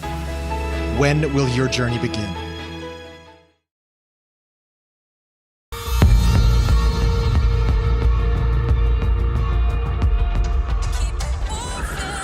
We got a speeder. He's way over the limit. This dude is spinning. Calm down, little man. We got bigger fish to fry.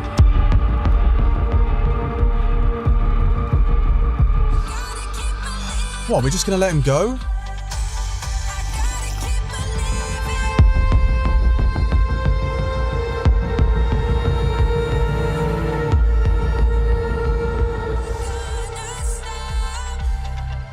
We've got movement.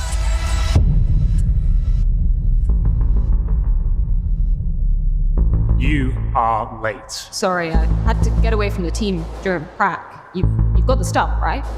I have a few snap taps if you're interested. Say, you got any more of those jump throw A-listers lying around? You must be joking. Do you have any idea how difficult those are to find these days? Fuck it, I'll take some null bites. Give me a couple null bites.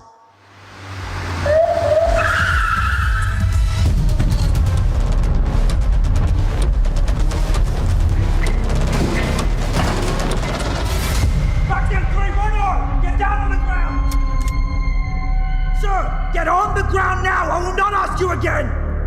Sir, just get on the ground, sir. Sir, please, just get on the ground.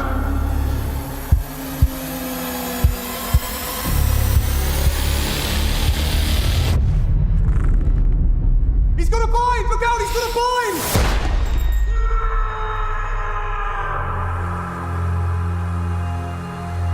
Why didn't he get on the ground? These people, they have no honor, no code. They do whatever to get ahead in life. They're not ready to face the consequences. There's that guy again, spinning. Let's go get him. Done enough for one day. Let's just let the kid have some fun. Officer down, I repeat, officer down. We are so back. Are we? Look at that smile. I've missed that smile, Justin. Apologies are in order. I wasn't going to say anything, but I did overhear that. Russell Twists Van Solken. No, then we're cool, man. I meant. Let's not forget Gigabot, Rasmus Hooksy Hoyland. He's gonna get what's coming to him. No, bro, I thought you meant yourself. Come again? Justin's got to be done at tier 1, man. It's got to be Jova. It's over now. The way G2 ended and the way that this one ended, it's over. Mate, you're on FlyQuest. The one person who had faith in me, and you betrayed me. Come on, Justin. Mate, I was just having a laugh, mate. Jesus. Tough crowd. All right. Next. Now let me guess. Your mates betrayed you, and literally nobody has faith in you anymore. Well, it's certainly not simple. This better be the last one.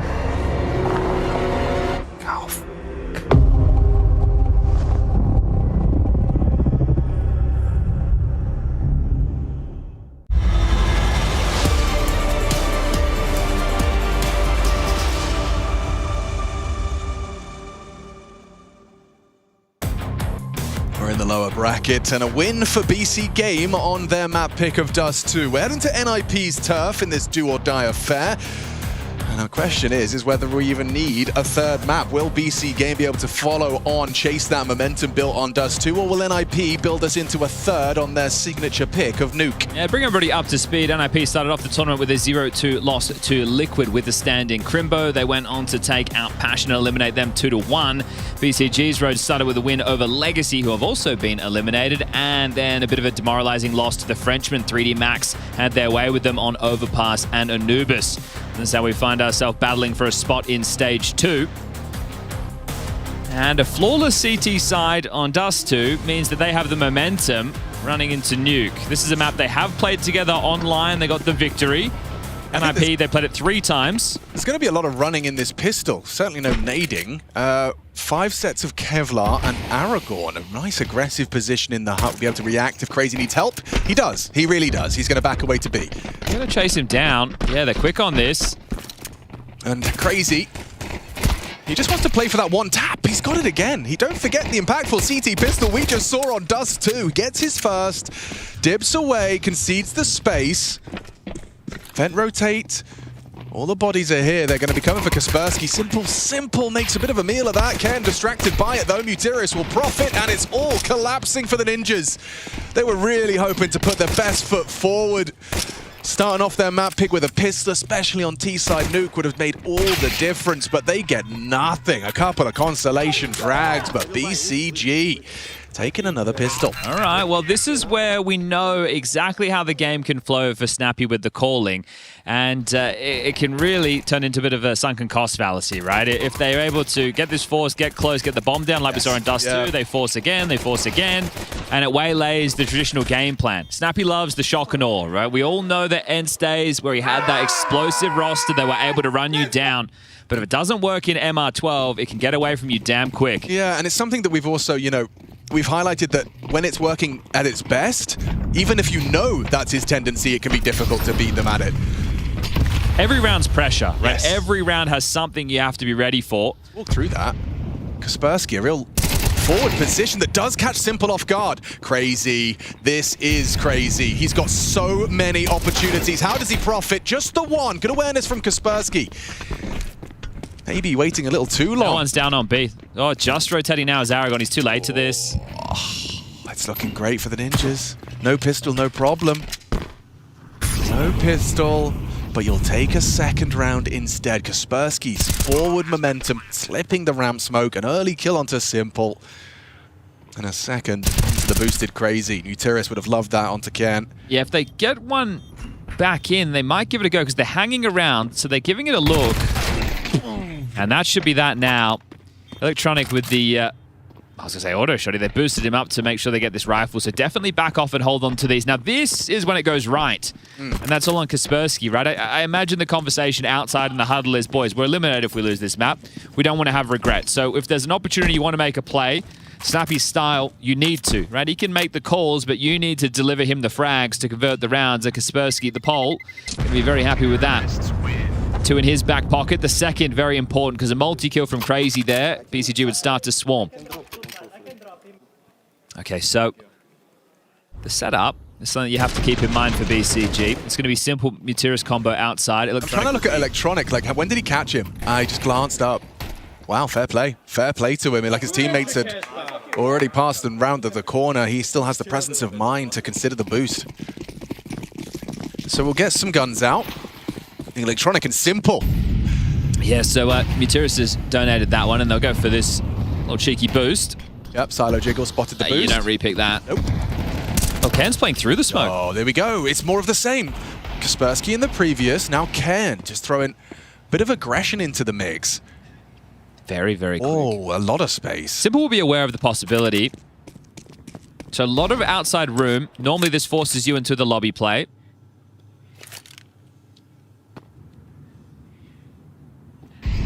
He's purely holding for the potential on that main roof. Currently Snappy's MP9 up there.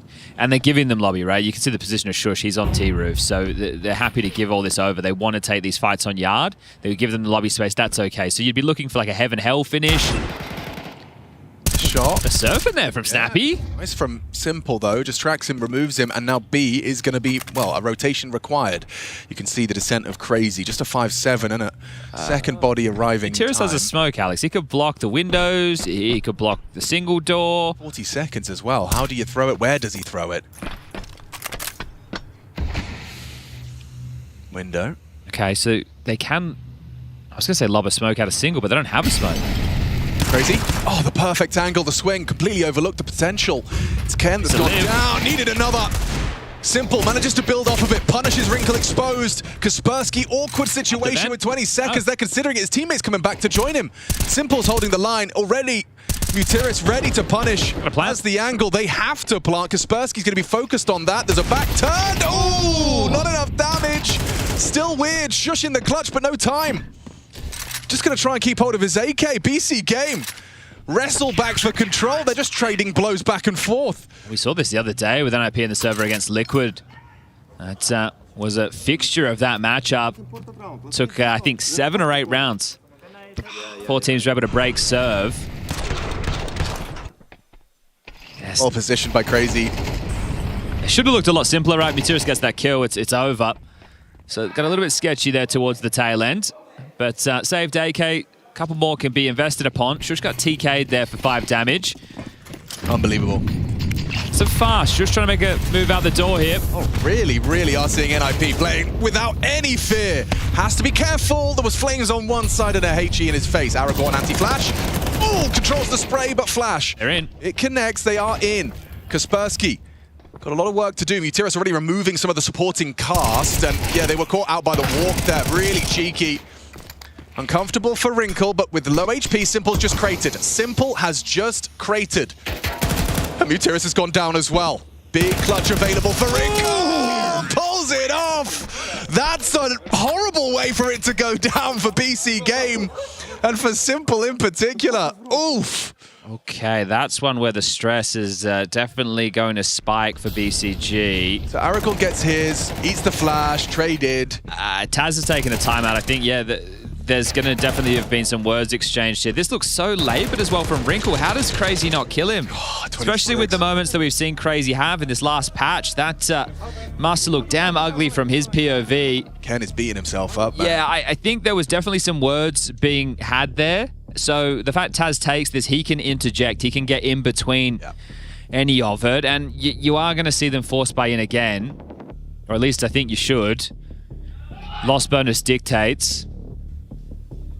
All right, well... I mean, this is Counter-Strike roller coaster where you go that high. You've just said to your teammates, that was a really important round. Good job. This one should be a little bit less chaotic. And instead, it's a 1 versus 3 where he only gets 2 kills. Yeah, and this is a situation where you lose this round now as BCG.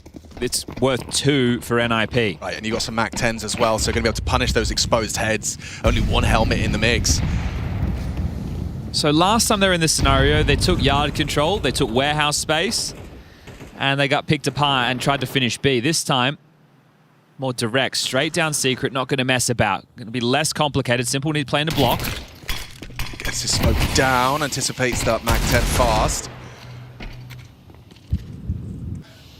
So that will shave a bit of time off the clock. Mutiris has another one of those that he's able to assist with, but currently the wrong part of the map. He's actually up heaven, so how are they going to get more players down here to help Simple? I don't know if they are. So they're just hoping that that's smoke or hoping that the GOAT can handle this? It's asking an awful lot. Perfect Molotov. Electronic is going to lend a hand. He'll hide out in the vents as Simple confirms bomb is down here. He's going to need some help. Good clear as well from Ken. That's his opening kill, his first kill, excuse me. Simple. He's going to have trouble with that. Really nice nimble from Snappy's Mac 10. The range is not ideal. No one's saying that. Still, though, a little bit of a timing window here for Mutiris. He's behind them, but he's going to have to do it all. Goes for a second, and there's Wrinkle. Okay, an IP, so worth 2, as you highlighted. Snappy laughing that one off right there, the SMG battle at range. But, okay, we'll have to be the eco now. NIP. See how high Simple has his desk? It's like completely towering over his teammates. He's a tall man. He is a tall man. But also an inspiration to K Serato, who apparently has adopted his seating position. Yeah, you were doing the lobby today, getting to talk to all the Stage 2 teams. Yes, sir. Yeah, it's going to be very fun to see who in this final day of Stage 1 is going to be able to advance. Another game after this one as well. Eyes on this flash. A Desert Eagle and a flashbang. Gotta let it rip, otherwise they're going to be... Oh! Yeah, that does connect. Still around the smokes, it's looking good. It's a farm fest for the SMGs. It's that crazy USP. He's always good for 1 with it. Doesn't even matter if he's against armored opponents. Second as well from Electronic to keep the finances down. Okay, hold up. Into a deagle. That was very nearly a 1v1. Tough one for Dennis the Menace. Certainly is. It's held by the rifle. Yeah, not the weapon he'd wanted. Pretty good eco, though. You can't really complain with 3 kills on an eke. Yeah, so you've kept them somewhat limited, but that's 4 rounds T-side nuke already. The CT wall needs to be put up right here, right now, if BCG are hoping to get this one done in 2. Simple will not get out the AWP, and nor will Wrinkle, so this is going to be M4 heavy for one side and AKs on the other. Now, how are they going to stop Snappy from getting this secret control? And if they do, is it just Can taking the space? Like already, the bit more pep in the step, the zest we've seen under the NIP players looking for fights as they harass over towards top. A couple of nades in the main, ready to spam. Not going to make it comfortable for the pairing on A. As Can, he's got that room. Yeah, he's got lots of room. Actually, never mind. Simple. Good awareness, catches that main play. Aragorn's missed one. It's behind you. He's missed one. An easy frag. Good trade. Mutiris from main. He's in trouble, using that smoke to reposition. Mutiris managing to mantle up Heart. That should completely calm things down. Feeling a bit hard done by there if you're Shush. You're out in top site so deep and everyone else is still restricted in lobby. So you're hoping your teammates are able to make some room, take the room that you've been able to make available for them there. It was the reactions from Mutiris. He was very quick to that trade. So the settle's in now in favor of BCG. So what was left open in that time? Where are they worried about the gaps to be? What players can you identify being dead? All that being pieced together now live with 50 seconds left as they're going to try and contact out the door. All right. Good setup to deal with this. I think Electronic should be good for something here. He will swing out for his and doesn't expect a second one, but Mutiris is there again with these trades. He's 2 kills deep, keeping NIP's frags to a minimum, and Simple, he chips in for 2-2. Okay, so we've got 6.9 right now on Shush, 5.9 on Wrinkle. They can buy. Now, it was always crazy to think that Simple and Flamey might go and join the Brazilians, but now we have Simple and Electronic who joined the Portuguese. Well, the Portuguese joined them. Either way, it's one hell of a chapter, for sure. He knew there was going to be a couple of borers in his life, and he's found them. So, will it be back-to-back rounds to destroy the finances of NIP? Just having a laugh. Yeah, and that was one of the keys, right? To see the attitude on day one. They were down 10-2 first half versus Legacy. They draw it all the way back. And you're like, okay, this isn't going to be a divorce waiting to happen. Yeah, right. I think that's always a concern. I think it was the major concern, right? Is like, how is this going to work? Taz, in an interview, saying he's fortunate that he has the respect of the likes of Simple Electronic because of his 1.6 history, right? Taz is an absolute legend on the banners here in the Krakow studio. Is they going to use this fast lurk smoke?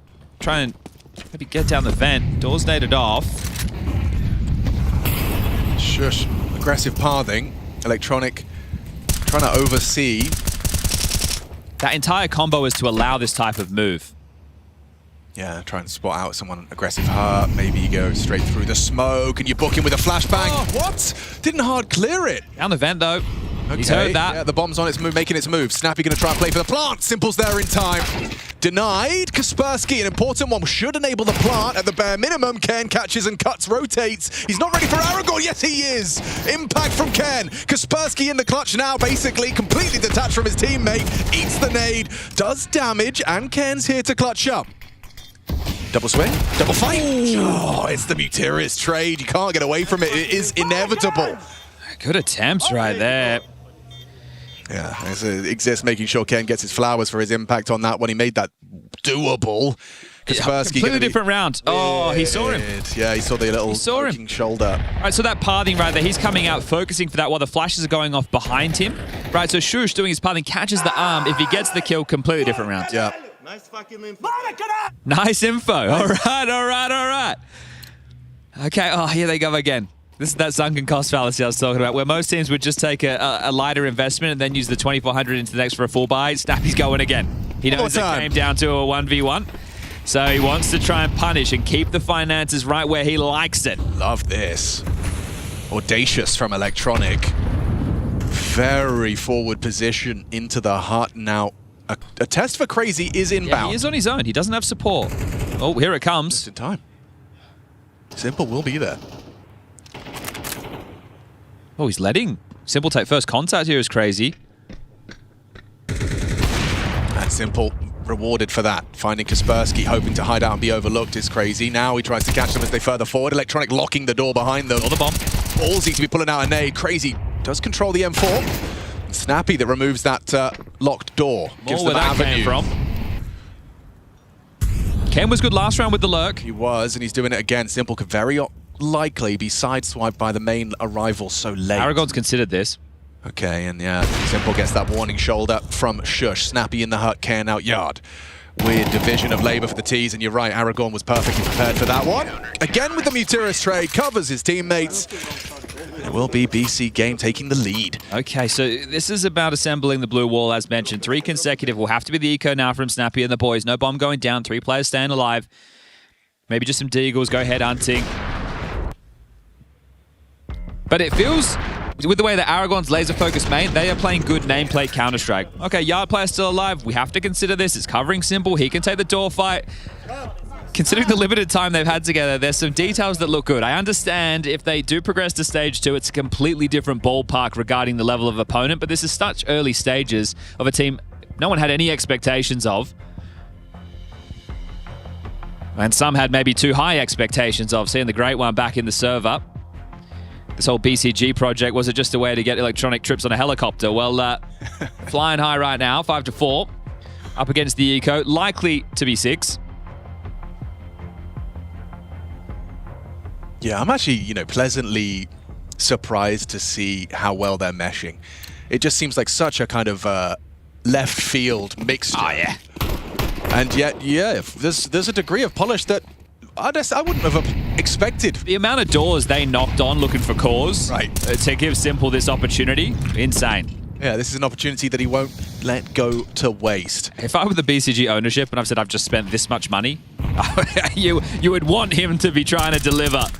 And I'm sure that hunger, the adrenaline of competing, you're not going to get it anywhere else in life, right? This is where you get it, and I'm sure that's what Simple's been missing. Back at a Winter Championship, and oh. Well done! Finds Kaspersky and a second onto Wrinkle. That's nice. Quick reactions over the top of the smoke, and very real possibility. Another one's due. Number 3. Denied on the jiggle. Taking every peek he can right now. Really want to limit your casualties. Aragon only has 150. It's 1,000 in the back for Electronic, 1,000 for Mutiris. You definitely want to keep 5 alive if you can. So Simple low might go down. Nope. Nope. Okay, so all 5 staying alive. That's a nice round considering we've only got 2. Guys, listen. Guys, probably he wants to do this thing 3 outside. How we call it? I forgot. Ursa, yeah. Okay. We get some insight from Electronic. Now, I know a lot of people less than impressed with his time on VP. He took the reins over there, and now when you juxtapose that to the success Jame and Dustin are having with Paravision, right? But Electronic has had a really, really poor patch. Cloud9, VP, not the type of Counter-Strike you're expecting from a player like him, and in the leadership reign, seeing him get very aggressive with certain teammates too. But definitely something to say. Yard control setup. This is essentially what he's just called. They probably want to go yard with more bodies, so I'll play a forward position. And I won't go down. Mutiris will. Trades. Okay, now you need to react. Snappy needs to call a quick reaction right now. It could be asking questions of Crazy, and Simple anticipates the same. He's there in time. They do lose out on Crazy, but Simple hitting Crazy ones. Wrinkle goes down. Shush the last challenge. He's re-peeking on re-peaks. 32 points of health for Electronic and Simple. Everyone's low right now. This is very winnable for Shush. He'll get the bomb down. 40 seconds will start.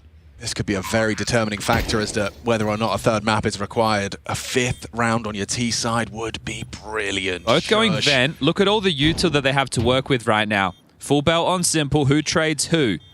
He broke the window, so they think he could be double door side. You do have that smoke kit, but you've got such low HP, you kind of want to hope that forces a fight, right? Some certainty. They're taking their sweet time here, Chad. Shush. An opportunity to clutch. The nade would certainly do the job. They know they're low. dunked on. Perfect trajectory. Same challenge. What do you play? You swing on in and Shush will clutch. That's impact. Okay, you have to make sure you don't get too salty about that swing from Aragon there. He thought he was coming to save the day. His life gets given over, and that is a big clutch one. Another one in this map so far for NIP. They had the one with the simple crater. Now it's the Shush dunk. So a couple of clutches going in their favor to bring them 5. Yeah, that means a lot to them. They still go into this final round battered and bruised with the finances. 2 MP7s, 2 Galils as an AK. Look at Shush. Outdoor again. Electronic forward on Hut. Smoke wall hasn't landed as intended. Down the vents. Bomb down immediately. Shush will follow him. Oh, Wrinkle. Yeah, that's a free frag. But this is going to be a very quick plant. Already just shaving the clock down and setting themselves up in a weird one with Ken so late yard lurking. He's going to try and cut off the secret here. 2 of them focused on that. Oh, spotted. Yeah. Have to deal with him quickly. There he is now, and he can just rot the clock. He's going to try and live as long as he can. His teammates are going to need that clock in their favor. Kaspersky cannot give his life away. We'll dip into the vents. It's halfway Shush. gone already. Got a lot of work to do still. Nice from Snappy from Dark. Oh, but crazy. He's stubborn with this. Makes it awkward, makes it uncomfortable. You know you've got to find a multi. Electronic brings him down. Kaspersky's got to try and get him off the bomb. Where's the cover? No! No time! NIP 6, BCG 6, dead even. You gotta stay tuned. We will be back and we'll find out if Nuke can go the ninja's way, fighting for survival.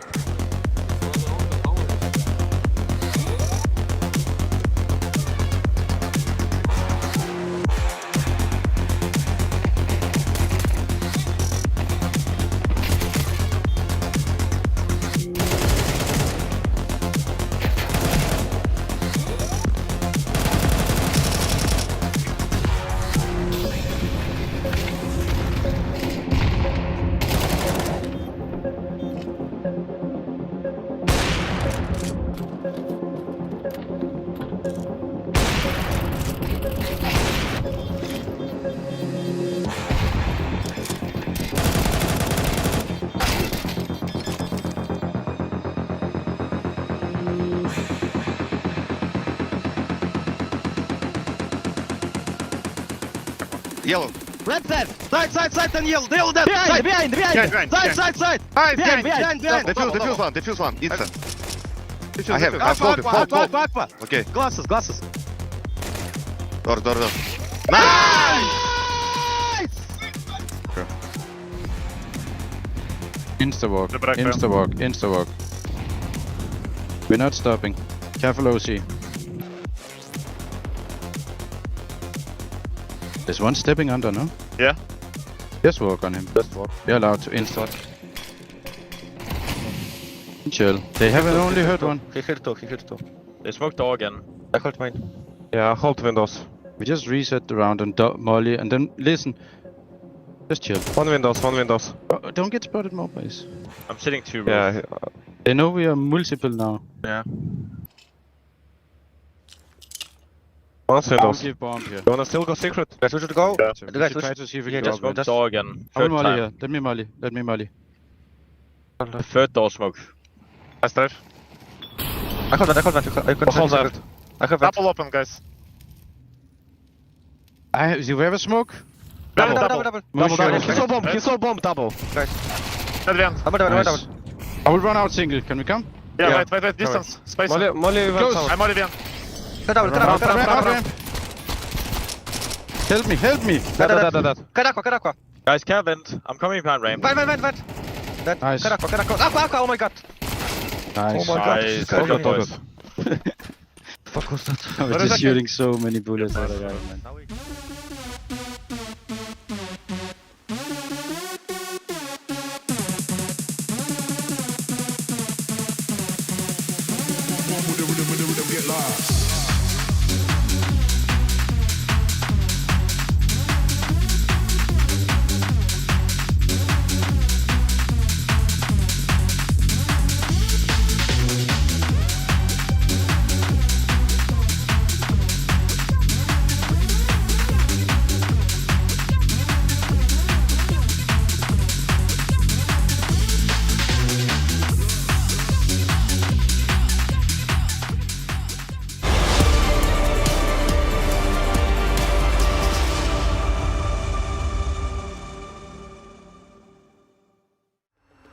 keep this party rolling. 6-6, an even division of the rounds in that first half. It was the CT side, though, from BCG, and it is the pick of the Ninjas. Clutches on clutches, Chad. Yeah. NIP making the difference in the clutch. Yeah, well, things come in threes, and so did the clutches. You had to close it down a Kaspersky 1v3. Before that, you had a Shush 1v3, and earlier on in the piece, during the Force Spy Wars, you had a Wrinkle 1v3.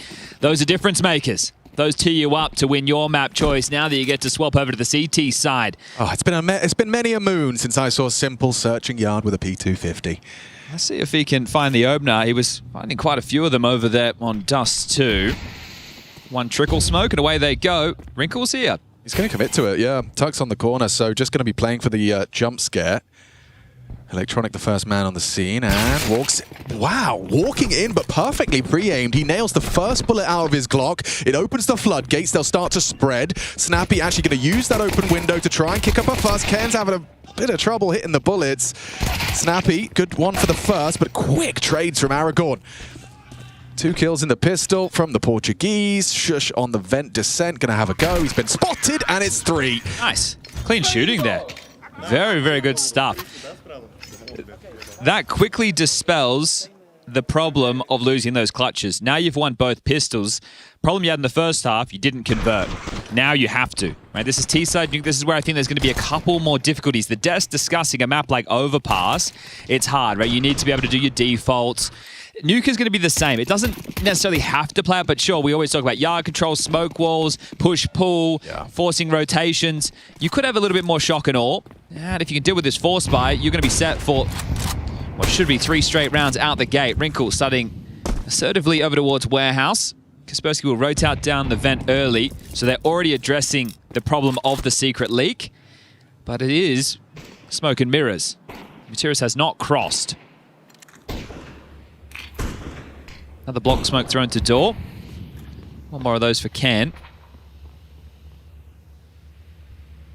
So time is actually BCG's friend right now. Let this early block utility expire, and then you're going to be able to pounce into the round. Now, there is support for Materis outside.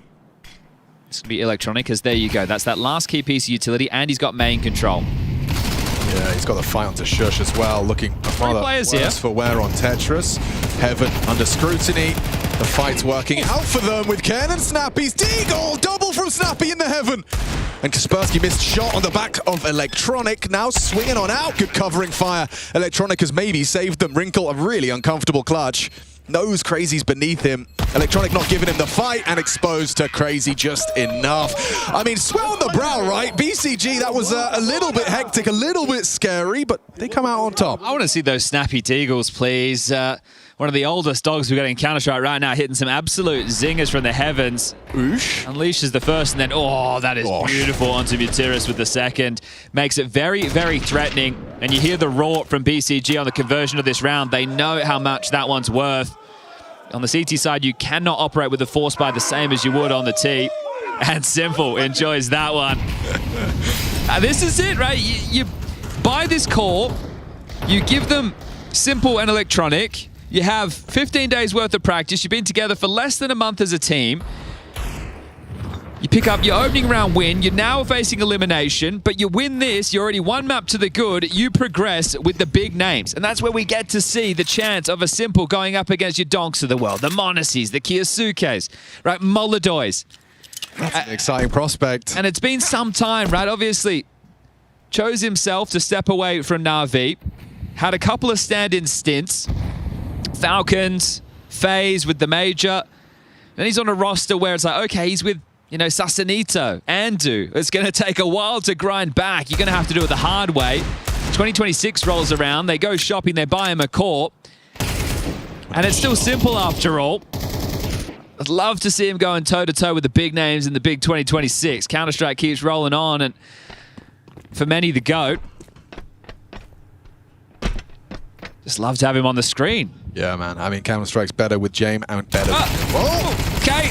That's not gone great. That's a little bit not awkward. feeling good. He's come down the ladder and has had 2 pistols in his face. Snappy. Oh, good cover from Simple. Good clear. Having a game. 17 kills, yeah, 18. Make it 18. We'll keep on counting. Him and Electronic, both in the double digits. Same to be said for Crazy. And this is the thing as well. All the talk is going to be about Simple and Electronic, but you have to give credit to these Saw players, right? Yes. Mutira's calling a good game. You get impactful moments from both Aragorn and Crazy. And then you got Taz in here. When things start to get a little bit prickly, he jumps in, makes sure everyone stays focused. And this is the thing, right? Taz, with the listen-ins that happened in the past, people were going to paint him with the brush, oh, he's just a cheerleader. Taz is one of the most experienced Counter-Strike players we still have in the scene. Yes. Right? This is a wealth of knowledge, a man who knows what it takes to win. And he dealt with personal problems in teams of his own in the past. True. Yeah, and if anyone knows how to kind of conflict resolve, I think Taz is up there. Yeah, like back in the olden days, him and Neo, they were on rival teams. They hated each other. Then they played together, were extremely successful. They also had this whole issue with luck for a while. That's why Pasha came in. I'm doing 1.6 ancient history. Like, nice. And then I could bring up the CSGO history of the Mercedes. Yes, yeah, exactly. Everyone gets upset and hates each other. Yeah. Well, Snacks is in the building. He'll be playing late up. And Taz, he might be locking in a couple more days of play in just 4 more rounds. I mean, yeah.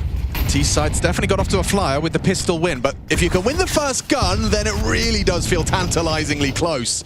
That's if. Ken started out going to be playing actively to report on the secret cross and says no one's home. The Ken in the coal mine. Ken in the coal mine. You know, he's quick.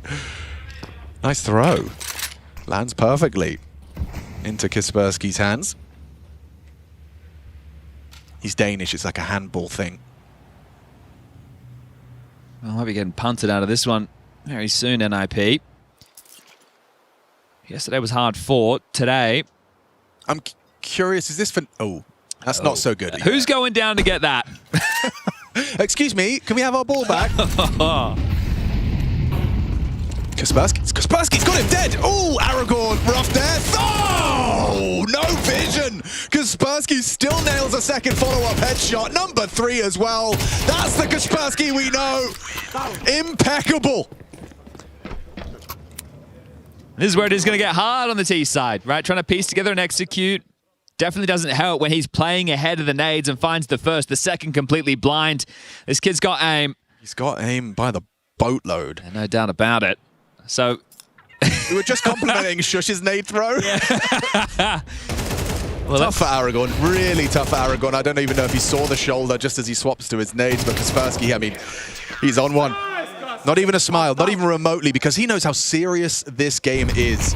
That round is just the start. Need more. Ramp for Snappy.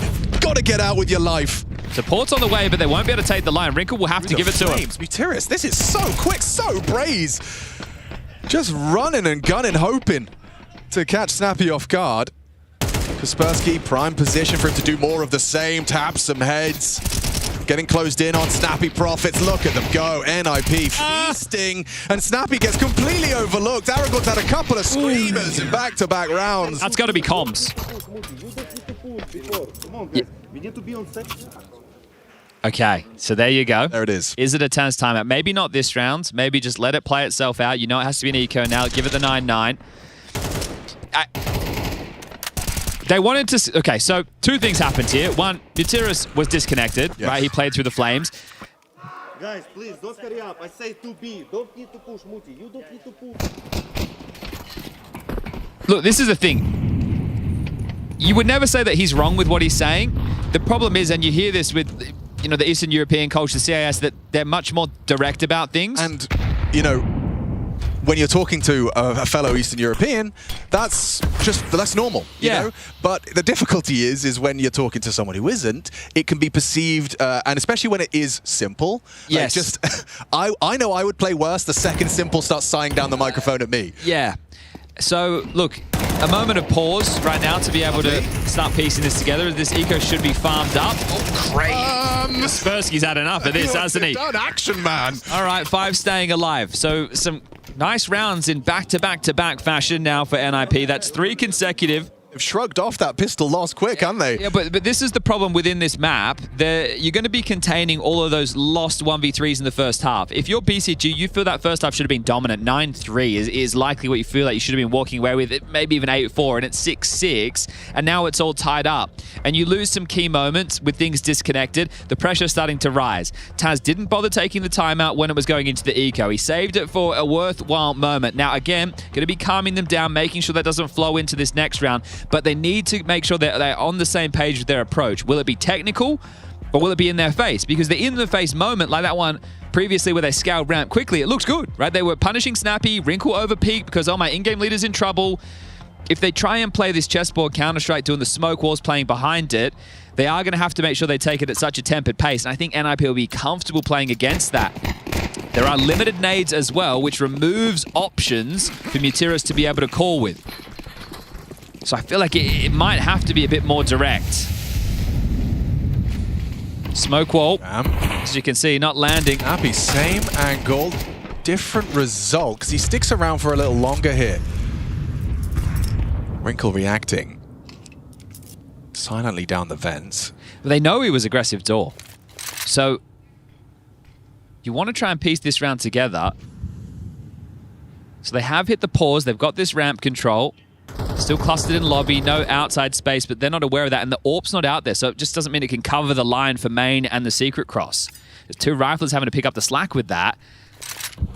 So for their finish, Aragon has this smoke. It could go to single door, and then they can isolate the bomb site itself. It could go to windows, but they need to hit the shot. Snappy is not going to be able to. They can't allow him to multi. Wrinkle's actually headed back up. It's just Snappy down here. Oh, this gets hard. I like the angle he's adopted. He's hoping just to catch that first one and then swing on out for number 2. This is the pathing. That's exactly what he was banking on. He can't connect. Electronic, very quick to react. Down the vent, stampeding. Shush audible. Second body counted as well. Kaspersky quick to the double doors. How do they approach a disadvantaged retake? You're smoked off for a moment longer. It will be fading now. Kaspersky has vision from window. Don't have much space right now, BCG. They're all in the side. Oh, Mutiris is just a sitting duck, an easy pickup. That's the clawback kill. He's ready for Crazy's angle. Quick one back. Traded by Kaspersky. Just the toes visible. Simple's got to stay active, stay nimble. Kaspersky in a clutch. He'll have a look. He'll definitely have a look. Oh. Gets Electronic. Simple in the clutch now. No time really. Swinging on out, but he knows the clock is on his side and finds the headshot as well. An important and impactful 3 kills from Simple. BCG off the back of a Taz timeout. Find the double digits. I know that they were in a scenario there where they had number advantage post-plant, but because they didn't have double doors, window, single, or ramp... Like that Dust 2 round where they were all on site. Right, and right here, you're hoping that you hit shots or trade efficiently, and they did. Simple gets them a triple in this situation, so that was still a tough scenario. It looks very, very comfortable if you're just looking at the amount of players alive and the bomb being down, but that was still a tough round to win for BCG. And the reason NIP can go for that is because they did have the finances off of the 3-round streak that they did accrue. So this game is very tense. I think the buy will be worse for BCG. Exist is just given the 30 seconds for Taz to get on the microphone again. So it is Galil heavy, a Mac 10 for Aragon, and just the AK. Oh, actually, Mutiris has gone in for a Mac 10 as well. So Electronic is going to take that at the end of things. All right, so they're hoping to not be going up against too many sets of head armor here. Unfortunately for them, there's 3 in play. Donating the util, dropping that on the roof. This is a tough round for BCG. Yeah, distinct disadvantage in the finances. AWP starting ramp as well. Who's going to be their rotation piece if this secret cross is managing to make it? It's going to have to be down the vent, surely, but it might be too late now. See, Wrinkle, they put the AWP ramp because Snappy was being bullied. Yeah. Simple's the one throwing util roof.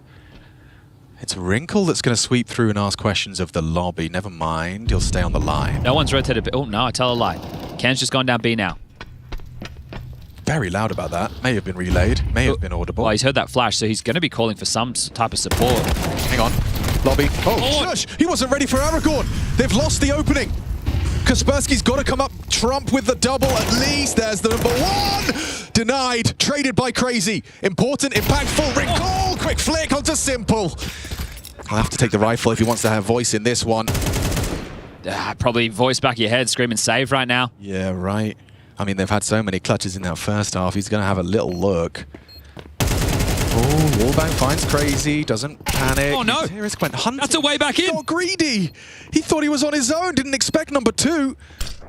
Electronic's very low as well. Crazy's going to be feeling so much pressure right now. He knows he's got to hit this kill, and he can't do it. Electronic alone. They don't sweep through. He should be traded. He should be traded. How has that bullet found Ken's head? Well, I said there's 3 sets of headhammer in the round. It's the 2 players on the retake who only have the Kevlar, the Mag-10. Perfect weapon for the job. They're running and gunning. They don't save anything. How has he found the headshot running and gunning? A dream for Electronic and a smile. You get one of those a day. Oh, this one from Utiris. Yikes. Yeah, that could have been the Look undoing. at this slow-mo bullshit. Yeah, explodes like a watermelon there, doesn't it?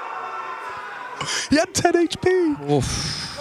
Sheesh kebab. Okay, they don't save anything. They can still bring in 2 M4s, but they're bullying ramp again. All pin the play for Wrinkle. They're already out. Straight away, just bullying Snappy. Are they slowing down? He's going to be asking for a reaction. He's going to be asking for something. And just like that, he falls. Down the vents, 2 of them.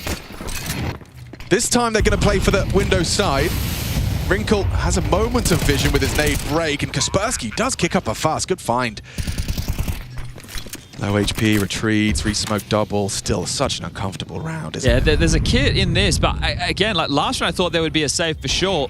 Utiris allows the way back in. They're hanging around if there's an overstep, but 2,400 loss bonus next round. Like that. Ooh, Crazy. Releases a lot of pressure there. Simple combination. They are going to lose it all. The orb's gone. Kaspersky's lost that in the smoke. Wrinkle trying to get away with anything at this point. Utiris, oh, nice shot. Takes his head off and will leave with the AK-47. But ladies and gentlemen, BCG, they are just 1 round away from the second stage, advancing to the big boy table. You don't fucking hesitate. You feel this has to be it now. In fact, nothing besides the singular AK save, 2,400. They're able to get another M4 out dropped. Deagle, 2 MP9s up against a fully strapped BCG, but I don't think... I don't think you can play the standard ramp bully on Snappy again. He knows he's been a liability in this position.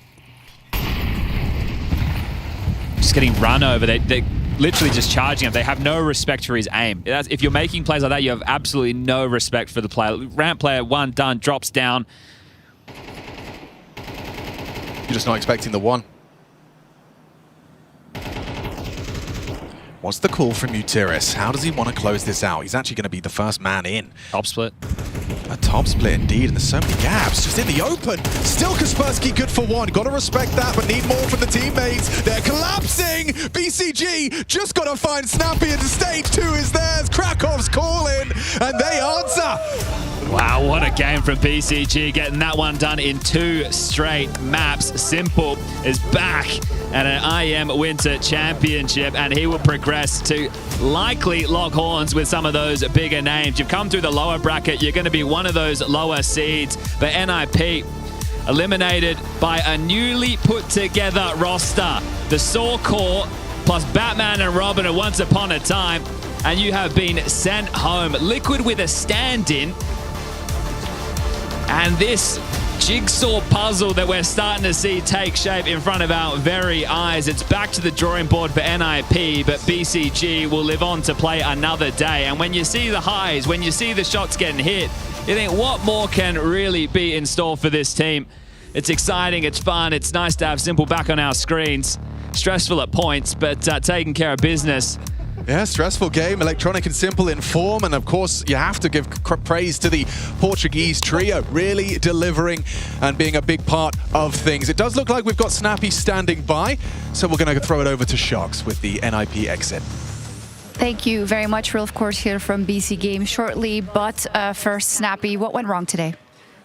I think we need to find a way where we can deal with pressure better. I think we just play bad. There's not a lot of communication, and people are very zoned into their own crosshair. And on Dust 2, it's like there's constant stress comms, like people screaming.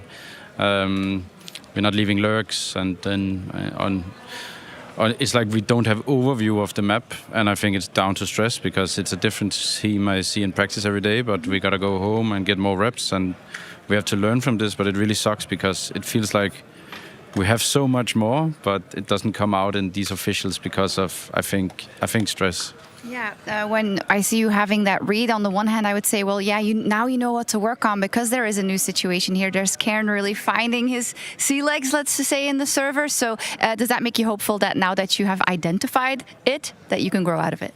Yeah, I mean, obviously we have a new player and we have a lot of testing to do and some new positions on some people that we'll need to figure out if they need to be long-term, of course. But this was some good data, but it just sucks because I felt like we are so much better than what we show. And it's really sad to see it every day, and then we just can't get it out because of stress, and we need to solve it. Okay. Thank you very much for that, and commiserations. Sadly, end of the line for NIP, but full steam ahead for BC. That is the stage 2 here at the Intel Extreme Masters Krakow. We do have Muturis joining us up here on the desks. First of all, massive congratulations. Tell me the emotions of there was quite a few crazy rounds going down in that game. What are you feeling right now? Yeah, I mean, I'm so happy because that's what I told before the game. It's like we are still building everything. So sometimes we can do the best round in the world, and the next round we are doing the face it round that people at home must be, oh my god, these guys are crazy. So for me, it's like we are surviving. We are not here playing. It's like we are surviving every day. And yeah, I'm extremely happy because we're gonna play more games, and I think it's really important for our team right now. Congrats on making the next stage, but I do want to bring it a little bit back because I mean, me and Dupree were talking in the green room, like he remembers you in Source, you coming to tournaments and playing. I obviously remember from CSGO, right? You've been around for a long time, you know, getting Portuguese CS to new heights, like in the Cologne playoffs and everything. And then you get a call and they're telling you, listen, you're going to BC game and you're going to play with Simple and Electronic. So how has that been, you know, how did you process all that? Tell us a little bit about that. I mean, December it was a roller coaster for me. So it was like we're gonna have changes on SAW. Now BC wants to buy the car. So it was like, what is happening? And yeah, coming here it's a new challenge for me. And what I thought it was, I'm 33 years old, so I don't need to have fear or anything. So I played with a lot of players. Of course, I never played with top 20 players like them. But I need to believe in my work, and I don't know if it's going to work or not, but at least I'm giving my best and with all the experience that I had from before. So for me, it's an honor to play with them, and what I want to show, basically, it's that I'm capable to be on this level. And how much has it changed your perspective about the game when you have guys like that on your team? I mean, right now it's very difficult because I'm in a point that is, I want to adapt to them, but at the same time when I'm adapting, I'm changing everything that I believe. So it's like, should I be more strict or should I give them freedom? So it's like, how CS works, it's like I can't come to these guys and just say, you're gonna do this. It's like, it needs to be little pushes, and round by round, we're gonna do this. And I know that these officials are really important because they're gonna bring us a lot of things, and that's what I hope is that in a few months that we can be a real team. And now you got to play with the likes of Simple and Electronic, as you mentioned, top 20 players. What is to you? What is the biggest what do you feel like have you learned a lot from them already? And what do you think what's the best thing that they contribute with other than obviously firepower? I mean, Electronic, it's a guy that he was IGL, so he is like a second caller. It's a person that Simple respects a lot. So it's like, right now, let's be honest, it's like Simple is respecting a lot Dennis calls, and he's kinda, I need to do my job to have his trust. So Electronic, it's helping me a lot on those things. And Sasha, I'm gonna put it this way, individually, he can be top one in the world again. So what I've been watching in Prax, it's insane individually. But what we need to do now is build BC in a way that he can shine. So right now I feel that we are not a team that is consistent to have a good individual for him. but I hope that in the future we can bring that team play for him. Yeah, and also when you look at how it's been going so far, I mean, what do you think has been the biggest difference from day one, where we did manage to claw your way back and win, and then on day two you got kind of demolished, and then into today, like, what do you feel like? What changed out throughout the tournament so far for you? Well, I mean, for me, I'm a guy that I'm not negative, but I like to have my foot on the ground. So it's like on Overpass we were getting stumped, and we did the comeback. So that's what I told before. It's like we can be the best team in the world or the worst team in the world. So right now that's the hard part. It's like we don't have consistency at all. But yeah, I mean, winning against Legacy, now against Nip, I mean, it means a lot for us. So yeah, I'm extremely happy. Can you give us just some thoughts on, you went for Dust 2 today inside of Overpass. Why specifically Dust 2 instead of the tested Overpass? Overpass, which it's kind of, we tried to punish pick the teams, but maybe it was not a smart idea, because I think we are not in a, we just have 15 days, so we can't go to punish. We need to play maps that we are comfortable. And yeah, that's what we tried, because Overpass was very difficult, especially on this side. So maybe it was a mistake, but now, I mean, when you have a guy like Sasha does too, of course we can win a lot of games.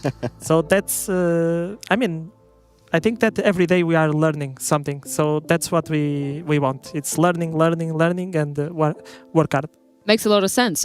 Speaking of Nuke, though, Peter, you picked up a little detail, maybe with a bit of missed utility. Should we roll this? And yeah, let's look at it. It got me giggling a little bit in the green room, because we did have a situation where you were supposed. I suspect you were supposed to do like some kind of inner pop, and there's a piece of utility that went flying somewhere where it's supposed to, and then you have Sasha looking at his paper, thinking, "Hey, it looks like I'm in the wrong position." Yeah. And I mean, like, you know, as you mentioned, you've only had 15 days to practice, and I suppose that you've gotten stuff written down on your papers what you're supposed to be doing, and I guess we've all been, as a player, been in a situation where we either misunderstand the call or mess up tactics. So I mean, it was Sasha was asking me if he needs to molly top hut or the side. So everything got a bit messy. But I mean, it's when you are with a new team that can happen. So yeah, it was a mistake from us. I'm actually curious about, because now that you were the core of Saw and now you've brought in Sybil and Electron, like, is it more like you're playing like you did in Saw, or are you trying to find like a best of both worlds? Where are you actually heading in terms of your playbook and your system? And is it you creating a system with tasks, or how does the thing? I mean, it depends a little bit on the maps. So, for example, Nuke, it was always a map that I felt very comfortable. So it's a map that I want to control things, but there is another maps that it's with feedback from people. So, I mean, we are building together, but in some maps we have strict ideas of what we want. So, I mean, it's me, Taz, Electronic. Of course, we need to have Sasha giving what he wants to do. So, and the kids, they are just... It's like in a team, you can't have... listen. Oh, no, that's... in a team, you can't have a lot of voices. It's like they are trying to adapt, and what I respect about them is that they changed so many positions, and they are in a position right now that it's a lot of pressure. And I feel that I'm prepared because I'm old, so I've been through a lot of things. But for them, it's very different. But I think they are doing a good job, and I'm really happy, especially for them, because this is like a gift for them. So yeah, I'm really happy. No, it's been absolutely amazing. Just one final question from my side. We've been speculating a lot that, you know, maybe the chemistry is going to be the toughest thing, the personalities gelling together. Yeah. What's been the hardest part for you, honestly, so far in this journey? I mean, everything in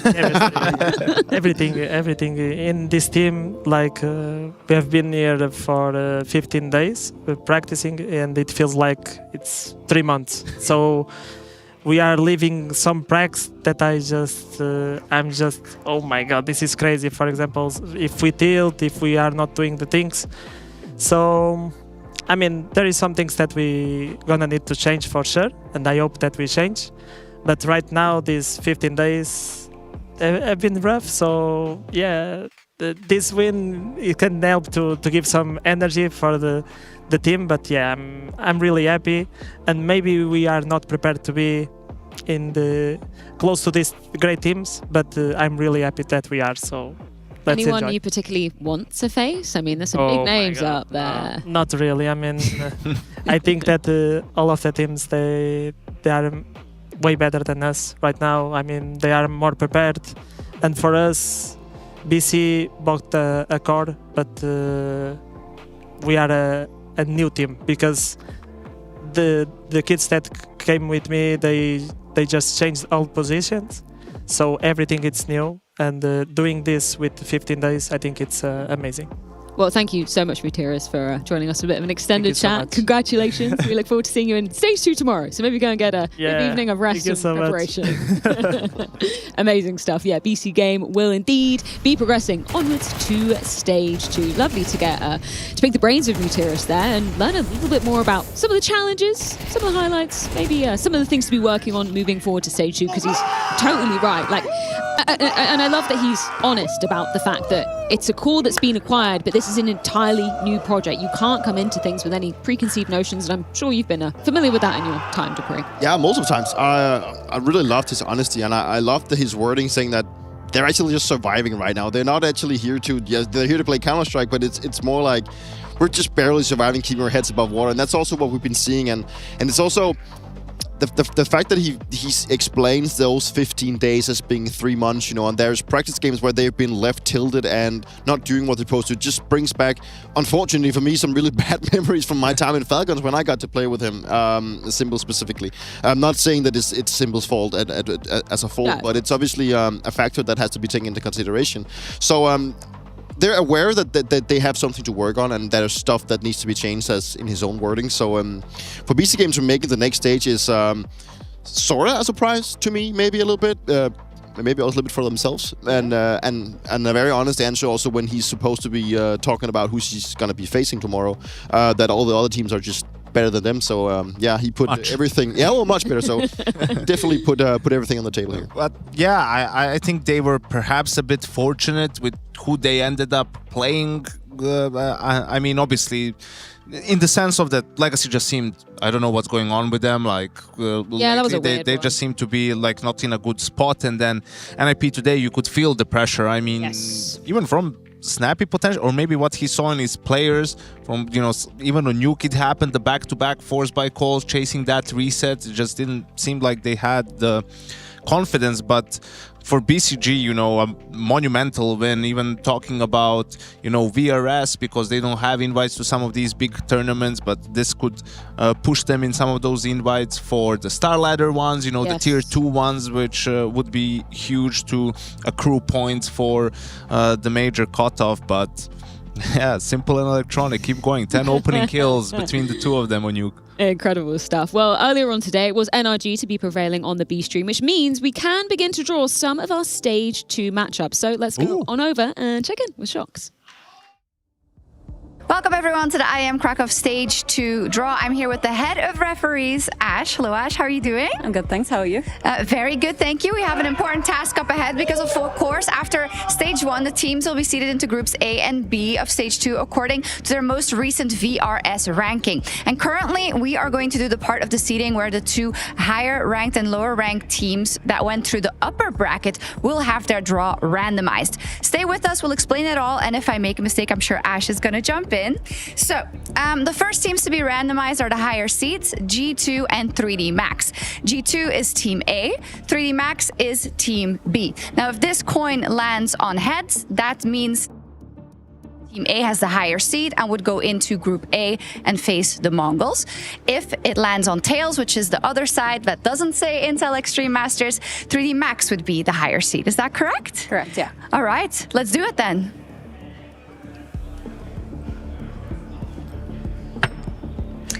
Okay, we've got heads. There we go. We've got heads, meaning that it is Team A, G2, that finds themselves in Group A to play the Mongols, and 3D Max will go into Group B and play FaZe. Correct. Correct. Cool. Now, the second teams that are randomized are Paravision and NRG. In this one, Paravision is Team C, and NRG is Team D. If we get heads, Paravision gets the higher seed and will be placed into Group B to play Mouse. If it is Tails, then NRG will have the higher seed and will be placed in Group B to play Mouse. The other will play Navi, correct? Correct, yeah. All right, let's go. And we've got Tails. Tails meaning that Team D or NRG is the higher seed and will be placed into Group B to play Mouse, whilst Paravision will be placed into Group A and play Navi. That's it? That's it. Amazing. Thank you so much, Ash. Some great matchups coming up from that drop. So, yeah, it's gonna rock. Lovely stuff. Okay, some very exciting matchups going down already. Very interested in the Navi Paravision one going down in that Group A as well. Anything else jumping off the page for you, Janko? G2 Mongols, rematch of what we had in Budapest at the Major, right? First showing of the Mongols with Cobra Zera, hoping they practiced. We never know with the Mongols. You literally never know. I do have it on good authority as well that BC Game will either play Vitality or Furia. So that's pretty rough. Yeah, sorry, Materis. It was such a lovely interview, and now it's not. Well, it's going to be another tough day at the office for them, that's for sure, regardless of who they're going to face. How are you feeling about Maus, NRG, and then 3D Max versus FaZe? Obviously, Maus and FaZe, the two newcomers. Surely they are favorites in those. I kind of just want to feel like 3D Max want to be like, I kind of want 3D Max to do better. I think FaZe is a team that they can take on, not necessarily in the favor where they are just going to like run them over, but I think it could be a case for 3D Max making it a close game. But on the other side, I mean, Mouseport should make light work of the NRG. Surely, Theory, but I think if you want someone, you want FaZe out of these teams. Not necessarily because they lost at Bounty Online to Eyeballers, but more so because they just have seemed vulnerable outside of that major run, right? And that's happened to FaZe multiple times before. Shanghai, Copenhagen, so on, like all these major runs when in reality they have issues and they're not playing well. And yeah, it all comes together for them for the major, but there's a lot more tournaments than just the major in a season, right? And I'm curious to see how they'll look, right? They're obviously a LAN team, not an online team, and we'll see what they have cooked up for us. What are you thinking about Navi at the moment and where they kind of stand? I think Navi is a team that wanted to make roster changes but couldn't. Yes. Like there wasn't something that made sense for them on the market. So what made the most sense was to still keep the same roster together, but similar to FaZe, right? A poor season outside of their major run in Budapest. And it's going to be interesting because Paravision, this team that's on the rise at the moment, very, very hot hand, 4th in the VRS ranked, I believe, and that's going to be a big challenge for Navi. I wouldn't say this is a curveball, but I really agree with you, Janko, in this fact. But I'm in a position where I feel like both Navi and FaZe, due to their results at the major, they have some sort just pushed the inevitable of making changes. I think that it's at a state now where both teams kind of went into the major thinking this is probably going to be like the tournament where we have to do good, otherwise changes is going to happen. Then both made acceptable results, obviously, to now go into a season thinking, hey, maybe we do have some more stuff to prove. And I think it's just going to be a couple of months before we see either teams make changes. Probably, I mean, the case is maybe it's not going to happen before the major, but at least if we're looking into to Cologne, that's going to be a case. But I think if also you're looking at all those teams and what Mutiri said here, that he still thinks Simple can be top 1, I mean, that tells you a lot about what's been going on in practice potential. And I'm not going to go, maybe I'm not so sure about that, Mutiris. But I'm looking at all these teams who are talking about their offers, and we're talking about offers in CS. And if I'm sitting here right now, I'm taking Simple over Torji, I'm taking him over Wonderful, I'm taking him over Brokey. Well, unless maybe Wonderful continues his major form. But the way he's been playing and the impact he's been having here, granted against lower tier opposition, we'll see how it goes. But in terms of impact and what he's been able to deliver for his team, it's been more than you've seen out of any of these guys. Yeah, 100%. Who's your favorite? I didn't even ask you guys, even behind the scenes, who was your favorite coming into this tournament? Out of all the teams? Yeah. I mean, it would be weird not saying Vitality, right? Sure, they did not win at Bounty, but the team of the year last year is clearly looking to continue their stride. But I have a feeling Falcons is about to pick up some pace. I think that making the grand final at Bounty was good. Also taking into consideration they did not have Kyusuke with them, and I really hope that it could have changed a little bit of the perspective and some of the pressure talks that we've had about Falcons, that they can actually go that far with the stand-in and give them a little bit of... because the way that they beat Vitality, I feel like that was because they went into a game thinking, okay, it's Vitality, we're supposed to be losing, but they know that if they just loosen up a little bit and maybe start alleviate some of that pressure that is built around a team with so many stars and such a budget and everything, that could turn into something positive. So I'm curious to see what this whole iteration with the stand-in has done to them. So I'm buying my stuff on Falcons at this one. Okay.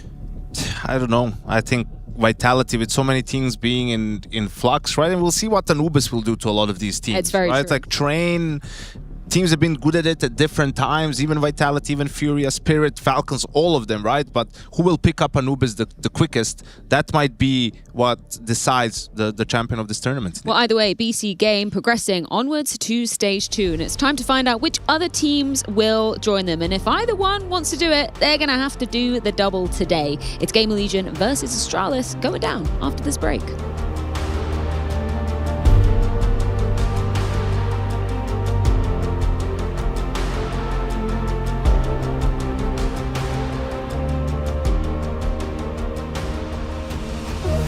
Hi, this is Basement Dweller's first advertisement. And our second drop is, it's up, actually. If you're seeing this, it's up. It's available on the ESL shop. We had our first go at a jacket, and I'm really proud of it. I've always had an interest in clothes, but, you know, seeing behind the scenes how the sausage is made has been a lot of fun. And if you like the clothes, tell me. If you hate the clothes, tell me, but try them before you slag them off. I think they're really comfy. So yeah, that's my advert. I'm gonna try again. I'm gonna record another one. It starts with a dream, with a team you barely know, in an amateur official that feels like the grand final, where practice becomes progress, and every loss feels like a lesson. When will your journey begin? Busy day for Astralis. They had a match versus NRG earlier. Unfortunately, didn't probably go as planned. So now versus GamerLegion. But let's start with that match versus NRG. Well, fell short there. I think we could have played a little bit on Mirage. We would have won us the map, of course, but that's that you can always say that. But then we bounced very strong back on Overpass, and then we just didn't get the game going on the Inferno one. So it's just sad to see we didn't really get a chance on CT Inferno. After the first buy round, we made a small mistake. I did on B, and then the game was just over. Yeah, how do you like these days where you have to play earlier, then it's for all the marbles immediately 2 hours later? How do you feel personally as a player you deal with that? I mean, it's not nice, of course, have lost the game and then have to stay in the venue and then insta-play again, because you also want to prepare at your PC, and we can't have 5 PCs with us, of course, so it's a little hard to prepare for the next match, but you can watch a little bit on a laptop or something, and that's everything, and then you just gotta give it your all, so it's a little tough. Okay, I assume you did watch some things on the laptop, so what are the adaptations you're gonna have to make sure that everyone's fired up here in this LAN environment in what was going to be the most important match of the roster for this year? I mean, first of all, you have to like be reset mentally. I think that's more important than actually watching the opponent right now, because after the loss, you can just chill for a bit and then you watch something, right? So I think just getting back in the mood, like don't be too sleepy and just chill on the couch for 2 hours straight. And then after that, you use your time as you want. Sometimes people don't even want to prepare because they want to have some time off before playing. I really think it depends on the player.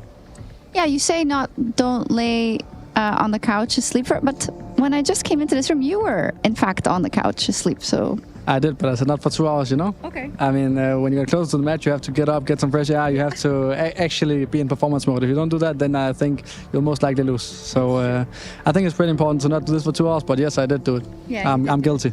Key advice, don't sleep during your match. We'll see. Thank you very much, Sarah.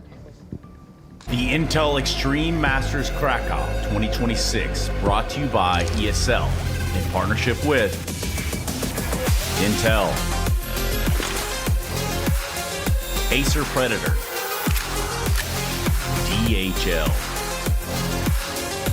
Zowie, Checks, and the City of Krakow.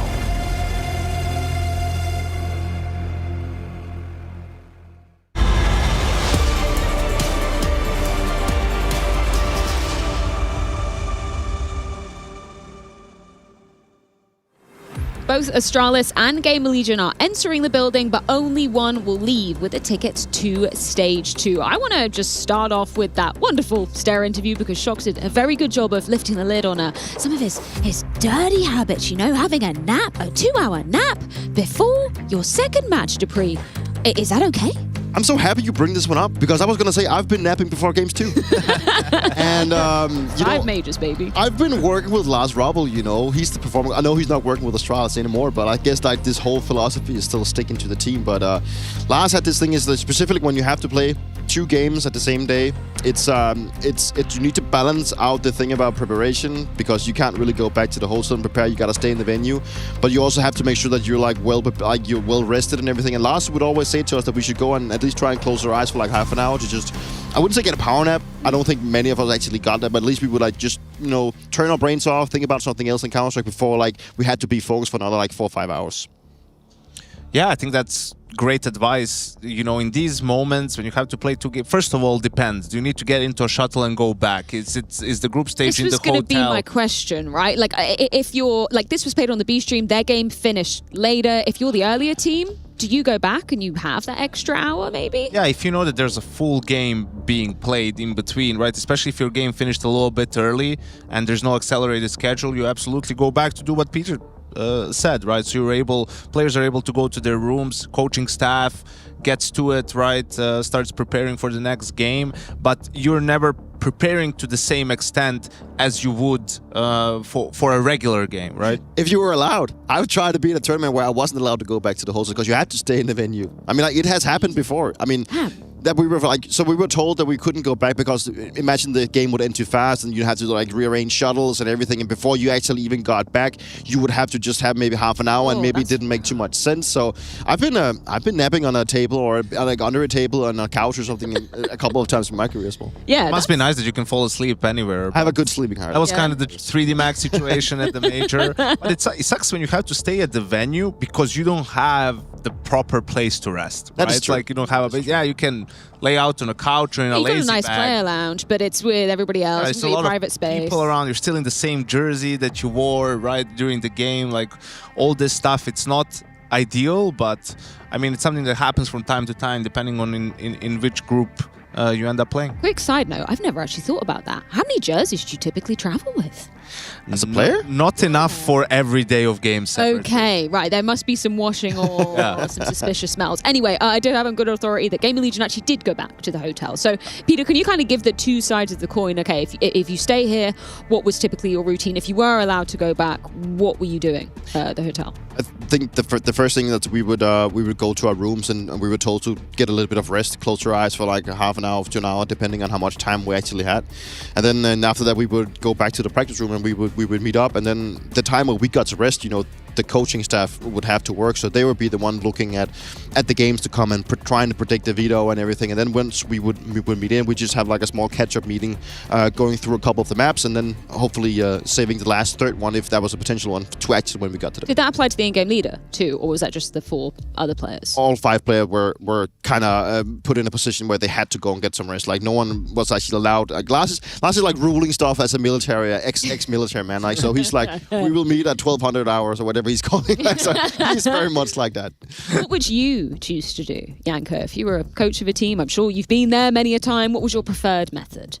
I think definitely let the players rest, and also depends on what kind of players you have. I was fortunate to have experienced players on my team that you don't need to babysit them in terms of preparation and give them like a ton of information for them to be able to play the game, right? That's why I, to an extent, enjoyed these games, because I would, first of all, I simply not have time to prepare a lot of maps and a lot of everything. So our preparation would be a bit more basic, and the players would have more freedom to just play the game. And you know, when you have good experienced players, they'll be able to read the game faster than their opponents for the most part. And I didn't overload them with information. I did a lot of stuff for myself, and I would, with the in-game leader, talk about, okay, pistol, force, anti-force, first gun round, and an important reset round, and we would always have those rounds. But I would mostly like tell them or call something myself. I wouldn't tell them what to expect, right? Because maybe I wouldn't be super confident because I didn't have the time to explore it, or I would keep it to myself to not overburden them because you already played the game.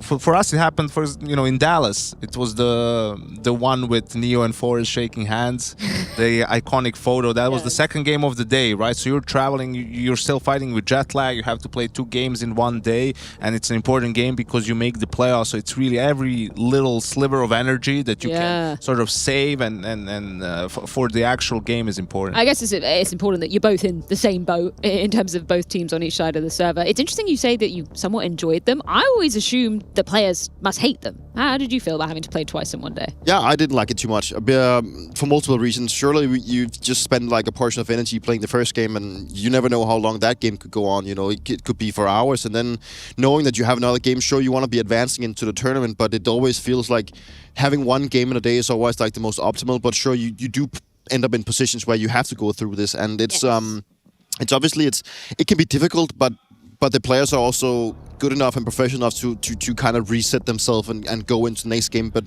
that is why I believe that you also had to accept that the preparation will just be worse than if you would have, like, let's say 12, 14 hours before your next game. You just have to accept that. And if you are a very prep-heavy team, that can damage you. But if you are, as Janko mentioned, a team that is experienced and know how to work around things not being as structured, and just also having enough trust in them to understand that the small things that you might give to them will be enough for them to chain things together. So it depends on players and teams, but it's something that everyone has to go through once in a while. And I think also this is where maybe asking the 5-time major champion isn't the best avenue to go to, because when you reach that elite level and you're just playing tier 1 tournaments, and you're used to like a certain regime, right? Like for some of these players, man, they play 12 facets a day anyway. True. And do all this stuff. So having to play 2 best of 3s in a day, it's not going to be too big of a problem. Actually, they're going to have a bigger problem with processing all the information. It's too much from the staff, perhaps. Then just let me in and let me run around and shoot people in the head. It's true. It's very fair. No, I don't think anybody's really allowed to complain when you know the format that you could potentially be going through.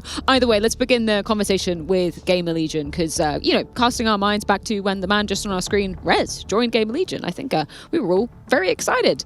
Did they live up to any of that expectation in your minds, Peter? I think it's just good to see Rez in another organization than happy. I mean, let's just be honest. We've, as mentioned yesterday and all the previous days, the last 4 or 5 years, that it doesn't count when you're an NIP. And I think that sort of also speaks for Rez. He's been like this in my books, man. He's this like eternity talent that never really actually ends up in a position where he's I'm not going to say that he's not good enough to be in a better team, but it just feels like he's just completely stuck as a whole player. I think that Rez has had a good showing in some GamerLegion, and I do think that he brings something to the team in terms of experience, especially when you look at that GamerLegion as a whole has always been a little bit of a talent factory, the one that creates a lot of talents and brings in new players to try and develop them, and then eventually sell them off to better organizations. But sure, to see Rez have another go in another team is always good, and I think it's something that was also needed for him. But I'm still looking to see Rez develop and become or progress into like a better player than he was maybe 5 years ago. I think GamerLegion definitely exceeded expectations last year, especially first half of the year. I mean, they made playoffs of Melbourne, playoffs of Dallas. Sure. That was very surprising. Unfortunately, they had some big letdowns too. When they would go to PGL Bucharest, where the tier 1 teams are missing. I think one time they went 0-3, at the very least they didn't play up to the expectations. And then we also heard from Ash in his interview, one of the reasons he stepped down is the burnout, and the reason for that is because of the first half of the year, the expectations they put on themselves were too high in the second half of the year, and unnecessarily so. It added a lot of pressure for them and to perform, right, and just couldn't really get it done. And objectively, you can't expect too much from them, right? Like, they have a lot of young players that are yet to be proven. Obviously now with the addition of Snacks, you have Snacks and Rez as the 2 players with a veteran presence, but they're still in the process of figuring it out and seeing how far these players can go. And I really feel like that balance is just so hard for them to find, and I truly understand why GamerLegion sought out to try and push themselves to become better by maybe also raising the expectations a little bit. But it also got to stay true to the reality of where you are as a team. But it is so hard. But once you've first gotten into this kind of downward spiral where you are not meeting your expectations that you constantly put out, and even if you go to a tournament where you look at the teams attending and thinking, okay, we should probably be making semifinals or finals, but if we're not actually getting there or winning this event, then it just keeps being like this disappointing feature that just keeps going and going, and it's hard to get out of there, and that could potentially lead to a little bit of a burnout, as Ash just mentioned. But you also got to push yourself. Like, if you just say that, hey, we're fine with just being at the tournaments, then where are you supposed to be developing?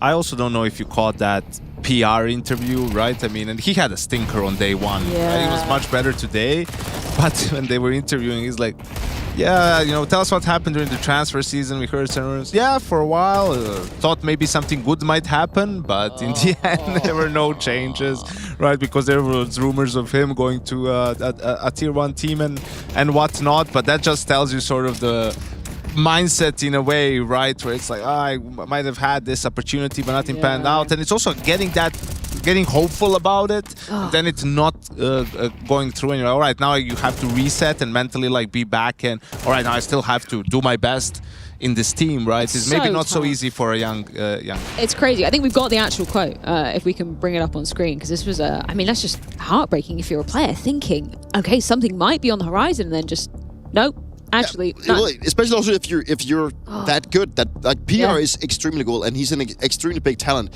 But it kind of, I don't say it worries me, but it kind of puts me in a way of thinking that we know that GamerLegion is a place where you go and develop and become a better talent. But in that team, imagine if you had this mindset thinking if I'm just doing good enough, then this is my stepping stone into becoming another team. It's gonna be tough to be in a team where they might be thinking that if I just prove myself, then I will get a chance to go somewhere else, right? It's like it's not that they're playing as 5 individuals and trying to actually get into a better team, but if that mindset starts spreading, the one that PR just showed, that is not necessarily a good one, because you're still in it with a team and you're in it to actually improve as a team.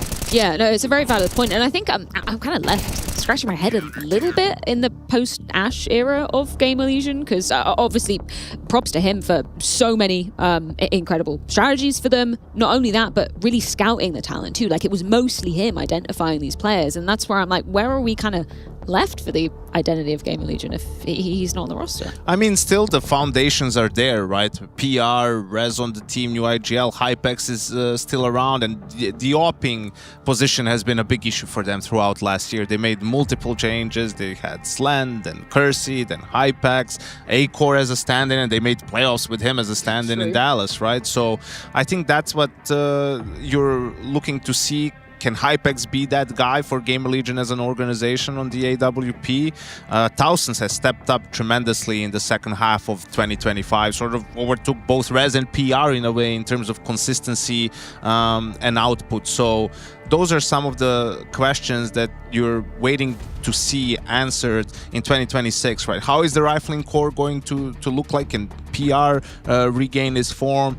Can Hypex find consistency? And can Taz lead this team, put all the pieces together to take them to the next level? A lot of questions. On the other side of things, though, we have Astralis. And I'm sorry to ask you this, Dupree, but because it might be the last time we're seeing this Astralis here in Krakow, it's obviously the team where you built your legacy. You literally started Astralis yourself, right? Yeah.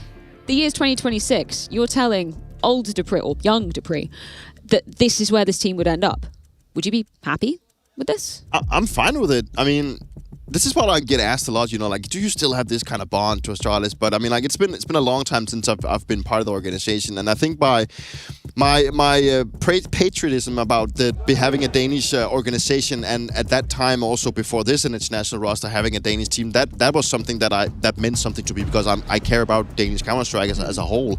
But for me, I mean, I don't have many times left with any of the players left. A lot of the people behind the scenes is not the same anymore. So the brand itself will always have a special place in my heart, but it's not like I'm gonna go out and cry in the green room if they're eliminated, because I am also have to be realistic. Anything you'll celebrate.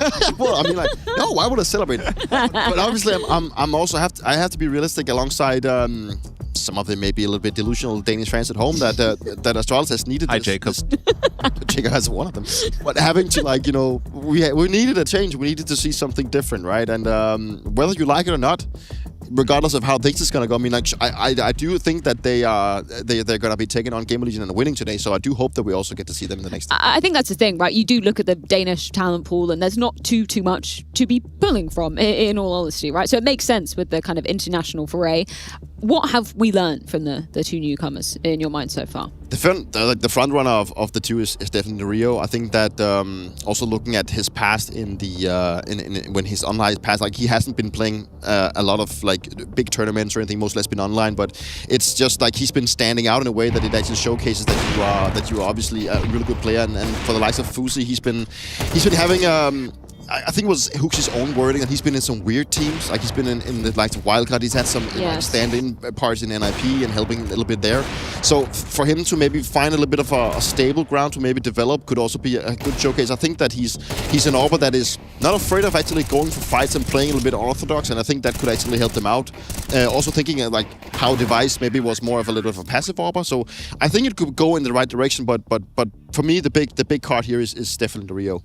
I think you can't draw any real conclusions about this team for another 3 months, right? Because you have 2 player changes, you have them going from Danish to English in a way, so you have to see how it all fits together. Hooksy was very impressed with Ryu and his mechanics, his aim and everything. Fuzi, even in interviews, was saying I need to just be a little bit more consistent. I've shown flashes of what I'm capable of, but I think Astralis, similar a lot to Team Liquid, these are legacy organizations, right? The teams a lot of times talk about them as if we were still in 2019. Oh, yeah. No, Astralis is not and will not be anytime soon a contender for trophies, right? Like what this team will be fighting for is starting to, make playoffs, improve, play better as a team, see what's going to be missing for them to reach that level. Because in order to compete for trophies, you need to have superstars. And at the moment, they don't have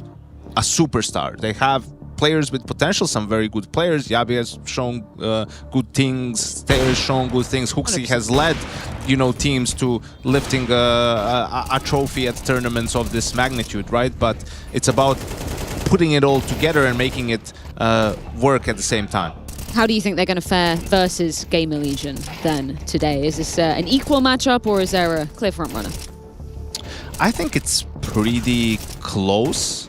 I would say, right, like with both teams making change at GamerLegion, okay, with Snacks, but it's an in-game leader change and a coaching change, so more on the leadership side, and then on Astralis, it's more of the player side, right? Yes. Like just slotting in. So this is pretty much a coin toss for me. I don't have a clear favorite in my book. But it can literally go both ways. I mean, I don't think there's like a clear favorite in this matchup.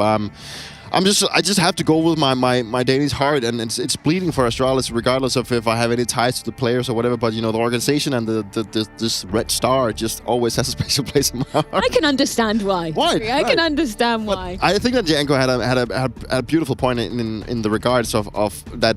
The expectation for both organizations as being legacy, like sometimes people still believe that we're back in the days where both teams were fighting for trophies, and we are just so far off, and it's just such a different timeline that you cannot compare the twos anymore. Yeah, no, nostalgia's it's a powerful thing. It's reflecting back on those times. Bad, right? Any suspicions, any hopes, dreams, desires about maps in this one, Janko? Where do you want to see us going? Well, I think there's a good chance we'll see Inferno, Freya. But yeah, I mean, as you can see from the map pools, no teams have played the Anubis yet. We've seen Astralis with a 7-map pool last season for a while. GamerLegion was also toying with that, but not really after a while. So yeah, you can see Inferno as something that GamerLegion has played a lot, really enjoyed. Mirage has been a bit of a struggle for Astralis, so I don't know. Yeah, but they can literally go anywhere. I think it's the same thing for both teams. Is that with being relatively new, maybe Astralis being the most new, I think it's still a testing ground for both teams, and it's still so early in the season. As you mentioned, Janko, we do actually get to see Inferno, and then the pick from Astralis is going to Overpass. And again, it just spirals into the team's comfort zones and what they think they can actually abuse against each other, and then leaving Anshin for a potential decider is also a map that Astralis, at least back in the days when they were usually like having the range of Magic and Device, was a map that they feel very comfortable on. So it's going to be interesting to see if it's going to be a 2-0 or go the distance. I think in this one, more than in maybe a different series, like the good starts are going to be hugely important. We touched on it a little bit in the BCG game, right? When you make these changes, you're still getting up to speed with the playbook. New IGL or the new players are getting adjusted, right? You didn't have that much time to build a deep playbook and to have a lot of options, and it's more difficult to make adjustments on the fly. So if you can get off to a good start and your initial game plan can work well, that can go a long way to securing the win here. Truly sink or swim here in Krakow. Astralis versus GamerLegion with Chad and Alex. Yeah, just the last few seats in that second stage, looking to advance Astralis and GamerLegion. The desk says it's close. You have an inkling one way or the other? I think I'd lean more heavily towards GamerLegion. I think the discussion there from the desk about this being a new Astralis and it's a building back up. Sure, Hooksy's happy about having some new faces in here, but I still think GamerLegion have a little bit more of a base. They have 25 maps since Snacks has returned to the GamerLegion jersey. Not all of those have been with PR. They needed ZTR at the Flomland to stand in. I think getting the reps underway. And Inferno, as the third map against NRG earlier today, didn't go so well for Hooksy and his boys. So let's see how they stand up to the test. CT side start. There's also 2 poles in the GamerLegion jersey. Maybe they want it more. Right, yeah, that's the kind of analysis I've grown to expect. Oh, how about that for a start? They're going to be bringing the fight down mid, and Rez seems to almost be holding for this. Okay, Hooksy's gone. Nice from Rez. He's done very well in anticipation of the aggression. The CTs run into his Glock, and they leave with at least a man advantage. Ryu's gonna pop up here. Yep, pops his head out. Good trade. Ryu's done well at range. They should be able to park this one in quite easily. Fozy on B. Do you gamble right now if you are Astralis? Right, he's going to go top mid for a re-peek. And sector clear. So Fozy, this is all on you, sir. Yeah, good luck, have fun. And yeah, really kind of needed to hit the first one. He still takes down PR, but with Ryu so low. And Rez's third kill deep. It really is stacked against him. Have to misplay this. Yes, yeah. You'd have to give him the fights, or you'd have to hit some giga bangers. Ooh, a giga banger. You don't get those every day. Hypex is playing this one safe. As far as misplays, it doesn't look like they're positioned to do so. We would have to tap this, and not going to do so. Okay. Pretty strong start for GL. Astralis trying to throw aggression immediately down middle, and it doesn't work out. Hoping to set the tone, right? They played a 3-mapper earlier today where GL got it done in 2 against Heroic. Sharp. See Heroic with the stand. Second one's even better, isn't it? There was an issue with Heroic. Obviously, Youngster is playing in lieu of Alcaran, but it's for this foreseeable future, I suppose. They don't know when Alcaran will be back in the server. And we are going to see the force buy for Astralis. 3 looking to charge down Banana. Hooksy's run out of half-wall smoke, so cancel the charge down. Block top mid as well, so Yabi will hold them at bay. And he's heard the bomb get dropped there, so that's great info. They're going to start pushing Banana smoke. Okay, and then with that first kill, not too shabby. CT aggression being rewarded. Nets him a kill or 2. Yabi's coming through. He's trying his luck, and it's working out wonderfully. Yabi, upon the fade, pushes through for 2. The third as well. Towson denied. A huge round from Astralis. So aggression, the remedy, and the solution. It's all the bomb being dropped. Because normally, if you're just setting out in a default round and you're waiting for any CT moves and you're taking standard map control, you leave the bomb T-stairs. So he hears the bomb get dropped close second mid, so they make an assumption that they were setting up for an early A play. Let's go. So they push through the smoke, they brave the fight, they hit some nice shots, and well, now GL, they're the ones on the rough end of the buy. Tech 9s, Mac 10, light util, and this time straight up the guts. Okay. Gonna be curious to see what the call is. Is it just gonna be flash and go? Yes, it is. Ryu had his back turned, but team flash, not ideal. Messy spray from Yabi. Wow, Fuzi with 4. One magazine. One magazine. He takes 4 of them. Okay, well, we've definitely seen what this man can do in plenty of jerseys. He's Mr. Worldwide. He's played in every region. I think he's much happier to be playing for a European team now. Didn't want to go back to wildcard, but did his duty. And now we see him in the Astralis jersey. A Swede in Dane's clothings. Oh. As it will be the Eco. GL. HF. Yeah, and then around like this, where they just have the Deagle on Iron Mike. That's Torsen. Yeah, I think the face tat comes later in life, though. Yes, yeah. He's got the Tiger, but he can't bring it to events. Right. Hotel staff, they say, no, we're not looking after that. Fallen, your little dog, fine. Torsen, the Tiger, Furia now have multiple dogs they travel with. Oh, really? Acerato's brought his. Why not?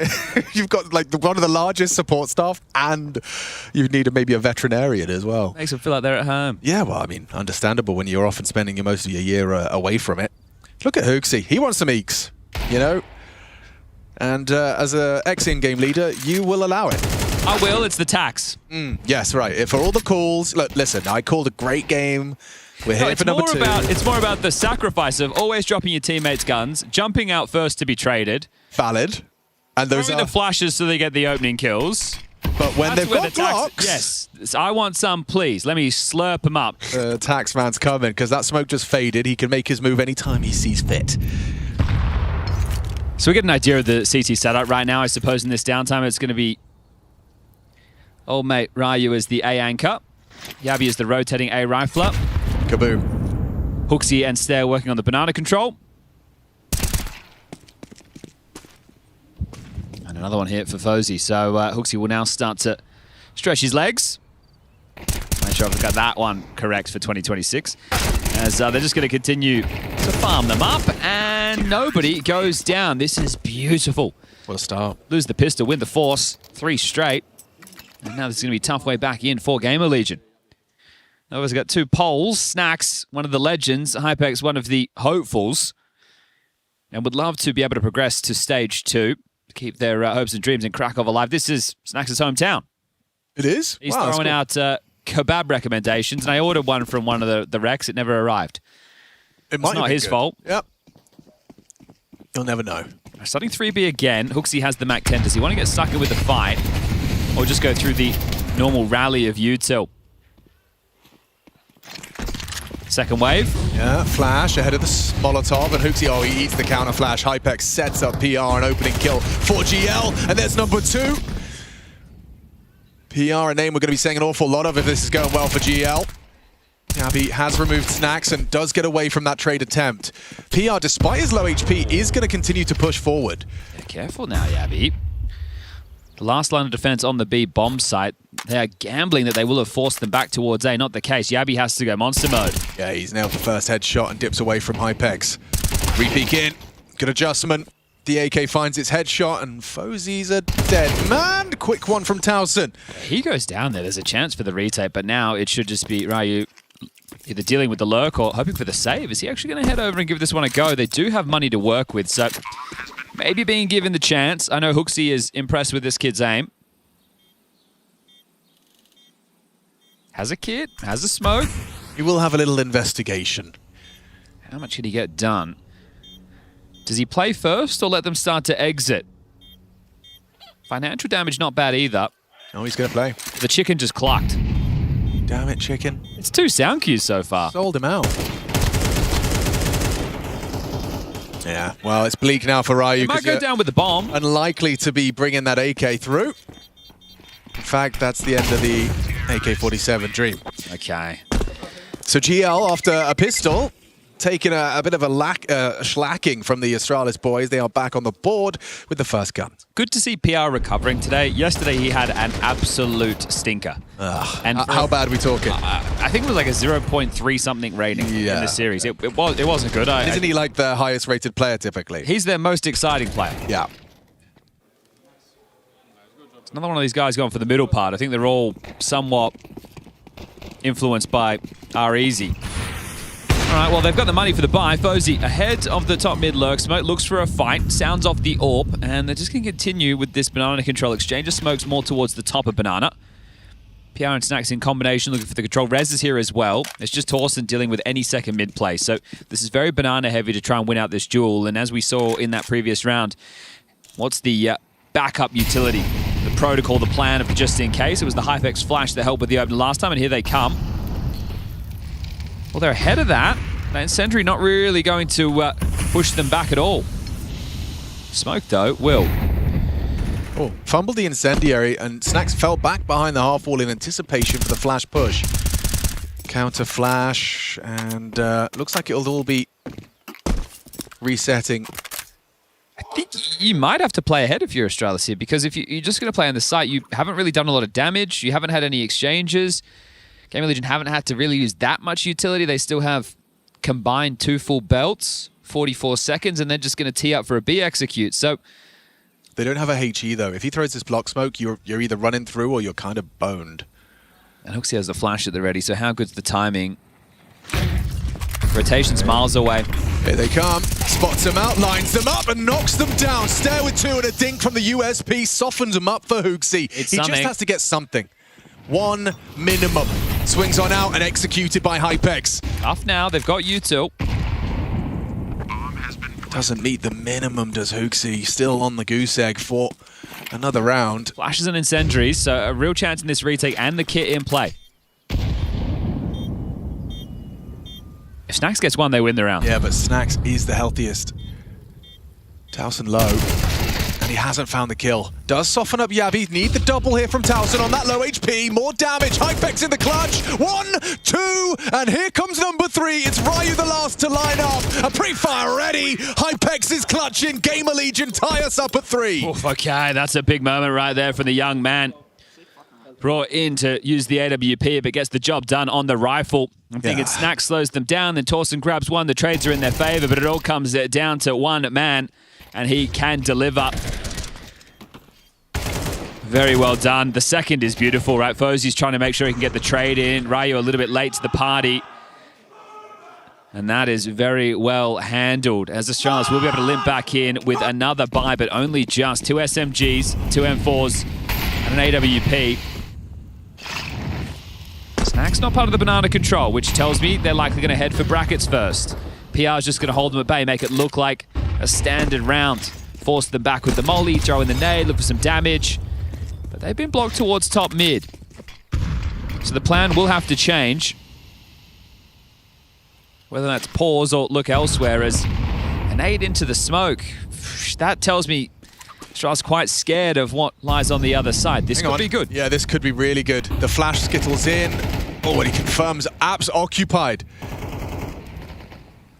No swing from Ryu, though. Still a minute on the clock. Fozy clears out brackets now. Here's SoundQ's second mid. Yeah, this is a powerful position for every sniper on Inferno. Looking for that one on the extension, and Snacks does just overstep the mark. He gets put down. Snacks will call from the grave now. Looks like they're just going to reroute and go for another B execute. Hooksy's still got God Flash Stare with nothing but his M4.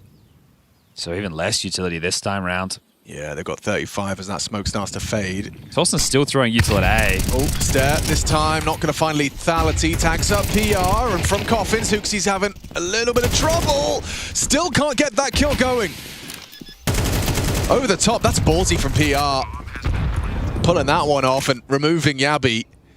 Fozy, though, he's in a position to catch them looking for answers on Banana. He actually tagged up Towson as well. Collateral, but insufficient. He doesn't want to be losing that up. Ryu just an MP7. He's miles away, so GamerLegion will manage to adapt. The loss of Snacks doesn't cost him a thing. The fact that they essentially get that done with 3 players, because Torsten's still middle throwing U2, and they're executing B with 2 players and 1 throwing U2. So with that in mind, they get an awful lot of value out of that. The save coming through from Astralis, and the upgrade so it's not the SMG, means that with the loss bonus at 2,400, they likely shove behind this. Hooksy can operate with an SMG, that'll be fine. Or it's one of these rounds where you can take the eco, essentially. Use these rifles that you've carried through and then go for a full buy for everybody into the next. That sounds like the better of the two options. Well, that's it, right? Do they think they can win around with 2 players on SMGs and still having an okay amount of nades, or do they think they need everything? It is CT side of Inferno. I think you'll be happy with 5 rounds if they can get there. So just 2 more to hit that benchmark. Raga, opportunity for him to get on the microphone. First tactical timeout called. Oh, into attack, so. Looks like we have a quick little issue that we need to resolve.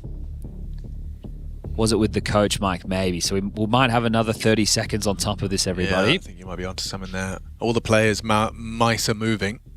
Okay, so we'll need to get this one resolved because the 30 seconds meant to go both ways. The Hawksy will need to start delivering in terms of frags if they keep hitting the B bomb site. This is a couple rounds now they've been able to brute force their way in. The half could be looking a whole lot better if you were GL, if you didn't lose the second round to the Force. But either way, they're back into the winning ways. Now, have you tried turning it on and off again? Or plugging it in and out? Yeah, that's usually my go-to. If you blow in the connector, that normally helps. Yeah. It's like the N64 cartridges. I mean, I am no tech wizard, I'll tell you what. Or wizard. No, well, you do like to cast spells. I do. I've been slinging some cardboard spells very recently. You do know how to charge your mouse, though. I do, most of the time. Most of the time. I don't remember to turn it off, What if they get like a little... Okay, so you know where the USB-C goes in. Yeah. What if someone invents like a little USB-C thing that goes in that has a battery that is like popping out this way, so it's not going to... People at home can't see. This is great for our audio platform. For additional battery. So it's going out here. So if you do run out, you just plug it in.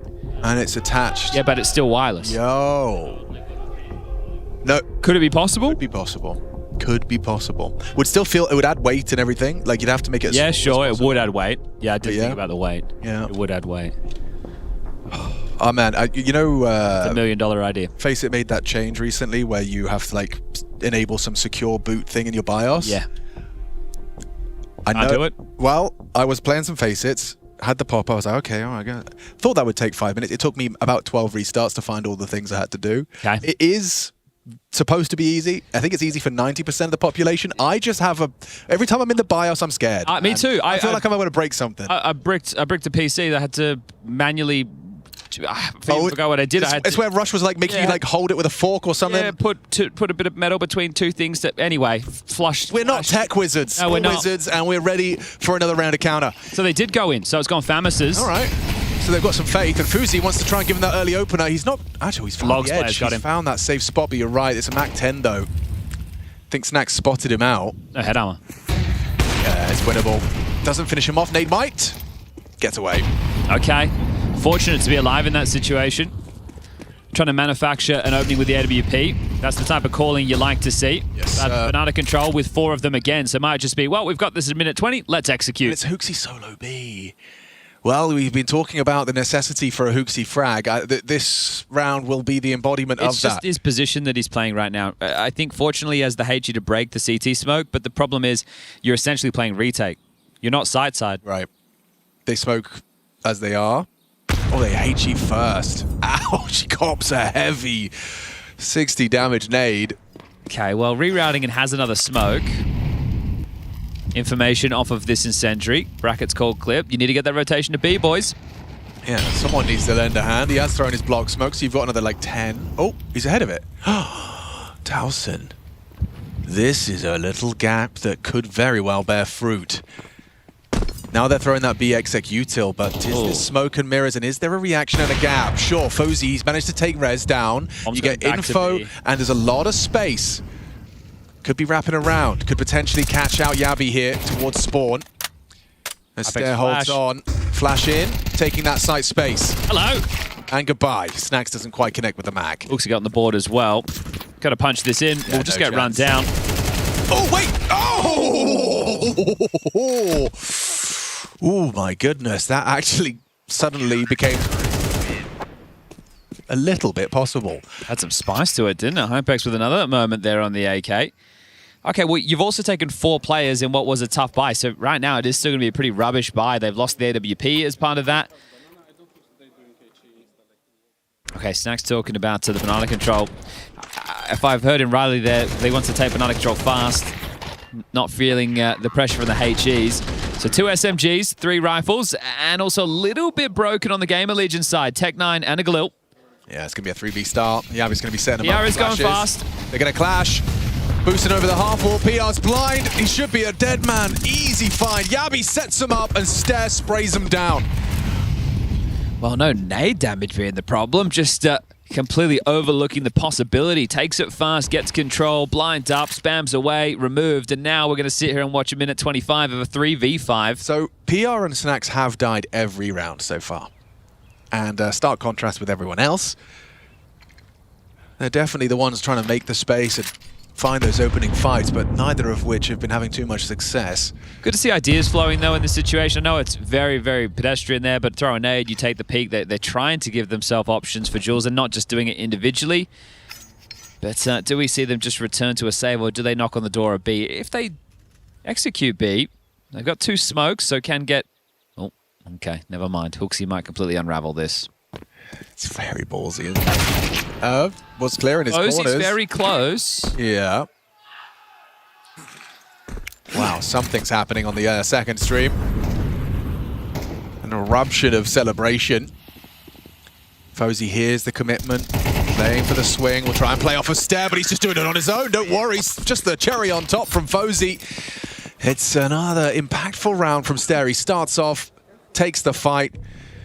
Consistently now in the kill feed. It's Foot versus Liquid right now for the last spot alongside of this one. And I think it was probably Foot who was getting loud. It was something that they did yesterday in their game versus Legacy as well.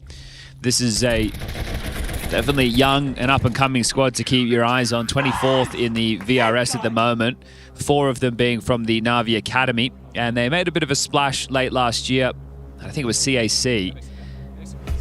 Some fun pieces to watch within that team, and if they do progress to stage 2, that'll be invaluable experience, right? This is a team that's been together for a decent chunk of time. Obviously, Makazi going to the main Na'Vi roster, so they've got reps together. They understand how they want to approach the game as a team. I think they just need more LAN reps, more experience in environments like this. This is their first real big boy event, and they're already pressing some big names, and they get a crack at Liquid with a stand-in, so that's not too shabby, as we do find ourselves looking at another GL Eco. So it looked good when they had the spree of 3. They were punishing B, and well, Astralis showing some fight, have won out the Battle of the Finances, and now setting themselves up for 6. So this is already a damn good CT side on Inferno.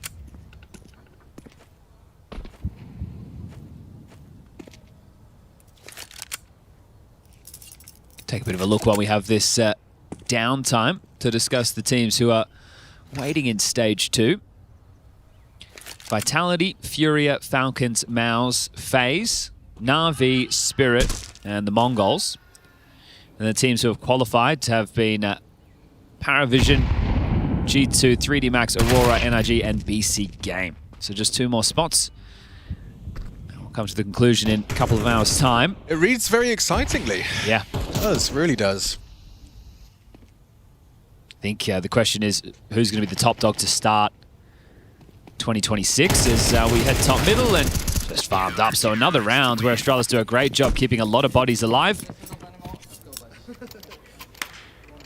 And you're happy there, keeping the vibes quite high. So 2 rounds left within this half. It's really visible, isn't it, that PR, I mean, it's kind of stating the obvious, but he is feeling frustrated, feeling like his game's not working right now. Another like shot on the cameras where he's just kind of head in hands in between rounds.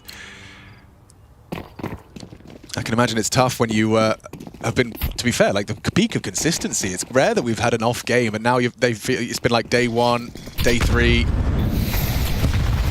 Yeah, and from series to series, we always talk about a little bit of energy being the problem. Yeah, well, I mean, Peter was talking about that on the desk, right? About how it can be a real learning curve of how you reset and how you can manage to play that double best of 3 days. I think one of the fortunate factors for GL is you have a couple of players who are still young, so they would have been grinding those online games not that long ago, so used to it, but still the level of focus you need at the top level, not easy. And well, we're talking about PR and some frustrations. He's now walking around at 11 points of health. And ready for the banana control, so another iteration of the wave, rally of flashes, spurred out to sandbag, and that's going to flush you back. So very good sequence. They've just smoked to Arch side on A. Fozy and Ryu have partnered up app side. Oh, Snacks. A little bit cheeky through the smokes. Is spot of a flash of stare. Feels very disconnected, right? Like Rez is going down top middle, Snacks is pushing up top banana. They're not really connecting. They're all trying to take these chances, so it's not super coordinated. Nice shot. And Ryu looks like he's actually wanting to give him the same fight. Hoping he overlooks the potential, makes the step, and rounding that corner perfectly timed. Now you know it's B. Shot. Yeah, you do. Yabi should be set for success here. He is on his own. No supportive flash just yet. Smoked off on the coffin side. He's either had to push through this as they isolate, but Snacks caught walking, back turned, too comfortable. Yabi gets 2 of the 3 required. PR on that low HP. Nightmare after time as well. A twist of the knife, a sprinkle of the salt. Rough. Yeah, he's got $450 to work with going into this final round, so he's having one of those days again. And yeah, this is seeming quite disconnected, especially for this being GamerLegion's map choice. It's not a lot of 1v1s. Yeah, it's not looking comprehensive. They're not dictating the tone of this game. Astralis up. Oh, there goes the camera. We'll get our best people on it as PR comes in as a util dispensary. He could only have bought either 2 flashes or 1 other nade on his own. Well, actually, he's bought 1 nade, right? Because he's got 150 left, so he's been dropped that util. Now he's got like the webcam of like those streamers that want to prove they're not cheating, you know? Ah, yes. Well, that usually makes me think they are cheating. Yeah, it does. Okay, well, this is a... there we go. There he is. Oh, we get the full PR. Oh, wow. There's been a couple of death slaps, hasn't it, to draw it all that way down? Oh, Ryu swings. No one was blind. A lot of info, though. A lot of info. Yeah, but I like his counter flash, and it's not going to deter them. They'll still try and make their way...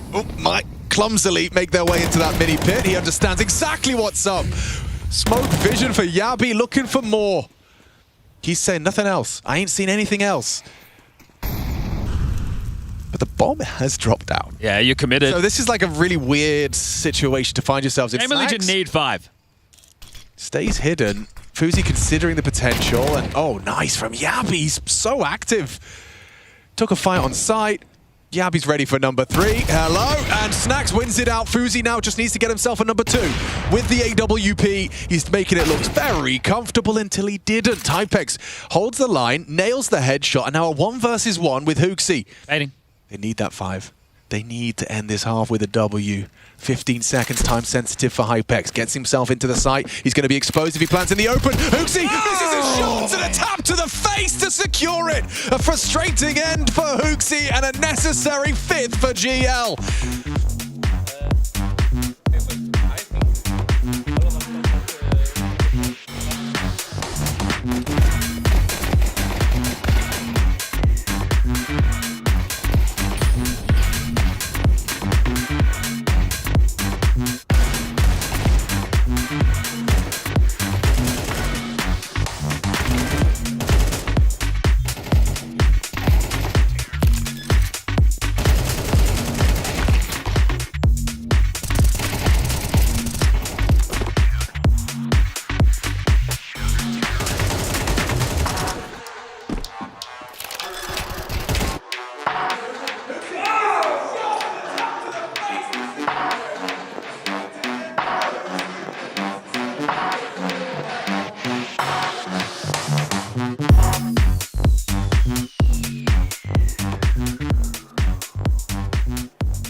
5, Astralis 7. It's GamerLegion's map in this last 2 spots for advancement into the second stage of IEM Krakow 2026. Happy New Year, if I haven't said it to you already, for those of you watching. And I think it could have been a better half for GamerLegion, right? They win the pistol, they cannot find the follow-up. Frustrations for PR, it's Hypex, the man with the clutches, that have kept them in touching distance. A 2-round gap.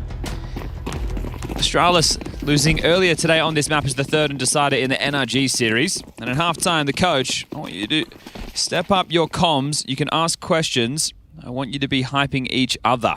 Well, they definitely hyped up Hypex with his nice 1v1 to secure 5. It does look pretty disconnected and individualistic from GamerLegion so far. Like they're not quite on the same page. So I can quite the opposite for Astralis as well. Yeah, when you're talking about comms, it's about how connected can you be. Rez off angle. Doesn't quite find the head, but has Hooksy low. Yeah, he's hoping to get that initial one-tap, right? If there's any follow-through, just keeps on deleting. But warding away the assault for now. There's 2 smokes, 2 flashes, and a molly. So a whole bunch of options available as Torsen will get spotted end of apps, drops his block smoke.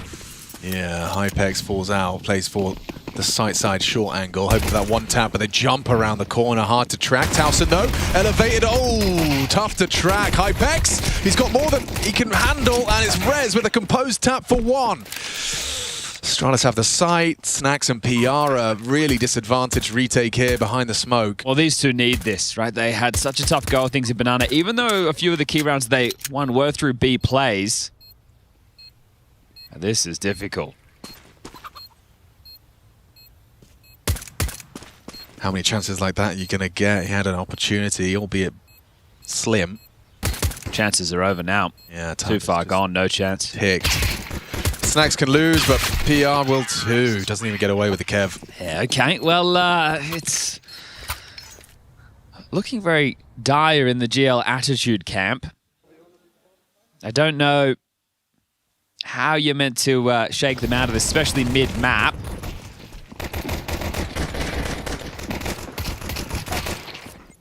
Maybe it was a matter of who wants some more. Yeah. God, Astralis clearly. This is Yanko brought it up on the desk, and it was this PR interview that I know that I cannot imagine GamerLegion were too happy with the answers that PR gave. Oh, Stare is just running and gunning, and they are low, but Rez doesn't hit the bullet necessary. PR does for 1, but traded out by Ryu, and again we find ourselves with a lost sight and a disadvantaged retake. Yeah, okay. Going for exits. May as well. Looking for the save. All right, well that one, they're in the right place. They did an awful lot of damage with the util, but not enough output, I should say, from the individuals. So that'll be round number 9. And talking of individuals and output, what we got from Fozy, 17 and 6. Lovely KD to see. Yeah, you're getting a good performance from Ryu, Yabi, Fozy. Well, Stare as well. He had a couple of multi-kills on B. Hooksy's had a tough go of things, and we caught the cams of him during the break.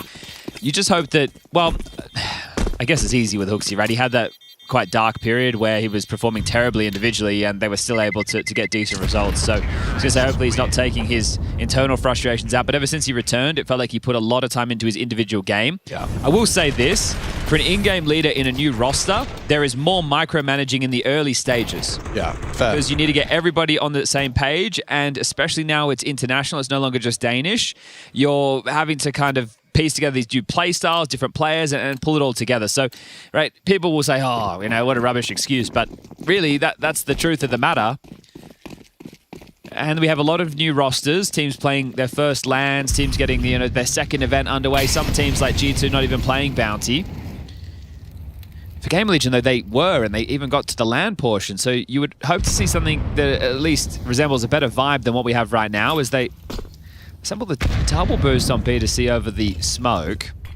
That's assuming it is a B play. So you got a boiler boost, you got a B boost. Right now you don't have any action. Minute 20 on the clock, plenty of time to work with. They should be round number 10.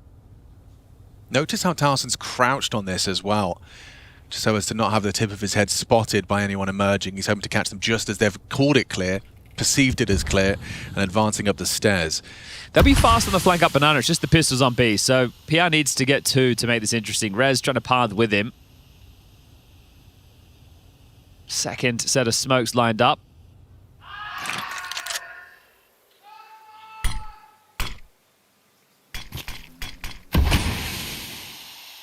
Rez, the stepping stool. And yeah, pressure onto PR. It's good to see some faith in the roster, expecting him to deliver in this position. A third smoke towards the CT position, making sure it's there as they find their final commitments. PR gets his drops off, trying to cause a profit from the chaos, but pretty good. Beyblade! Spinning around, spraying him down. Oh, those bullets connected onto Hypex. He's on the fade. Ooh, nice shot from PR. He's got himself a second. Towson is going to have a chance on Stair. Oh, okay. Now 2-on-2. Getting a bit hectic. Ryu finding PR from coffins. Now they can just double up. And Towson, he's got the disadvantage of the SMG. 2 Galils ready for you. Nails it. Ryu secures it. Astralis picking themselves up another. 10-5. Hooksy still didn't look too happy at the end of that, and sure, I guess it was the eco. You would love it to be a whole lot cleaner. But they are just 3 rounds away from victory on this one.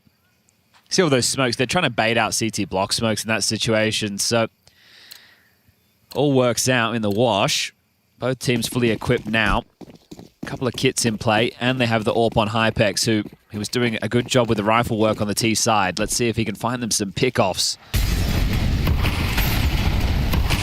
Stair boosting Fozy immediately. Stranded at sandbags. Ooh, good fight. PR's nailed that, and he goes looking for more. There you go. Brought down, Tracer betrays him, tracked out nicely by Hooksy, picks himself up number 3. Hypex misses his shot. Not much pressure. Yeah, he needs some help. Oh, booked by Yabi. He's not playing scared at all. Big claw back until Rez gets to him. B site's lost. That's it. That was the sole defender of B. Stair just walks on in. Snack's caught off guard. Hooksy has the AWP, and he's been noted. Oh, he's lucky to be alive. Okay, now it's probably a good thing he has the AWP. Yeah, I'll have to make use of it on the low HP. Thorsten's nade could find him. He's tucked in to new box, so yeah. Right decision. Avoids the HE, which went sky high. Are they going for this? Through spawn? Through the smoke on the fade? Or are they backing off? I don't know if they know. It's fading now. Rez is flashing. He's got the great lineup for this up on the fade. It's just too easy. Pull the trigger. Click the mouse. 11 is there. It's a nice shot from Towson. Just no time. He needs to be defusing now. Not going to happen. Backs up into Stair, and all of that hard work from PR to start. What is Hypex doing, Jacob? Okay, well, I think they're celebrating the downfall right now. Hypex missing that shot. He just became a free target. Yabi surged forward for that. It's this fight right here for me. Snack's just getting out-jeweled in that moment. Well, especially when you know you've got no backup close by. And I think you're also wondering, why aren't they saving in this situation, right? I guess it is a 2v2, sure, but it's a tough retake. They feel like they need the rounds. They forced themselves into it. Second tactical timeout called, but just 2 more rounds. I think just keep up the pace, because you know that GamerLegion are not in things mentally. The game has felt really strung out. The decisions have not been up to par. Their buy right now is, at least it's 4 rifles, but 4 Kevlar. Snacks is the only one with head armor, and Yabi and Hooksy have come in with Mac 10, so they might just shred this one over quick smart. This has been a steamrolling. Wasn't expecting it to be this one-sided, especially not on GamerLegion's choice. Overpass up next. Hypex pushing. Okay. When in doubt, rush down mid and take that fight with empty hands for Hypex. PR just the one. Rez does provide support, removing Stair. It's Towson in this forward position, and he's not backing down from it. Yabi may very well spot the barrel if he was even just an inch further forward. Hello, and goodbye. Towson's gone. That was the healthiest of the bunch. Look at this play, though, from Rez ahead of the smoke. Ooh. Oh, great consideration. Goodness. He's having a game, isn't he? 19 kills. Genuinely can't quite process how comfortable that looked for him. I'm impressed. Well, Hooksy will find the info, and they can just run over towards A. And those are the frags you're talking about. Yeah. Yeah. In-game leader running straight towards where he expects him to be. Listen, now I like to say that in-game leader's scoreboard is the one at the top. Oh, that's a good. You can put that on a t-shirt. That's strong. Yabi's got this one. Well, he doesn't even need to. Snacks is going to back off, so they know exactly where Snacks is. He's in 2 minds of where he wants to even try and save this, but that will be 12. That's not a single round on the CT side for GamerLegion on their map choice, and it's pretty condemning the way that we've seen them play. They now have to function on the CT side of Overpass coming up next, Astralis' choice. It's given those dead team vibes. It is. Again, it could just be depleted in energy, but they 2-0'd earlier against Heroic, so they actually had a longer period of downtime than Astralis did.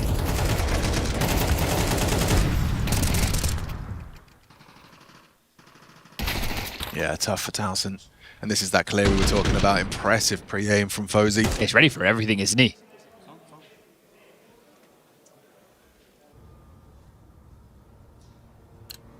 I think more problematic is Overpass feeling quite comfortable for Astralis at this event. They've played it twice versus Pain and NRG. They've won it both times, 13-7, 13-5. I don't know why I'm getting so far ahead of myself. We have that to talk about on the desk, but this one feels done. Ooh, Snacks was nearly done before he even got to play the round. Combination of Flame and HE. Countermate chips away at Stare. The other game sounds exciting. It does, doesn't it? I don't know whether it's natural from Foot, but they definitely, every time they've been playing, there have been these really loud celebrations. I think they're just absolutely ecstatic to be putting their game on display. Yeah, trying to make it feel at home, right? This team has an average age of 19.1, so fresh faces, but definitely the next generation, no doubt about that. There's a minute on the clock, 5 alive for both teams. 3 players stacking B, no information banana, no information brackets. And here comes the fight. Stair peeks on in. Nice headshot from Rez, using that AK for that one-shot kill potential. Yeah, he heard Snacks drop off the boost. He knows it's 3B. Hooksy knows it's 3B. Pivoting, okay. Towson and Hypex going to have their work cut out for them here on the A side. With 35 seconds, there is a rotation departing. Picking up nades, Towson tucked in. He's not been cleared. He has not been cleared. Needs the multi-kill. Controlling the spray, but Yabi flies on in to lend a hand, and Fozy's always in the right place. It's 2 massive moments in this game where sound cues have given Astralis all the information they need. The bomb drop First half, the bomb drop, and now Snacks dropping off the boost, knowing Rez was coffined and spotting a player sight. And this could be done, dusted all over Red Rover. Yeah, just a little bit of a slip-up. Well, when Fozy and Yabi are still alive, it is looking like it is done. Yeah, what, 38 frags between these two? Pulling their weight and then some. Perfect pre-aim. Rez just walks on into the crosshair. Fozy, he's looking great in that Astralis jersey. Yabi closes it down. 13-5. GL heads heavy after their map pick. Yeah, Astralis are really good. Great to see the individuals firing. This is the capability of these players, but I have that feeling, is this a bit of a dead team vibe from GamerLegion? Not the attitude necessary to progress to stage 2. Desk, what do you think about that? Yeah, it does feel that way just a little bit, particularly when you consider this was GamerLegion's map pick. Such a dominant T side as well from Astralis. And once again, Dupree, it's some of the new guns on that Astralis side that are doing so much work. I think we got a clear picture painting that who napped and who didn't nap. I think it's clear that Astralis took a nap and GamerLegion, they decided to take the nap during. And they had less time. That's what I mean, right? No, but it's once again it's the 2 new boys in the Astralis jersey showing up, and specifically Fuzio had a very important showcase in this game, going for multiple openings, being very instrumental, and always being in the right position when he was needed, and obviously just making it count every time he had opportunities. So, and good to see Astralis bouncing back and doing in the fashion they're doing, and specifically on GamerLegion's pick. So they're looking very sharp. Yeah, absolutely. And we talked somewhat about how momentum might matter here, or a good start rather. And, you know, Astralis did lose the first pistol, but they won the force buy and got off to an early start. Were able to also reset after GamerLegion won a couple of rounds together. And then in the second half, I mean, pistol, conversion, and never looked back, really just running off with the game. You mentioned the word momentum. It's something that I wanted to ask you about, Dupree, because it's a word we throw about a hell of a lot. And as somebody who's never been in a pro team, is it real? Is momentum something you can actually feel in a game? Oh yeah, definitely. It's you can definitely feel like when the team is thriving and people are on the same page, people are contributing in terms of communication, they have ideas, they have this ping pong effect where one guy picks up another thing and then they turn that in. And that is what momentum starts throwing, then it kind of just flows naturally. But the worst part is that some teams are really good at, you know, playing with momentum, and then some teams are having a difficult time finding that momentum. Some are really good at keeping it up and not being like shook if they actually end up losing it. But momentum is something that will allow you and also brings confidence to you as a player. Because if you strung rounds together for a while and you're having a big lead, then you also believe a little bit more in the case. You actually think that you're on a high note and you can actually pull off the play you're about to do. Compared to if you're actually not in a momentum pace, then you start thinking a little bit more about your decisions. Can I actually pull this play off now? Does it actually make sense? Is this just going to cause us more rounds? So momentum is something that is very very hard to sometimes get, but it can also really take a hit at you. And it matters even more in MR12. Right, yes. Because you have less rounds to work with, and all of a sudden, it's crazy how many times it happens. You know, a team has a 9-3 half, and they're really dominant in that half, right? And they maybe even win the second pistol, and then they lose the second round, right? And all of a sudden, it's 10-3. Now it's 10-6. You know, you lose the first gun round in a close manner, right? Like the other team is still struggling to win rounds. Now it's 9-8. All of a sudden, it's getting close, right? And then maybe maybe it's a Zaibu who has a 1v3 at that moment, and then at the back of your head, oh, it's happening. You know, everything's coming together now for them. They were struggling in the first half. We had them by the ropes, and we let them come back into the game. And you know, it's something that's a very much real thing. I feel like Legacy learned that lesson all too harshly just the other day versus BC Game as well. But yeah, momentum not being found at all at any moment by GamerLegion. What was the tale of that second half for you, Janko? Yeah, absolutely. I mean, it was just also Astralis playing well, you know, being sharp, being on point in terms of being able to find openings at times. And even in the first gun round where PR found 2 kills, you know, they were very quick to gain the numbers back. Just wanted to quickly tie into still the momentum conversation is you need to be aware of that when you're playing or when you're coaching, right? So if you know that the other team has momentum, you need to try and use it against them, right? The team that has momentum, that's in the lead, they're going to be overconfident or very confident. They're going to over-rotate at times. So that's where you need to sprinkle in maybe some double fake, something to move them around, you know, because they are feeling so well, they're playing pretty fast, and in that sense, try to sort of exploit that, try to punish them, try to create some space for your players. And I also think like that's what you saw from Astralis. You know, they had a really good start to their game, and then whenever they had like a halftime, they won the pistol off. Then instead of playing slow and just allowing, you know, GamerLegion to be maybe making the right kind of gamble and, you know, having put the pieces in the right place, they just decided to go for like a straight up B rush with banana control. Like they just wanted to keep that momentum going instead of maybe allowing that to slip off. And I know for a fact that if you play Inferno and you lose that second round and you allow them to get the economy going, you allow them to go into their game plan, allow them to actually get these kind of things going for them, then it can be hard to bounce back. Also because the closer you get to actually winning your opponent's map pick, the more you can also be thinking about like, how do we actually finish this game off? And that can sometimes be very difficult for some teams to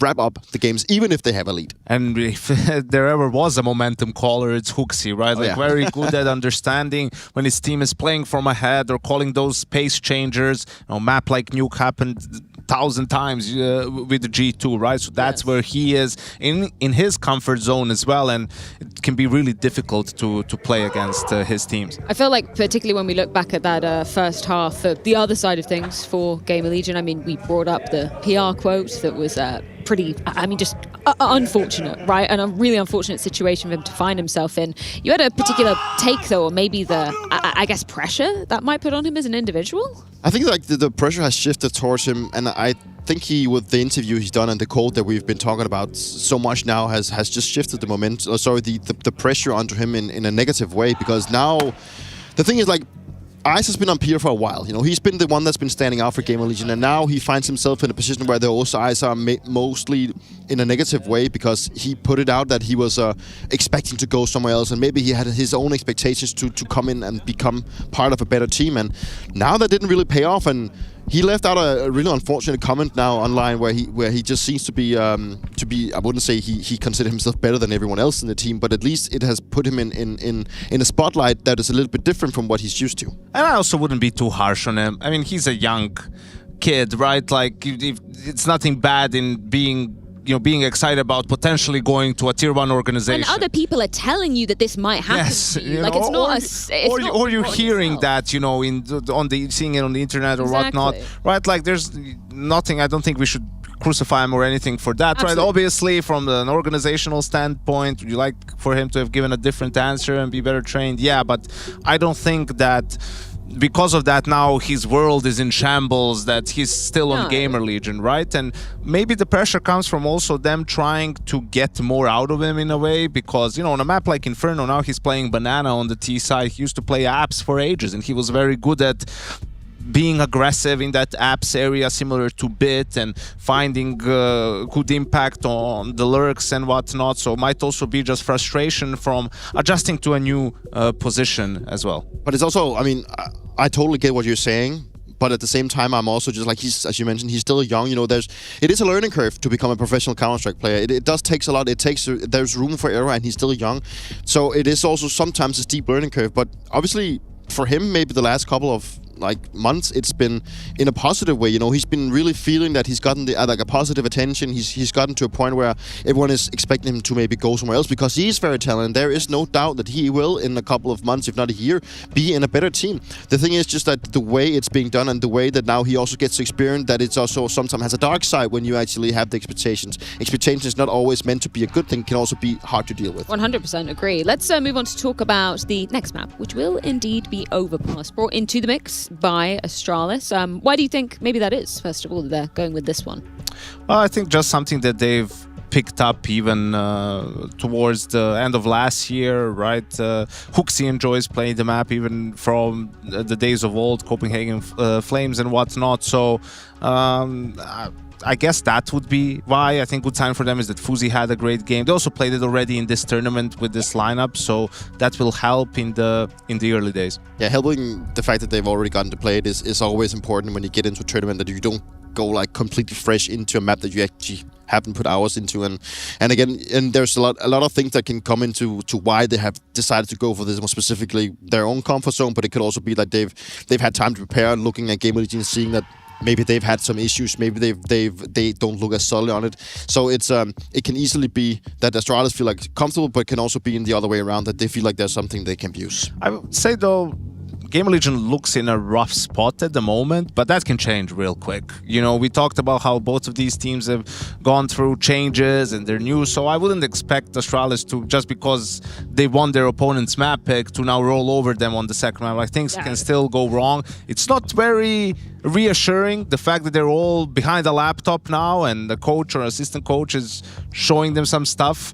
You know, probably just try to reset mentally more than anything else, and focus on the task at hand. I was going to ask you that. Obviously, Snack's super tenured, so experienced as a player. What do you reckon he's saying to the guys right now, when you're not only on the brink of elimination, but on a home soil at that? It's got to be extra bitter. Honestly, I think that's where the issue comes a little bit for GamerLegion. You know, Snacks doesn't strike me as this sort of a great big speech type of a guy, you know, in the huddle or anything. Again, we've heard from before, he's a calm presence, you know, like he is level-headed, he's gonna keep calling anything. So I don't, you know, he would obviously try to tell the guys, you know, we're still in it and all of that stuff, but I don't think that's one of his strong suits, to sort of motivate other people. I just think it's important that GamerLegion start connecting the dots, because one thing is we want to see more of their individuals. That's easier said than done, but it's all about connecting the dots and making sure that you don't fumble the rounds you're supposed to be winning, but also stop giving up that many openings. Well, truly do or die time for GamerLegion if they want to continue their crusade here in Krakow. That's going to come in the form of their opponent's map pick of Overpass after this short break.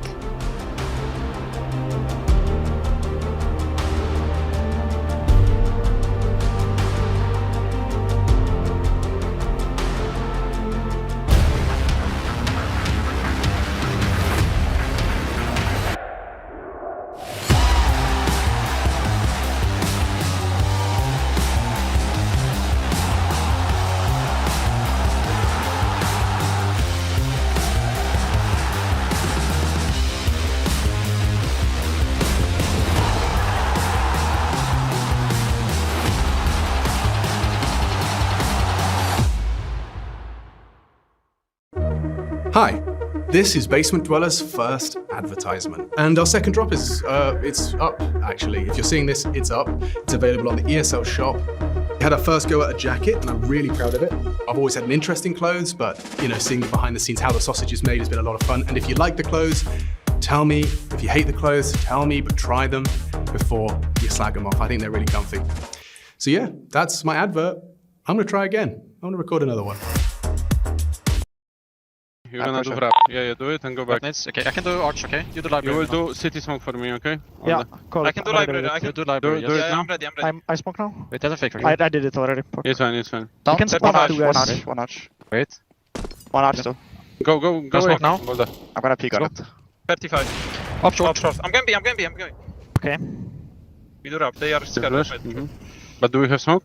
No. Do you have flash Milan? Yes. Flash city. Like I'm ready to play on you, boys. Boom. Bang. City. Ruins.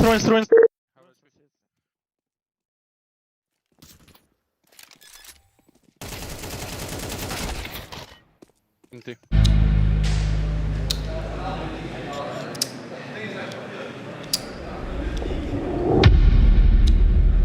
Look who's back. Bro, you got a voice change or what? Bro, he's always had a high-pitched voice. Only you can hear me. Look straight forward and act normal. Listen, Giga Chad, my shooter has his aim pointed at the left side of the fucking head. Right, someone tried this before. Well, how about today, dickhead? Do I have your attention now? Nearly. That could have been ESL production. Could you at least take out a bystander? I'm not gonna do that. For what reason? Budget reasons. And the fact that these bullets are reserved for you. Nice. Okay, I'm sold. You see, Erasmus, I've grown a little tired of these double standards. The joke is, literally anyone else misses a shot, uproar. You miss a shot, Giga Chad. They get an eco ace, stat padding. You get an eco ace. Giga Chad? No, you never ace. Not even against eco. You clearly haven't seen me play lately. Oh, believe me, I was watching. Here's how it's going to go. You're going to whiff every single fight until you lose this game. People are going to be suspicious. Oh, they won't notice a thing. The casters will. That's where you're like, where's the trade? Waste those bullets like you wasted your superstar's crown. Attaboy, Rasmus. I'm starting to think you could do this without me. Perfect. The clutch. Now do what you do best. What are you doing? Do not test me, Rasmus. Go on, Giga Chad. Clutch the round and we'll let the fans really see that big brain of yours.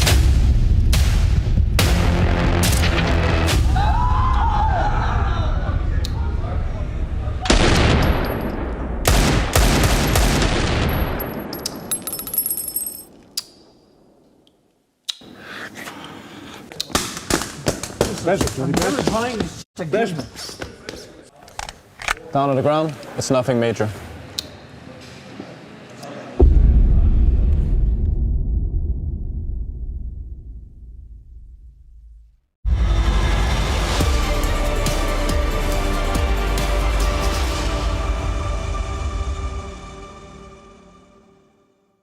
Oh, that one's got it all, hasn't it? Lots of references. Hooksy and his boys, though, are coming into their map pick to advance into stage 2 if they win, up against GL. They already picked up Inferno, and it looked pretty damn good on one side and easy to critique on the other. Yeah, I think that's fair. Hey, come on, that's a good framing. Yeah, I think that's fair. I think the death saying, can change pretty quickly. Yeah.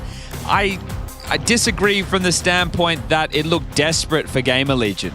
So unless that they've had a talk and actually been able to shake off whatever woes they brought into that first map, the same might happen because you get quite strung out on the CT side of Overpass.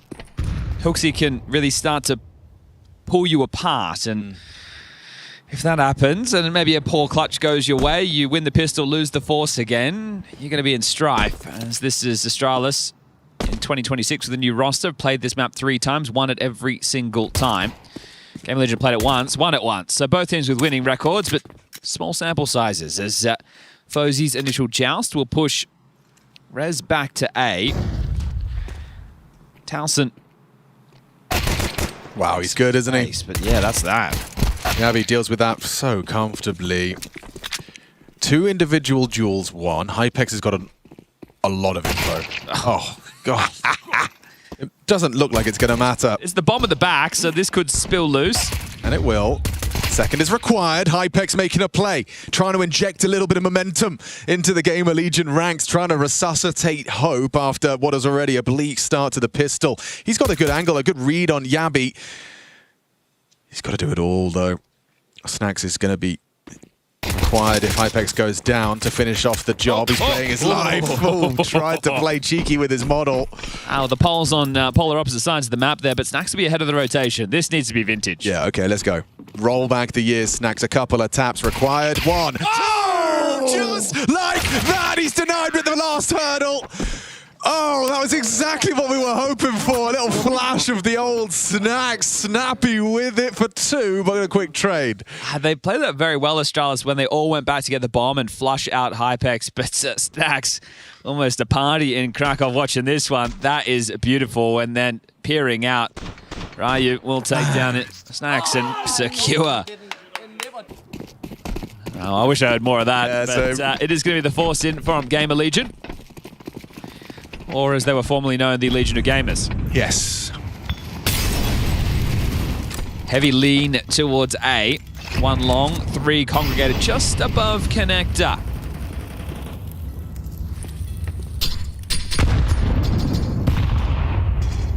Here they come. Good timing on their engagement, and it's going to work out for them. Bomb's loose. Bomb lost. Rez ahead of the flash. This is shaping up. Ooh. That's the difference maker right there. It but really is. Still falls into disarray. Yabi late down Con, timing against him. Oh, through the smoke. Oh! He had to make a decision, and he does manage to prevail. Will be traded, a flying PR. They can get the bomb during this, though. Yeah, okay, during that hubbub, they will retrieve bomb and run A. All right, they're going to take this space.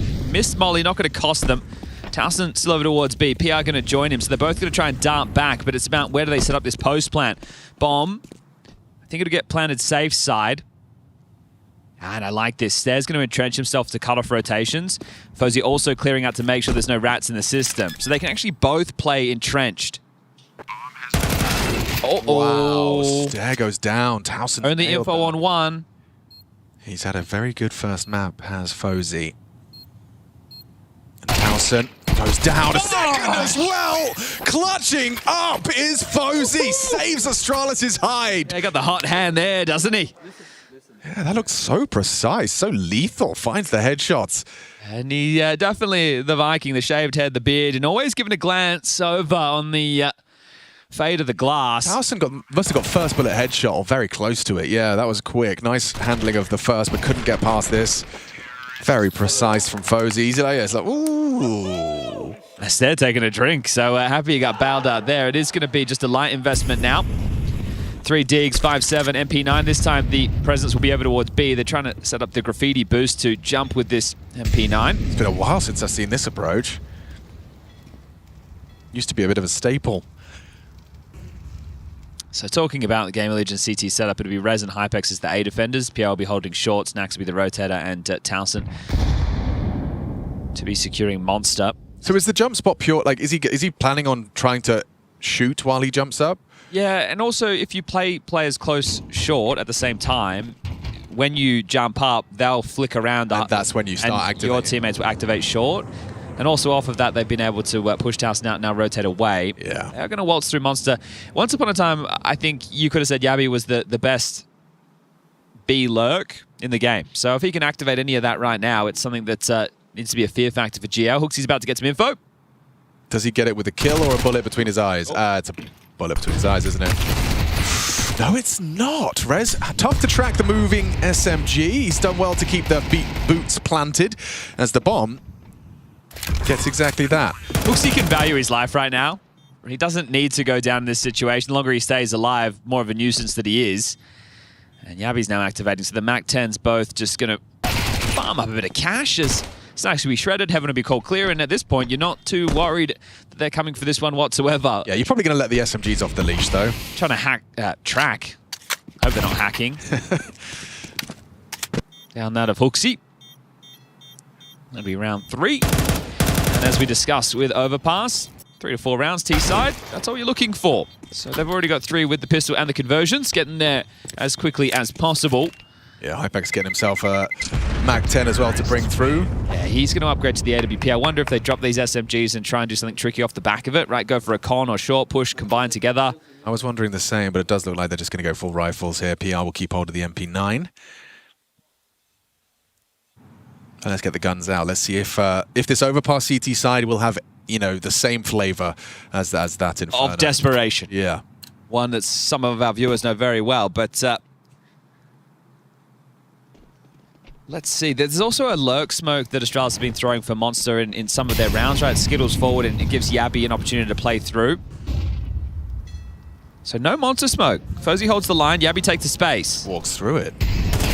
Oh, great shot from Yabby, and PR's response, not enough. How's he done that?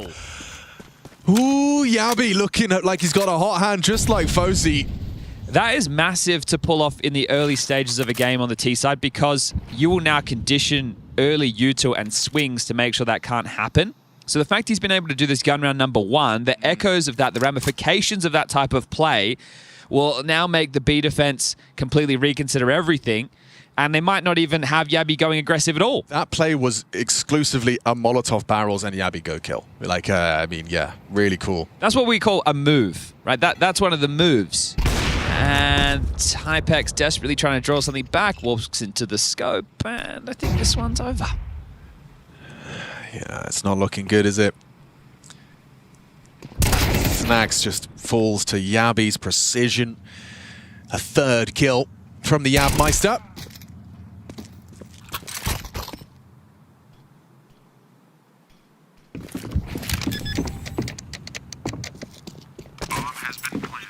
Couldn't be easier, could it? It really couldn't.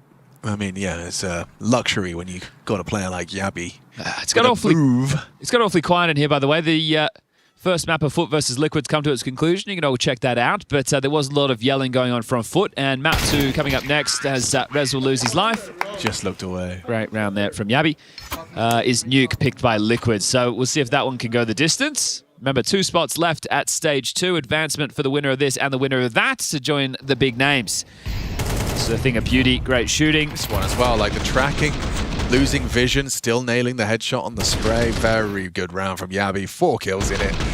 The poor Rez did just like get timed on the clear. Yeah. So don't laugh, you'll cry.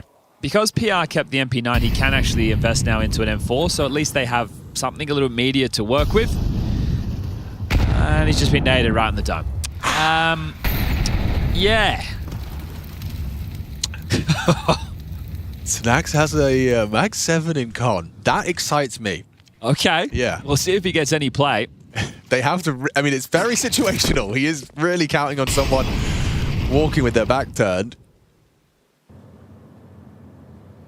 Rez on a scout as well really is just a bit of a mixed bag, isn't it? Yeah, it's not even Europa, right? Hypex playing in the bathrooms, the deagle up close, and he had some great rifling work and great clutches on map number 1, but really not enough when you consider the 13-5 scoreline. And that was with the pistol. It's looking pretty drilled right now, Astralis.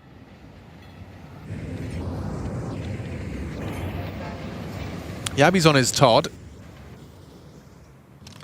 Not going to overplay his hand. That's the huge amount of map control for Astralis. They've got all of bathrooms, all of long.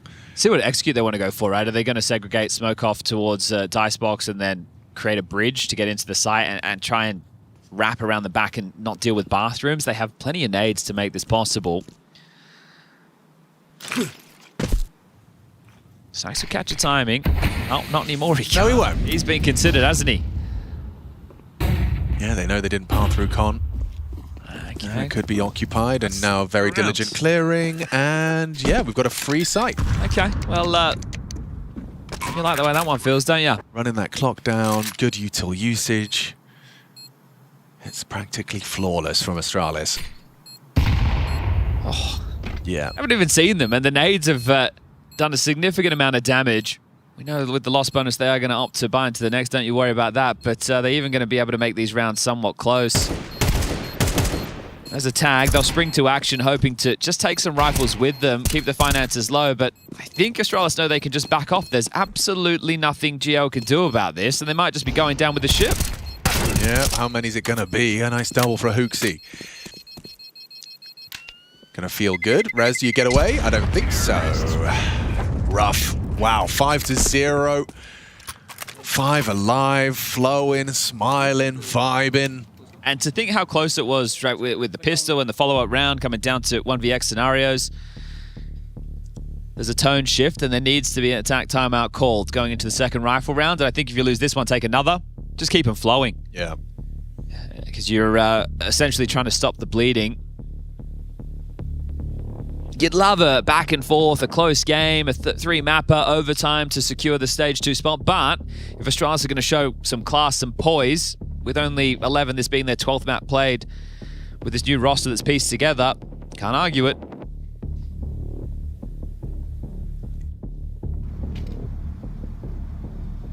Snax is going to maintain the Mag 7 into this.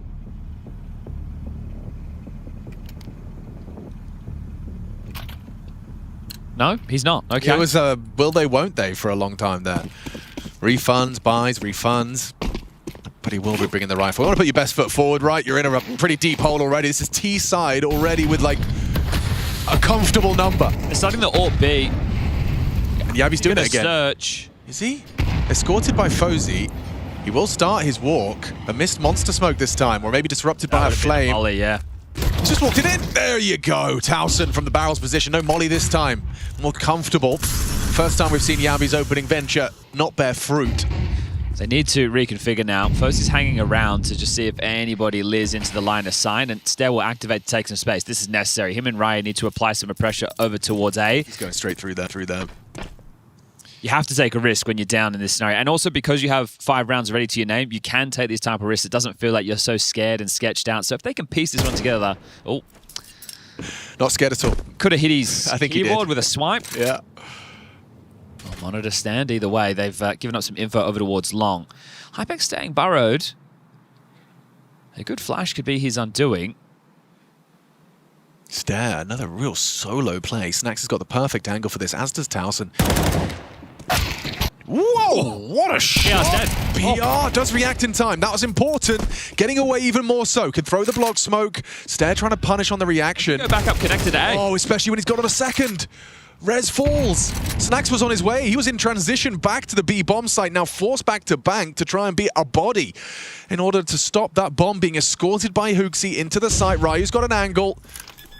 Snax not looking. He's gotten past the sightline of the truck player. Maybe going to be able to catch one of them off guard here.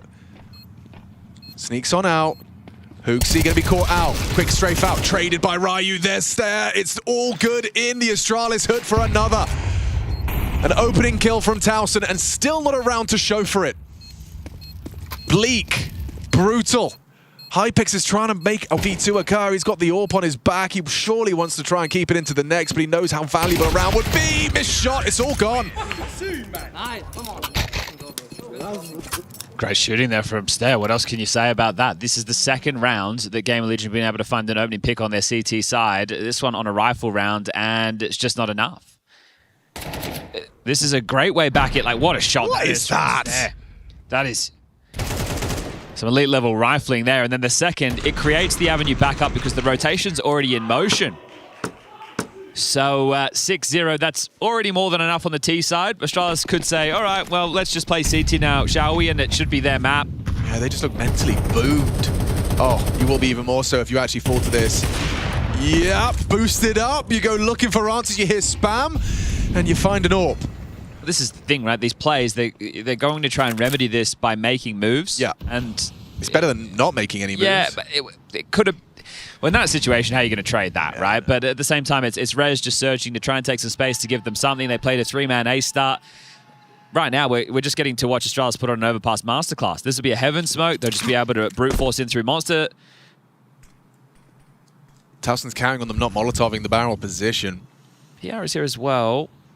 Towson has a smoke, so he can extinguish. Throws it out. Tux eats that flash, and it will be cleared. Headshots are provided, but PR will profit from the distraction. disadvantage. He needs another, really, but they're not playing scared at all. Stair just strafes on out. Delivers the necessary duel to make this a 7th consecutive round on T-side Overpass. They are laughing. And quite the opposite for GamerLegion. They do look so, like, broken mentally. Yeah, if you pay for tickets, I'd leave now to beat the traffic. This is J-Raz highlighting for everybody. What is that? There are barrels in the balloons. There are barrels in the balloon. Yeah, he was doing it during Bounty and freaking everybody out. Yeah, I saw Why that. are there barrels in the balloons? I can't explain that. So if anybody wants to reach out to Valve and ask it'd probably be the most important question of this match. Oh, I get it. I know what's happened. Water balloons? No, someone told them, you know, like, because obviously we know Valve is run by aliens. Of course, yep. So they're not like, you know, they don't know. But someone told them the balloons need to have helium in them. Aha. And they Googled helium and they found out that it comes in these containers, and so they just put the whole container in there. Fair enough. Yep. Well, problem solving at its finest. It wouldn't make sense if they didn't have helium in them. Yeah. They'd be on the floor. What can you make of this game? All we can do is praise Astralis. Yes. I mean, that's not all we can do, but it's not. It's the only productive thing we can do. Yes. Yeah. We'll highlight what they're doing well. Yes.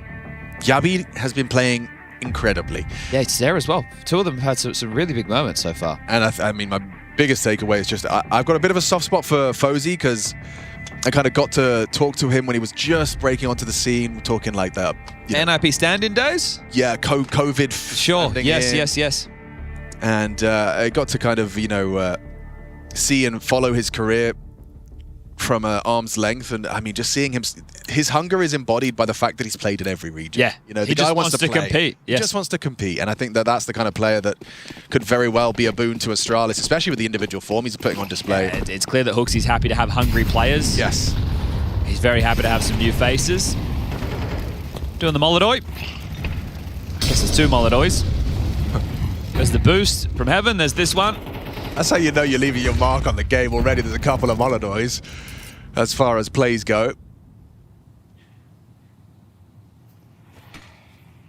Well, I got a boost. Info gleaned off that. Yeah, jump, so with those sound cues, they'll understand. Hypex sounds off. All flashed off the line and just going through the motions. But those are quite well-refined motions, aren't they? Yes. Considering there's new names, like everything's there. It'd be nice if they make this a home map, because there's some teams that are pretty proficient, but you might be able to snag against a bigger opponent who's not so great. And if you're happy to start T-side on a map like Overpass, that's a really good sign.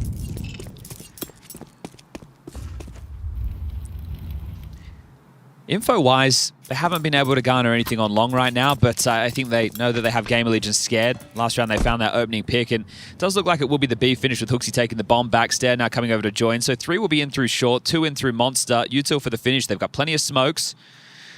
Problematic is PR on the side, but okay, never mind. They do start to have a hefty rotation, but they're not in position. Carlson needs to push in. He's playing from ABC.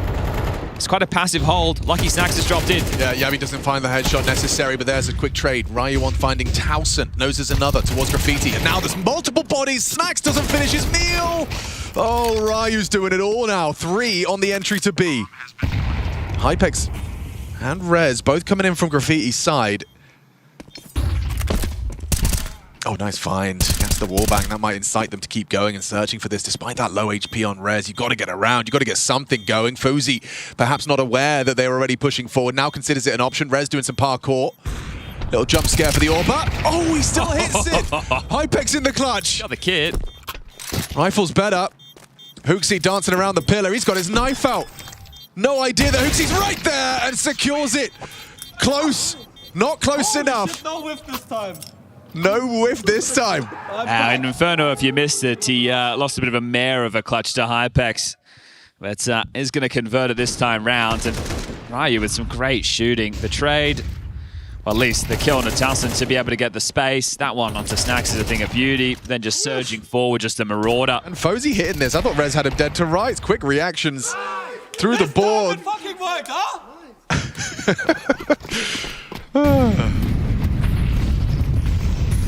Well, we said 7 was good. Yeah, everything 8's else is cream on top. Yeah, 8's great. I think what I'm curious about now, I find myself, it's not a question of who's going to win Overpass. I'm actually much more interested to see, you know, will... Ready for you, PR. He would find that opener. But I'm actually curious to see if Astralis, you know, usually when a team's dominating like this, they get a bit too cocky. Sure. You get off the leash, you try and make a hero play, two of you do it on different sides of the map, and you're in a weird 5v3 and you lose. But like, how can you keep this going? How well drilled, how polished? Oof.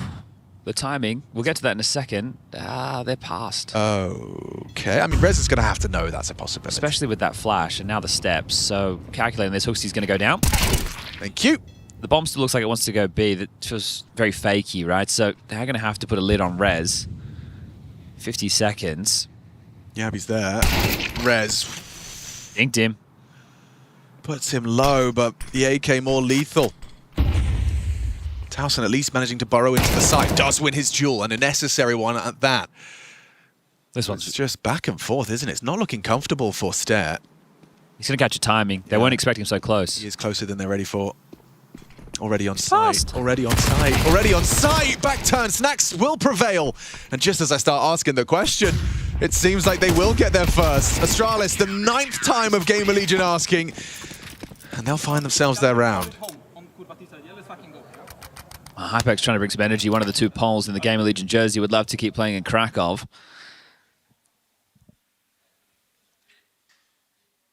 So trying to rally the troops at this point. But I think because of the type of game that Hooksy's been calling so far, he's in that flow state.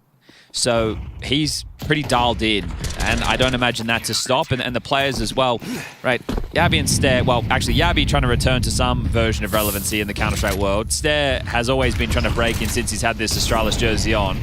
Ryu and Fozy are both very hungry, so I don't think anybody has the ego to start playing outside of the confines, regardless of the domination on display.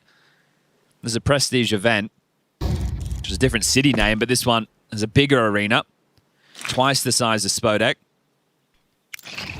And in the past, Katowice, this event, now Krakow, has kind of played a big role in what teams to look out for within that calendar year. Oh, absolutely, yeah. It's a good taster of what the season has in store for us and the power rankings of the Counter-Strike world for 2026. I mean, we do have the top 24 in attendance. Yeah, it's the only event all year that will have the top 20 global VRS. Sorry, top 24 global VRS, excuse me. This one looking like it will just be staging room taken in bathrooms and then execute. But I think the difference this time around is the restraint that GL have been able to have with their util. So a couple of players with some key pieces left. Rez could even be flashed forward into a fight as front sight lurk smoke lands. Oh, he's so blind. Wow. What a flash. That move is just for that key area. That's great. Yeah, I actually really like that. A lot of polish. Oh, Yabi. He's got the timing, but Towson's got the frag. I know it's the lurk, so it's still going to be A. Yeah, Hypex's got very few places to stand. Forced to retreat, concede the space, concede the site. Missed shot from PR. He knows where one of them is now.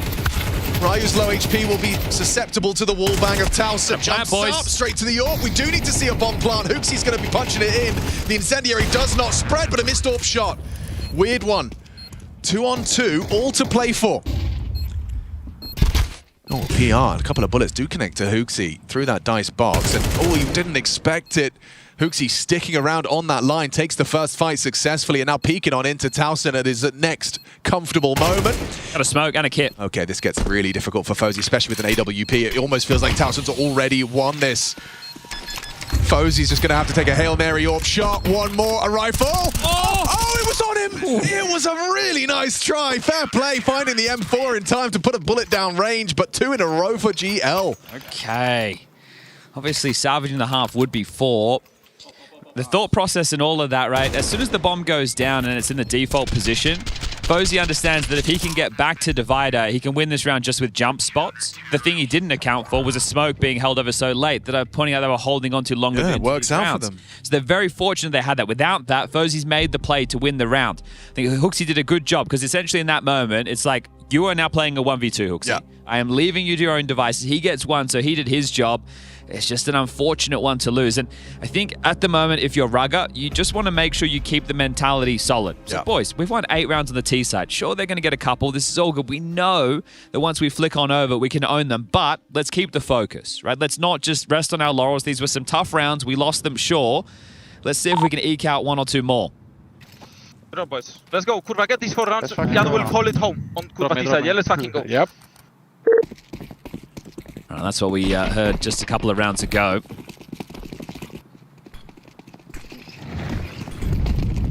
There's that lurk smoke just deployed through Monster. They're going to play through this. Well, that's going to be a sinking feeling. PR jumping, finding info. Spots 2, advancing early short. Yabi has a friend. What does that mean? Surely it's going to be on high defensive alert. Towson just playing this edge of the smoke, ready for Yabi. Gonna tuck in and trying to catch him with the nade out. Towson not ready for the angle. He was blind. Just got enough of a flick and a sound cue to adjust. Beautiful mechanics on display. And he's got another one booked. Where are you looking? PR asleep at the wheel. I guess you think Snacks has the line. Or there's the cusp of the barrel. No comms. It's hard to explain. It's hard to make sense of. But yeah, Yabi's got himself a double entry. Not for the first time. There could be more available as well. Smoke won't last forever. Uncomfortable position for an MP9 to find itself. Snax' position now noted as he backs away to a safe haven. Rez as well going to be trying to play at range.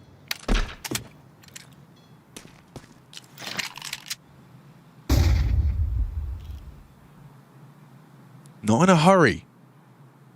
They want them to have a little bit of doubt creeping in that B may not be the finish. Here we go. Molotov ramp limits what Snax can do. Hypex taking a bullet, and Snax doesn't quite find it. Had the opportunity. There's the connection. Trying to deny the plant, it would be huge. Hooksy's trying to get the code punched, but just crouching under the bullets as he gets that code punched on in.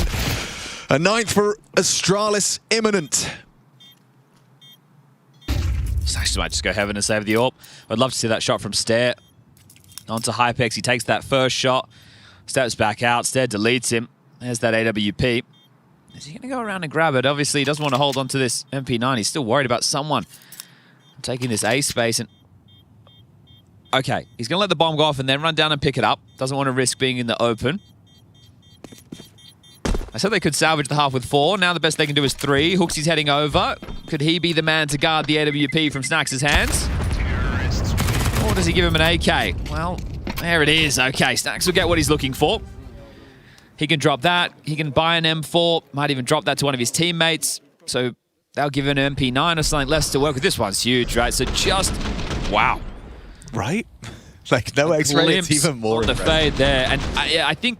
Snax was directly behind him. On the barrel. Yeah. So you think maybe PR's assuming that he can still see something. And if the mood is pretty sour in the camp, which I imagine it must be, then, as you mentioned, the comms are not flowing. Oh, assembling to try and catch Heaven early. How long does he stay on this? I think it's run its course, right? I guess he's hoping someone's going to try like the con angle or something. Maybe that they're a bit skittish on the rotations because there's a Heaven smoke already down, applying a lot of pressure, but they have been able to take this short control, so relatively fortified on B. Ryu will have the support of Hooksy, the facilitator through connector. Fozy and Stair can spring to action towards A, depending on how much info is garnered, and that one came too easy. That's the rotating piece between the sites. And I'm really liking what I'm seeing from Astralis. Yeah. Okay, short con peek dead, short push dead, right? Individual plays.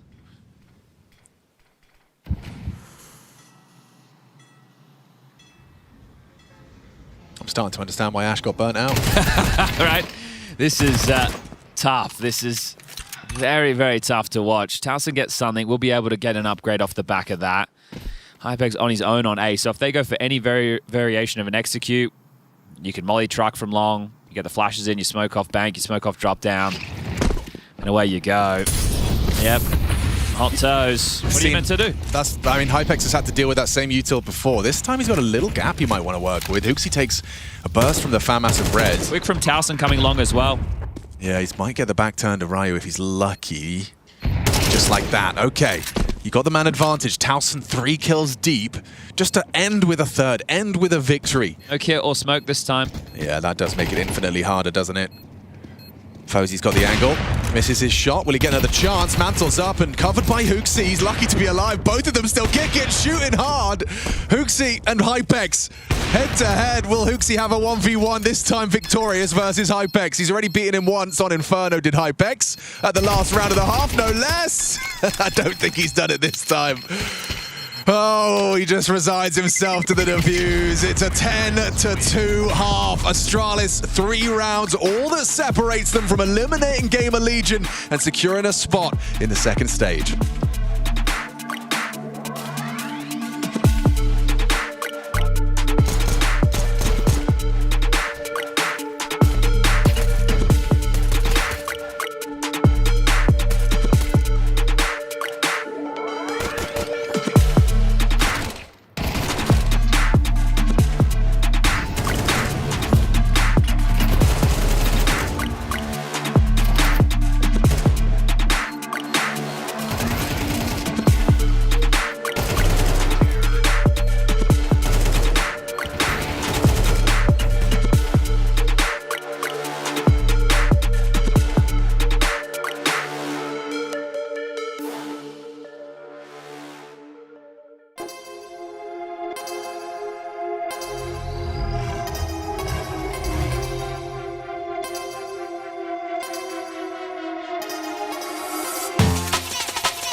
This time it fucking worked, huh? Nice, guys. Holy shit, no whiff this time. Oof, you're so back, bro. I'm back. You're just like Stacks this half, bro. Insane. Someone, nice, bro. I don't want to be like Stacks, bro. What do you mean by that? But what do you mean by that? I don't want to be like Snacks, bro. Is that what he said? That is exactly what he said. I guess what he means by that is eliminated from the tournament. Oh, yes, exactly, because it is looking like this is going to be a quick day in the Overpass office.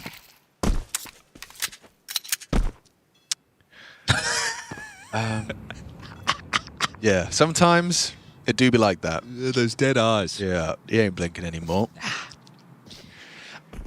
I think the fun... Oh, here we go. Is he going to get another one? Oh, what's They this? played good. That's nothing to be ashamed of, all right? But definitely from what I see on the scoreboard, it's possible to... Fozzy's hitting laser beam headshots on pixel gaps. I didn't even want to read the end of that quote. No. I know that you're never meant to stop believing. No, but I just can't believe you said it with a straight face. Yeah, I feel like some different style of a pep talk, like 1 round at a time, boys. Game's not over yet. That's already got 10 legs. rounds. Once you say 10 rounds, like, oh, so we're climbing Everest? 10, oh, okay. 10 T rounds on Overpass. Yeah. Yes, I understand Astralis did it. Yep. I understand we're already down 1 map and we didn't really show up on our choice. I understand we've been pretty disconnected. You know what would make this even more BS is that he hits like a jumping USB headshot, but he hasn't gone for that. He gets the info safely. Oh, Hooksy's tapped ahead as well. He's so back. Yeah, he is so back. Snacks. He's going for the plant, getting that cash. Team player. It's going to be a better looking force buy, I'll tell you that much. Just 10 T rounds, guys. The 2 poles with their powers combined. It's a Hypex 1v5. Okay, let's go. Let's not. That was really fun to watch from Fozzy. Jesus. Smashing them. So, Smashing them. In stage 2, we have Jacob and FaZe, Polish, and their coach Neo, Polish. Bang. Taz, BCG, they qualified. Polish. So we got 3. Now, if... What is he seeing? What? If GamerLegion qualified, that'd be 2 more. I don't think that's going to happen. Oh. If Liquid qualified, that'd be 2 more as well. But Liquid versus Foot, I encourage you to go check that one out. This one feels like it's going to be over soon. It might just be those 3 names I mentioned as the odds are extremely blown out. That's a no way back in scoreline from the bookies. Yes, sir. Tough situation. I mean, for us, not them, right? You can sit here and you can sing the praises of Astralis. You can say, this is great. You like the polish that you're seeing. Good moments, good individuals hitting some big shots, but you're also seeing GamerLegion just look like skeletons, right? This isn't anywhere near the level of performance I think this team can offer. And if we get this type of Astralis versus some of the big dogs in the next stage, the elites, then I think we'll be jumping and shouting from the rooftops. Maybe not jumping, but shouting as... I don't know. This it's a strong scaffolding. Yeah. I trust those that built it, but I think I'll leave the jumping to someone's firmer ground. Yeah, and I think the Danish scene, right? Maybe not too happy that Astralis chose not to keep it full Danish, but with this type of play and then being able to progress to stage 2, I think it'll be quite quick to be forgiven for it's that. like the Brazilians with the Molotov your Kinder thing. It's like, oh, wait, Exactly. we're winning. We're still the core. It's still our flag. Exactly. The conga line. Walk through, guys. The water's warm. Gosh, what a perfectly placed smoke for Stair to profit, huh? Hooksy is now joined the party on A. And it's Fozzy that's responsible for this fight right here. He's going to be flashed off. Wow, he read that like a book. Knew the flash was coming and perfectly manages it. Oh, it's just going from bad to worse. GamerLegion can't catch a break. They catch a kill. And that's better than not. I was going to say, imagine the swap over, you don't get a single kill. Yeah. At least they have 1. Really, really good. That's what I'm saying. It is really good. It's really, really good. What's the most exciting team from stage 1 competing in stage 2? Is it Astralis? Paravision. Paravision, I thought so. Oh, the matches are starting to populate now on HLTV. That's exciting. That's very exciting. All right, well, Astralis. 5 more kills. You just got to dissuade them at B. Selling A default right now. Our GamerLegion ready to pop into B.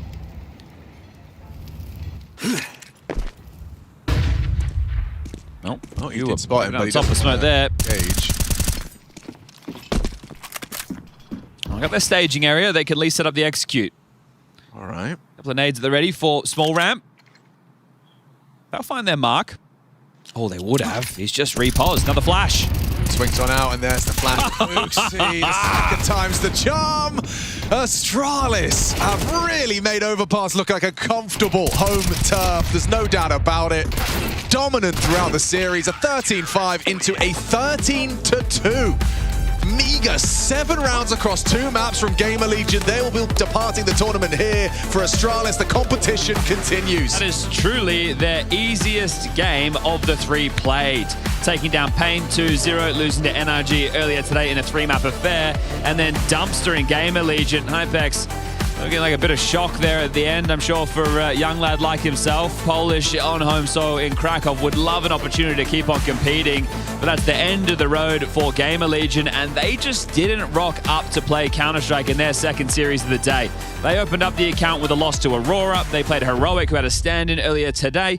That was a 2-0 for them, but this one feels like they may as well have not gotten in the shuttle and come here. This is not the performance they would have hoped for, but one that we did was the performance from Astralis, down to Shox, who has Fozy. I do indeed. What a match out of Fozy. My God, it was like you were in their brains or something, especially with that flash, with the flash predict. Tell me, how good were you feeling on the server? Yeah, no, it felt good.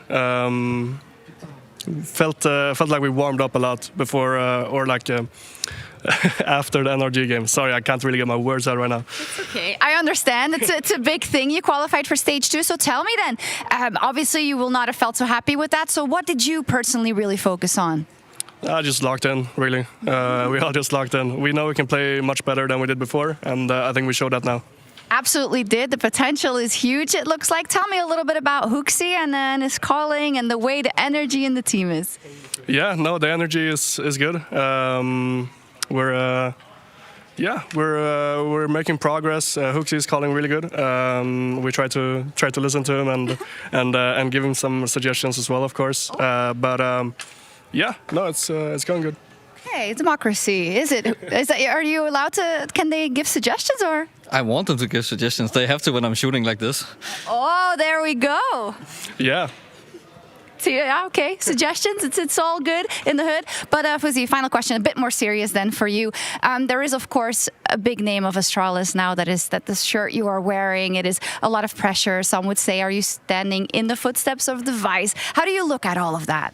Yeah, no, there's obviously some pressure. Of course, we're not expecting the best results instantly. But yeah, there's obviously some pressure. But it's not my first time taking over for the Vice, so I'm used to it by now. I see. Well, congratulations. A wonderful match here, and congrats on getting to stage 2. Thank you so much. Back over to the desk. Not necessarily expecting the best results, but a damn dominant one at that. 13-2 on Overpass to cement themselves in stage 2 with some of the best teams in all of Counter-Strike, putting up such a clinic. Whereas for GamerLegion on the other side, sadly going out with a whimper. But I love what Fuxi was saying there. Amazing to see him shining bright today. Yeah, absolutely. And I mean, if they were going to play like this, I'm not sad about GamerLegion being eliminated. But absolutely, we talked about it in the pregame. Fuxi being a guy who's shown flashes of what he's capable of, just wanting to be more consistent, right? And had a great series here, and Astralis definitely a lot more ready to play this decider game.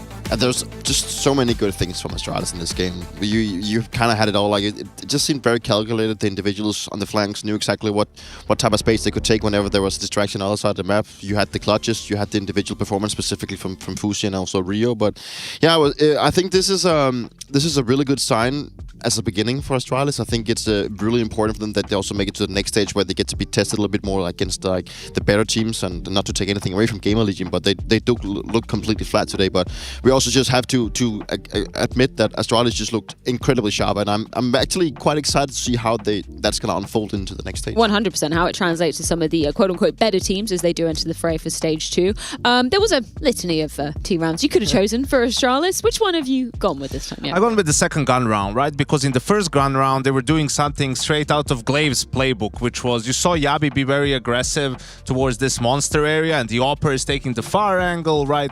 The rifle is close by, and in the first gun round, he was just walking, you know, Fuxi covering the long angle, and then popped with some utility, right? So in the second gun round, he stays being aggressive here. Yabi, right? Obviously a different protocol now from the CTs because of that first gun round, molly, nade, and it's a bit different from Astralis Astralis too. There's a flash, he pops, he blinds everyone, just doesn't see anyone and gets killed. So a 5v4 situation for GamerLegion. But now, even if you see at the big picture, right, you will see here Stair and the 2A defenders, Rez and Snacks, and the rest of the team is 2 guys towards B with the C4 and a 3rd player towards connector area, towards toilet. They're figuring out based off of Stair how will the round end, what's going to happen.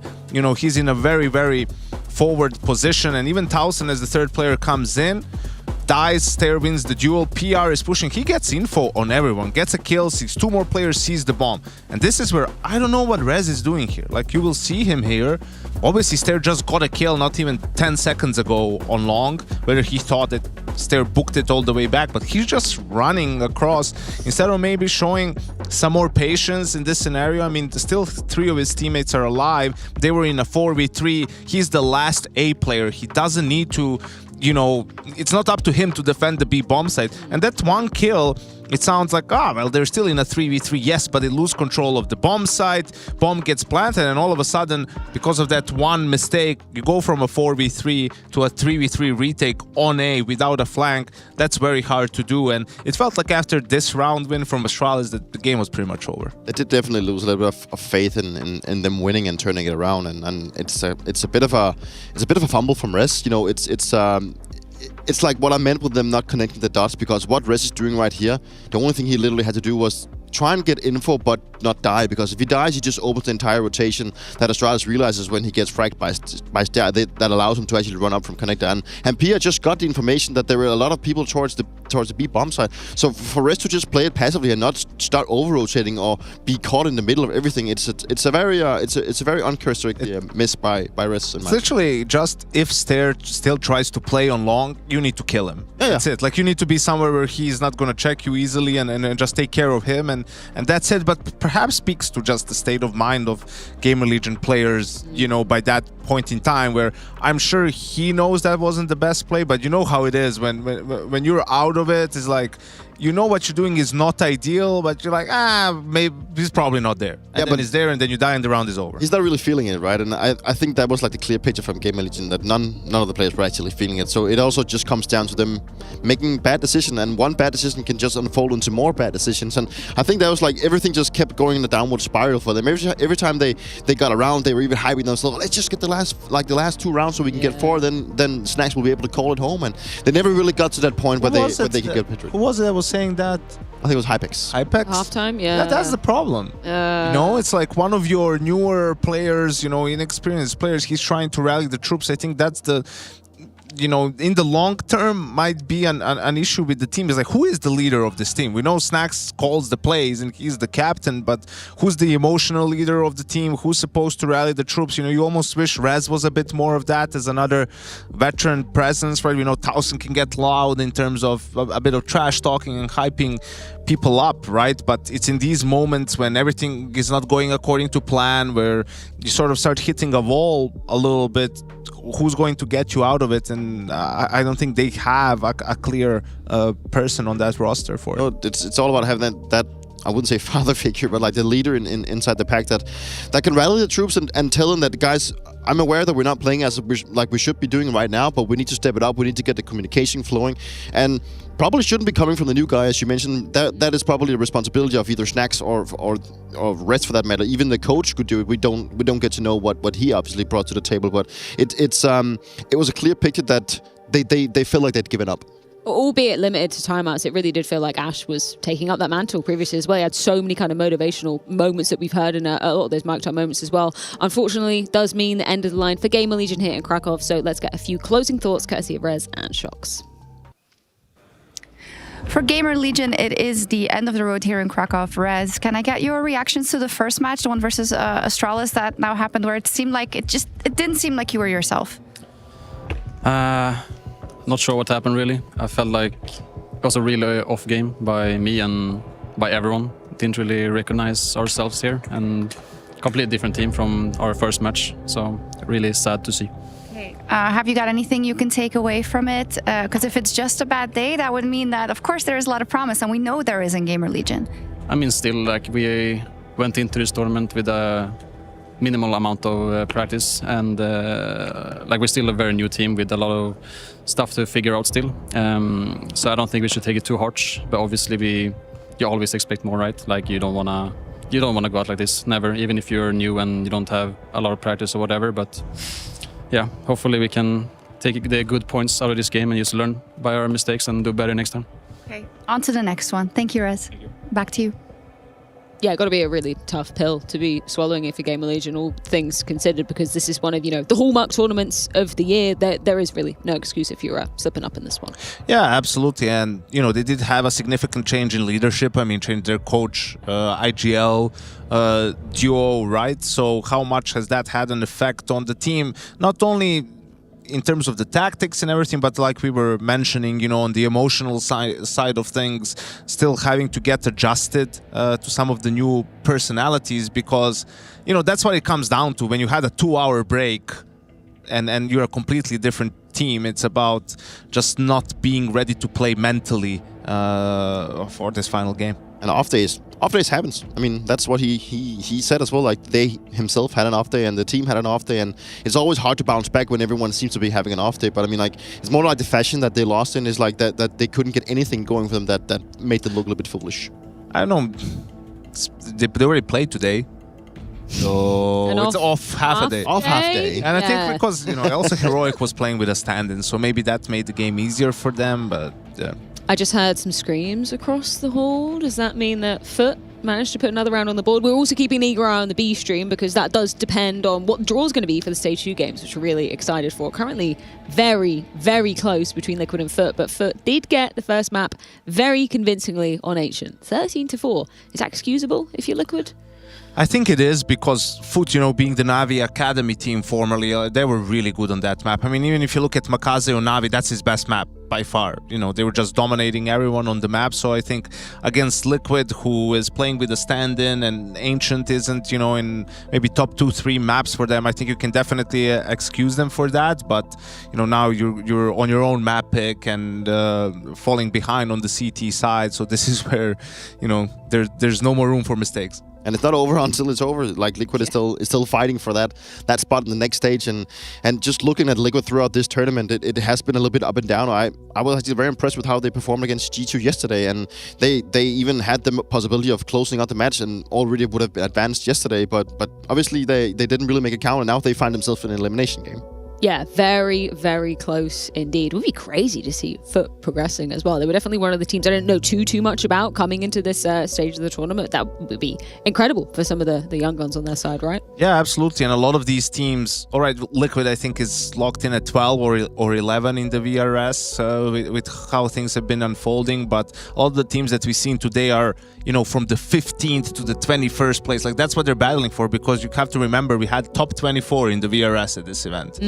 So every single win or whatever matters for different reasons. We're talking about being in the top 12, so you get invites for Blast Open. But for some other teams, it's about maybe getting invites to some of these Star Ladder Tier 2 events, because those are the opportunities to get points for the major, for teams that won't be at Pro League or won't be at Blast. Outside of open lands, that's what you got. I just love to see the divisions doing well. It's cool, because it just keeps proving that we are in a generational shift with players. I mean, if you look at the side of Liquid, you have players that's been around for a long time. You've had maybe like the middle ground of generation of nerds coming in, now being like a sort of a proven player. Now you have this, like, as you mentioned, is a Navi Academy team that is now coming into fruition and actually showcasing that, hey, we're actually here to play. We can perform at the stages that no one probably expects us to perform at. And it's cool to see. And it's just players and teams that we have to sort of get used to, that we have to pay attention to, because if you go back maybe half a year, you'd probably be thinking, Navi Academy, why are we supposed to be looking out for them? And now they're showcasing why we should. We did touch upon the VRS for some of the matches. Did anything, in terms of some teams not qualifying for Stage 2, rather, not to put you on the spot, Janko, if you don't know the exact numbers, that's okay, but anything happening? I mean, there were some teams in there, for example, NIP and where they were at when it comes to the Star Ladder. It was huge for BCG, right? Yes. To get the points, to get more opportunities, because they used up what they had from the SAW core, obviously failed in the Rio qualifier as well. So for them it was really huge. GamerLegion, this is going to sting a lot. I think they're now maybe 23, something around that number. So it really is important not just to be in the exact invite, but being like 1 or 2 spots away, because someone declines. You saw Liquid, for whatever reason, and Spirit declined Cluj invite, so 2 teams got in that probably never would have been able to play otherwise. So you're at a point where all of this matters a lot. The top 8 teams are probably the safest. You know, Aurora, for example, with their wins here, probably secured the major spot already, and it's just about which stage are they going to start. And Furt securing a spot in stage 2 there at the expense of Liquid. Of course, big asterisks of the stand-in situation. But yeah, I mean, I kind of agree with your sentiment, Dupree. I was impressed at moments by Liquid. We obviously saw Vintage Elige coming alive. Crimbo wasn't looking too shabby either. It's kind of disappointing to see them going out in this fashion. Yeah, I mean, like, of course it's disappointing. I mean, at one point, I want to be saying that it's disappointing because it's Liquid, like the name itself, like you expect more of Liquid and also some of the players inside of it, but you also just got to be looking at the raw results, and Foot just proved to be better, and they deserve to go to stage 2, and it's interesting. And I mean, when I first saw the Liquid go here with a stand-in, you know, I did hope that it would kind of spark a little bit of, you know, possibility of them playing a little bit more freely, and I did think we saw some of that stuff. Yeah. Crimbo proved to be kind of vital for them to do as good as they did. We're just still at a point where Liquid just have a lot of issues to solve. I mean, sure, the situation with not having NAF and not maybe being able to like play your entire playbook and feel super comfortable is heartbreaking, also with the VRS situation, but it is what it is. You know, Liquid not making it to stage 2 is still sort of surprising, but we got to give the Foot that they deserve to go there. Yeah, and for Liquid, this could prove to be extremely problematic, as we pointed out. Skipped the Cluj event, right? Pro League is predominantly online, so you have to make it to the LAN phase if you are going to get potentially LAN wins, but getting to LAN doesn't equate getting a win, you know, like they lost to Falcons with the stand-in as well. I'm not sure, because of how all these results are connected, whether Liquid is now 12-11, whether they'll be safe for the Rotterdam invite. I believe so, but I might be wrong on that. So at the end of the day, it's not just, as we pointed out, it's not just about getting invited to the event. You get invited and you're the last seed at an event like that, or one of the 3 last seeds. You're playing against Vitality, Furia, Falcons, Spirit, Mouse. Like, those are the top 5 seeds. Mongols, put them in there. That's rough. Right? Like, are Liquid capable of beating any of those teams? I'm not so sure. No, I feel like in this current situation, absolutely not. Did we ever get an answer, or that they've been public at all as to why they chose to skip out on Cluj? Was there anything there? I'd kind of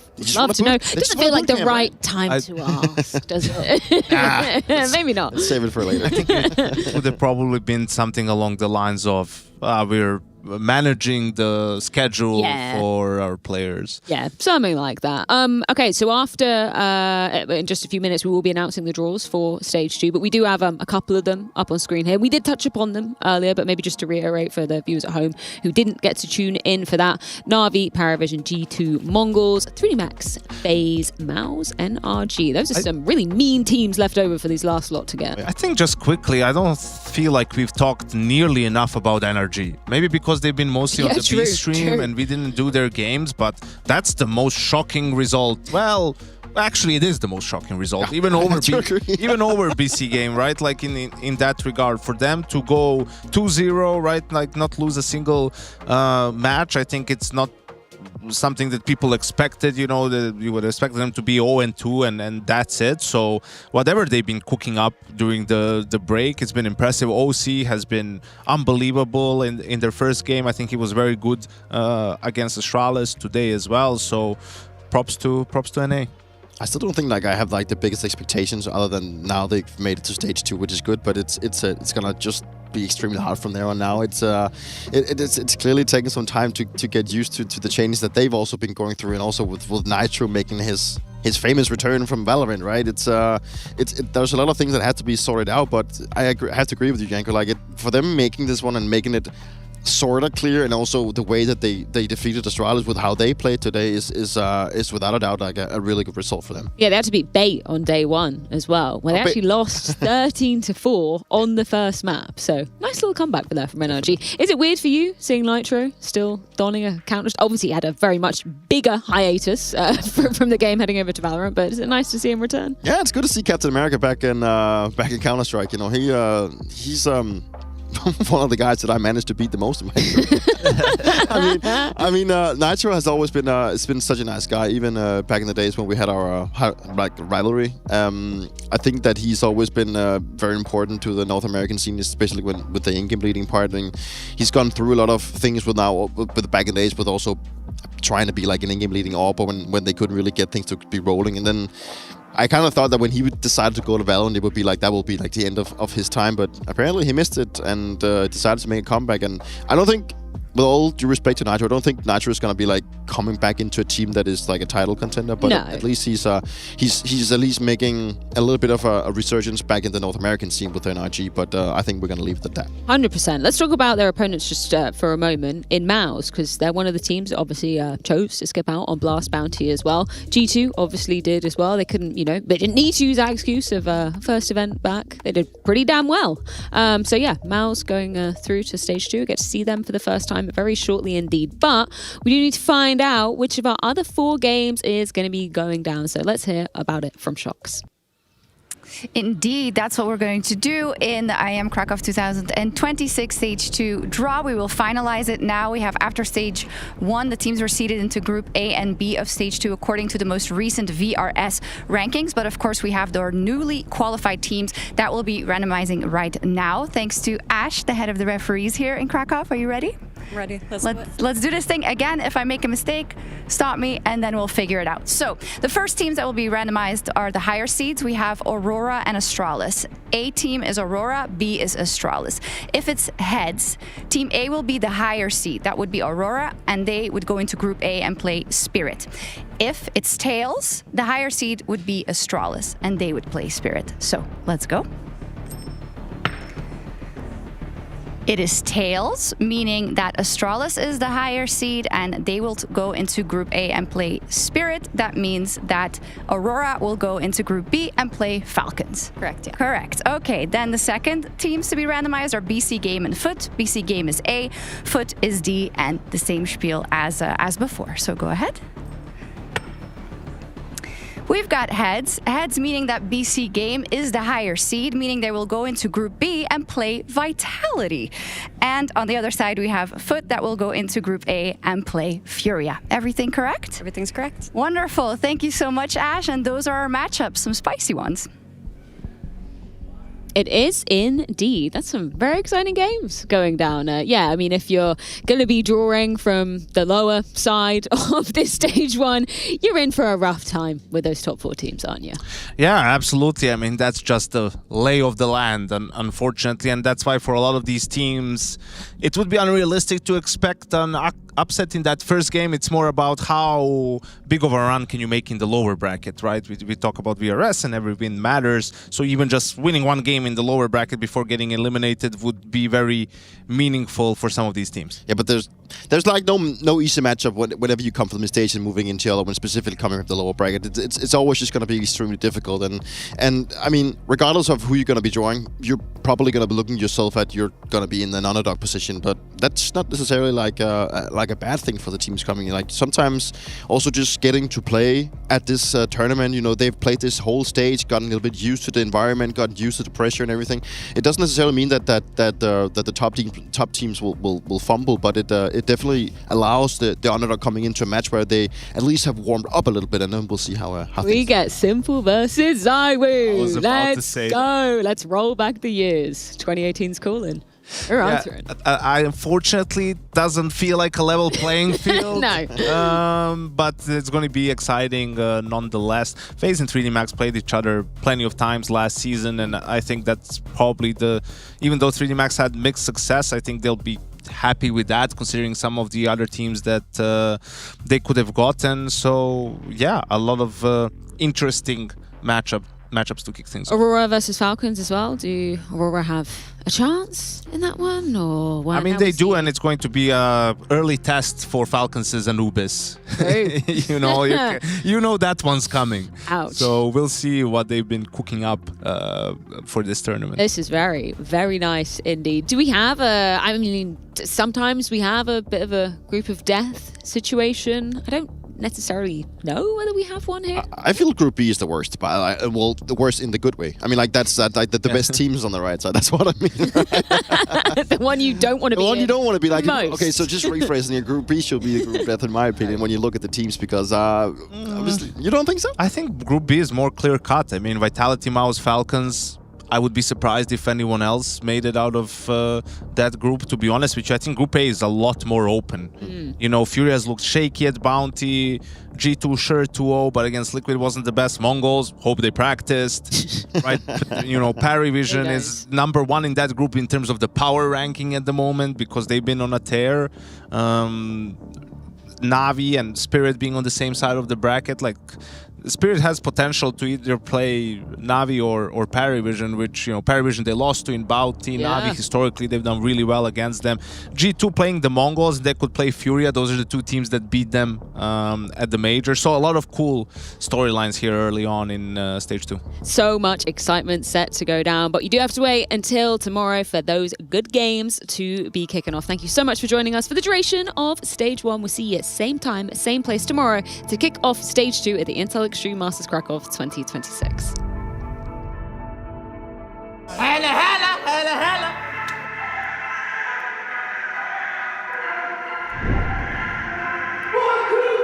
For me, tell me that it's wonderful the Oops.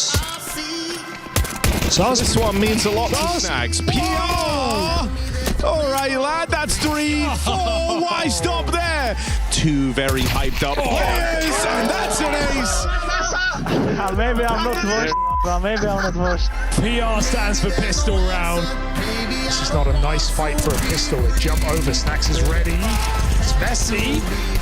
No way he gets both. Man. Maybe there's a monster, maybe there's a monster. Nice!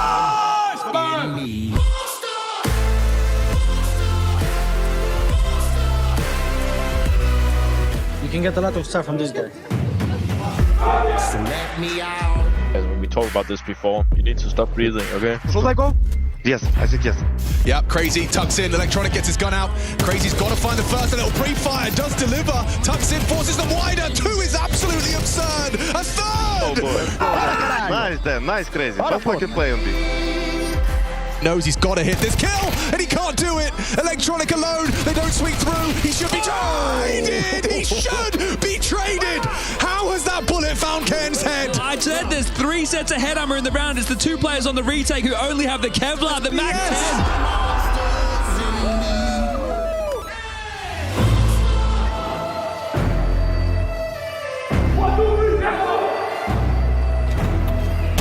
In the clutch, 1, 2, and here comes number 3. It's Ryu the last to line up. A pre-fire ready. Hypex is clutching. We are here, time travel. Yeah. And with that said, maybe there's someone else who'll talk to me, maybe not.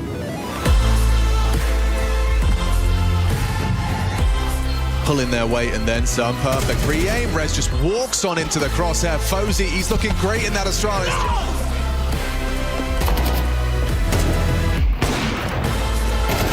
Max doesn't finish his meal.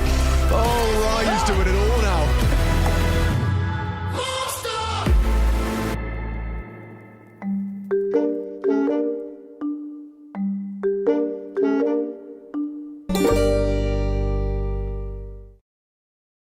Extreme Masters Krakow 2026, brought to you by ESL in partnership with Intel, Acer Predator,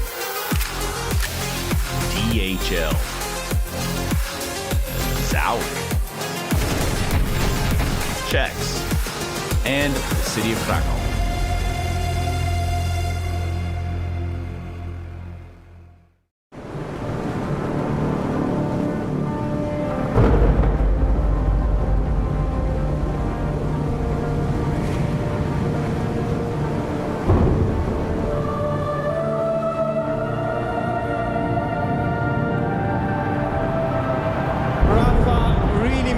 history. Absolutely phenomenal. And Ace is the champion of the Intel Extreme Masters World Finals. Storm's still not quite done. MC is going to take this fight, though. 3 seconds left. Last 2 rounds of matches got to start it well for ESC. And this is a massive move for Zez, but he's not content with just a Nexus kill. He wants to step out. And it's all done. Astralis win it. Unbelievable Rogue with a 4-0 victory over Classic. And they did it again in the grand finals. It's Norby! Give it up for your Intel Extreme Masters World Champion!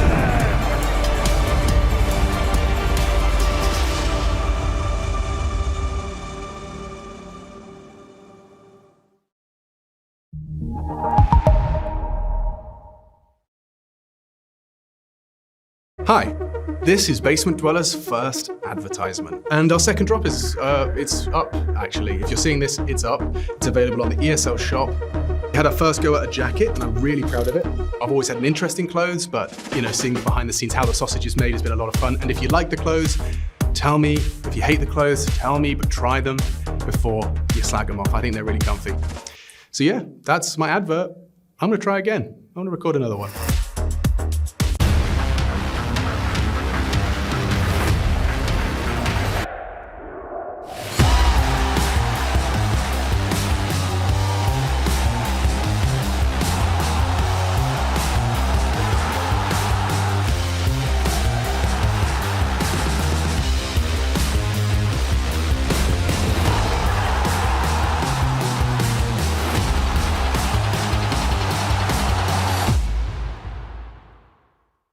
It starts with a dream, with a team you barely know, in an amateur official that feels like the grand final, where practice becomes progress, and every loss feels like a lesson.